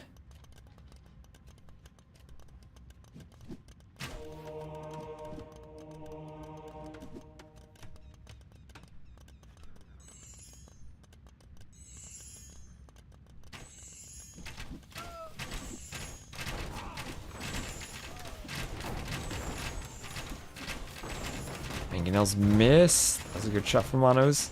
And his Mangonel on 1 HP survives, and 1 HP is all you need. Both Mangonels for running go down, and Monoz now takes the score lead as he is holding the hill at the front of his base. Bloodlines just came in for running. He's been using the Huiguang Cav without Bloodlines for a while now. He's still a KD lead. 14-1 Eco KD for Monoz, killing villas early on, and that has really helped his Eco. Armor now for running for those Huiguang Cav. That'll give them 5 Pierce Armor.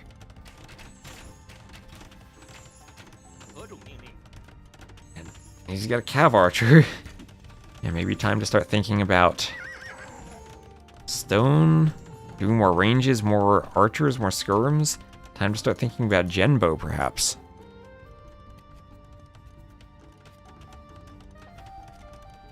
Yeah, that's probably a misclick. He only has one of them. Doesn't even have it anymore.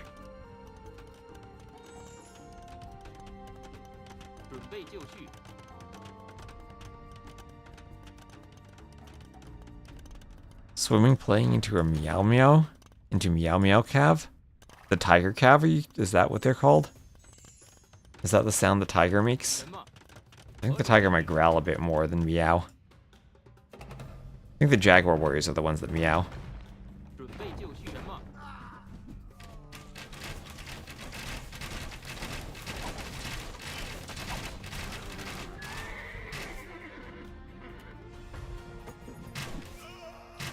And Monoz can't go out to the stone, running, pushing the crossbows back. Monoz right now doesn't have a good answer to the skirms. That's a long stream. It is a long stream, yes. Running now, running into Monoz's base, getting through the walls. He's gonna dive the TC. Look at that. He has the armor on the Huiguang Cav. Those vills are exposed. He's trying to chase the crossbows with skirms. He wants to kill the crossbows. The crossbows getting into a nice choke point here under the other TC. Mangonels from the rear hit the vills in the middle of the TC. No more garrison space. They couldn't get inside. That is the Imp TC. But the two Mangonels from the rear cleared by one of Monoz's Mangonels. Now the Cav numbers, they've been under arrow fire for a long time. They're trying to chase down the crossbows. The crossbows running away. They're taking a hill. And does Running have enough Cav here? Does he have enough Cav? I think he does have enough Huiguang Cav with the skirms coming from behind. He chased that army through the base, around the base, out of the base. And now they're pathing around the woodline awkwardly and all going down. But Imp will be in. Crucially though, Imp will be in after the army was cleared, so that's not going to be Bracer Chemistry Arbalest. All of a sudden, Running takes a huge score lead. And he actually takes a Vill lead 89 to 88. Imp into GG, that might be the play here.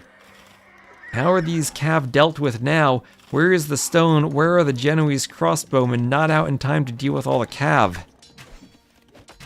Imagine 10 Genoese crossbowmen added into that army earlier. All the Pierce armor then would not have mattered. And the bonus attack would matter. Kills off of the stone.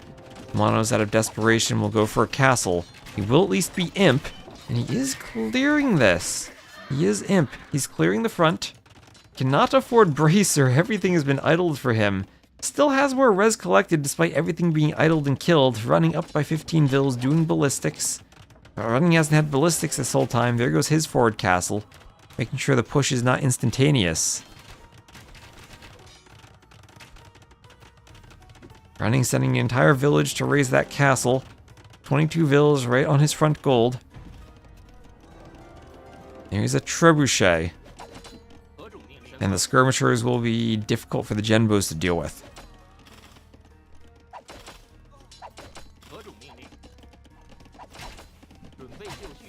Okay, what a great set this has been. Does Running now have enough? And Age down to hold on. 20 vills up. Bracer coming in for Monoz.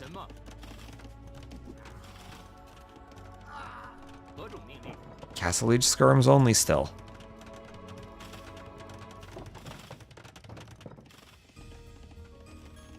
And there are some Tiger Cav being added in with the Huiguang Cav. These Cav will have more HP and even more Pierce armor. But same thing, Genoese crossbowmen won't really care much about the Pierce armor. It's all about the bonus attack.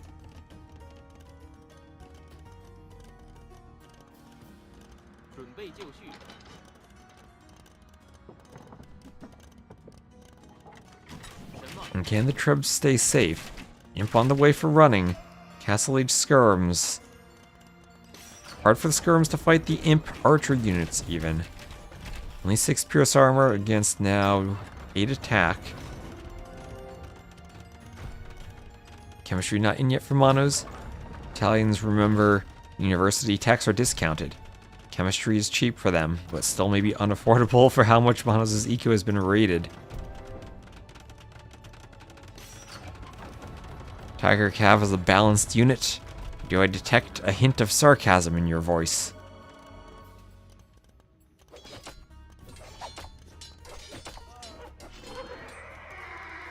like Fire Nation castles. Well, everything changed when they attacked.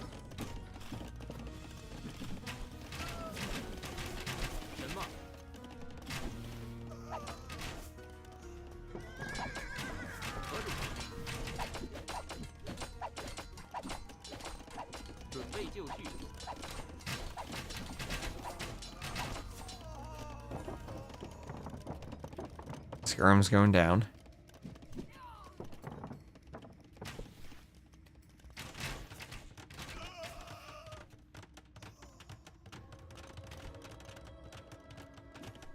Be GG at Imp? It might be. Monoz doing another TC, desperately trying to hold on. In the back, he's even being raided. There's a Huiguang Cav back there.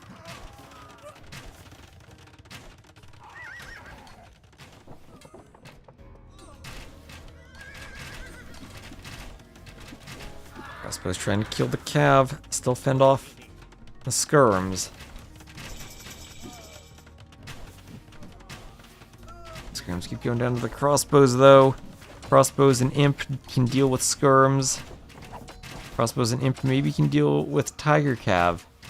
Any other upgrades in yet? Chemistry just clicked now for Monoz. He's still somehow holding, down by a whole number of villagers. Down by about 40 vills. Imp for running. Remember, running does not have trebs, he has traction trebs, which are OP against units. Genoese crossbowman coming from Monoz. Monoz, if he can protect his trebs, might be able to besiege a castle.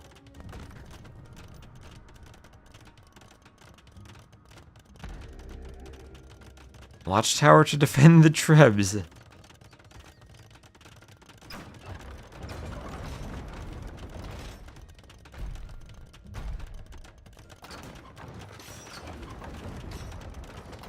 Chat, don't call each other noobs. Be nice to each other. Treb's besieging the castle.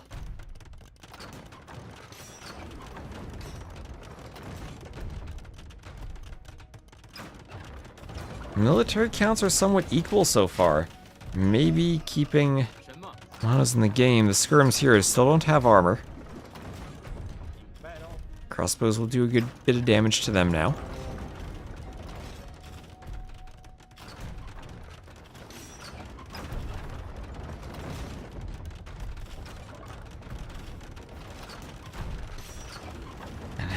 How are the skirms dealt with, though? With triple watchtowers? Honestly, the watchtowers are massacring the skirms. The skirms are jumping the genbos. The genbos need to stay alive to deal with the tiger cav. The tiger cav trying to jump the crossbows. A few skirms there, but going down. Guard tower is in.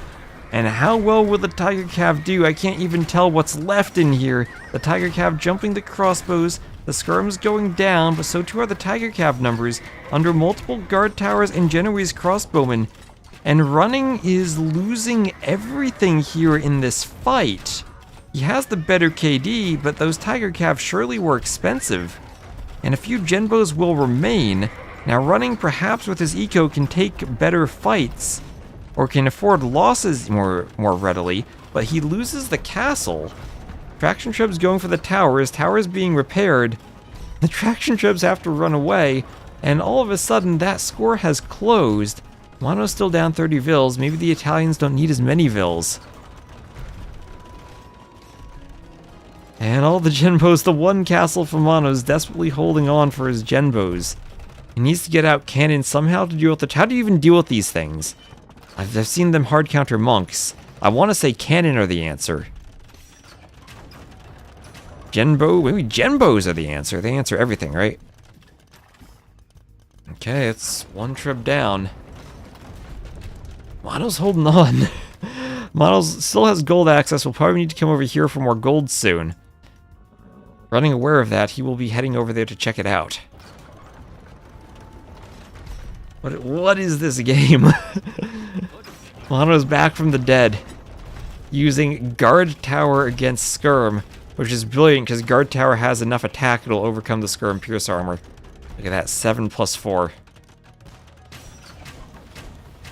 Running, struggling for gold. And wait, what is this? Monoz, his initial Guard Tower. Remember when he trusts that woodline in feudal? It's stopping running from taking his gold.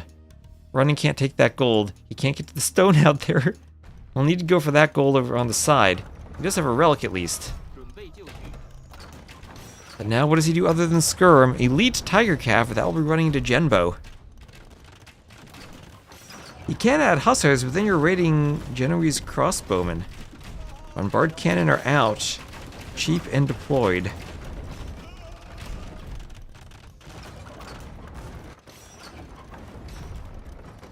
Send one traction ship to deal with it. Sure, but traction ships take a while. Maybe that's the play, though.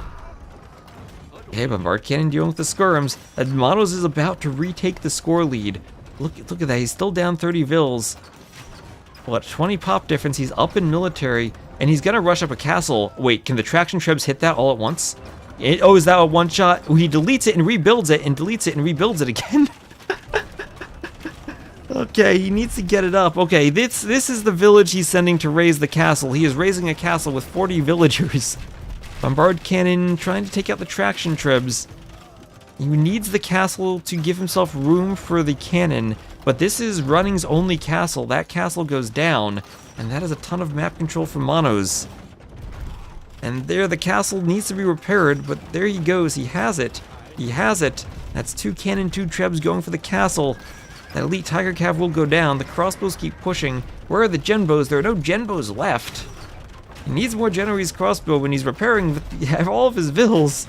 Down by 10k res collected, Running coming over desperately trying to repair. He's atop the hill, but the castle falls. No more castles for Running. That means no more Tiger Cav. Say bye-bye to the Meow Meow Cav. Elite Tiger Cav and those 8 are the last ones. The crossbow's pushing, only 500 score difference. Honestly, the eco isn't idle. The eco is just doing a non-economic task of YOLOing a castle drop. Everyone is sharing a gold pile because why not? Monoz, you could be mining this gold in the back. A few Tiger Cav are raiding. They're soon an extinct species. The Monoz's entire eco has nothing.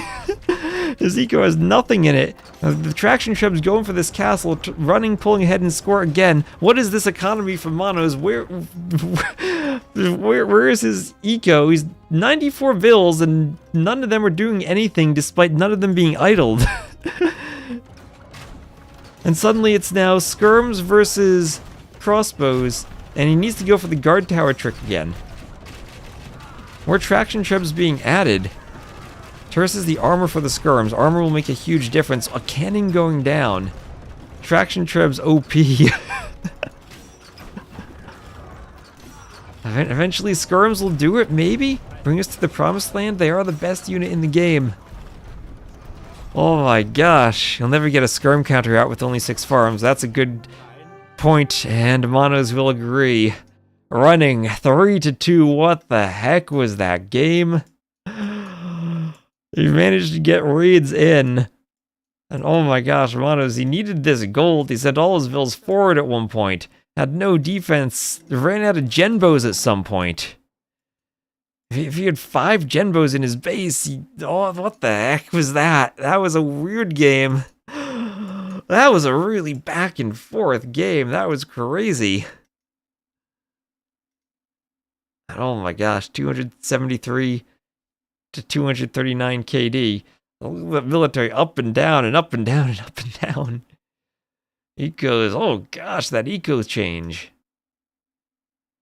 6-minute timing difference to Imp. Almost made it happen, Monoz, with the Imp. Out versus Doomster next. I unfortunately have to go drive 2 hours, pick up a family member, and then drive back. So otherwise I would have casted it, but I have a random situation to deal with. Thank you, Stock Jake, for the follow. Was that way over Italians? So we'll raid someone. Is Mem streaming on YouTube too? I can raid him on both places. Ooh, that was crazy.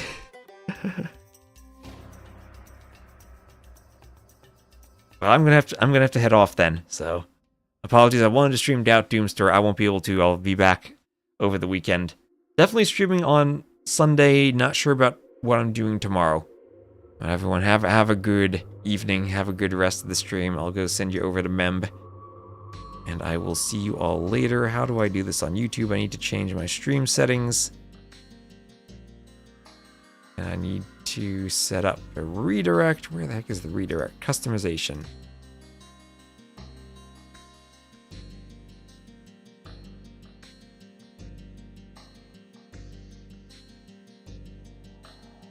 Oh, let me DM Mem about adding redirects on YouTube. Okay, I will end on YouTube and just shout you out.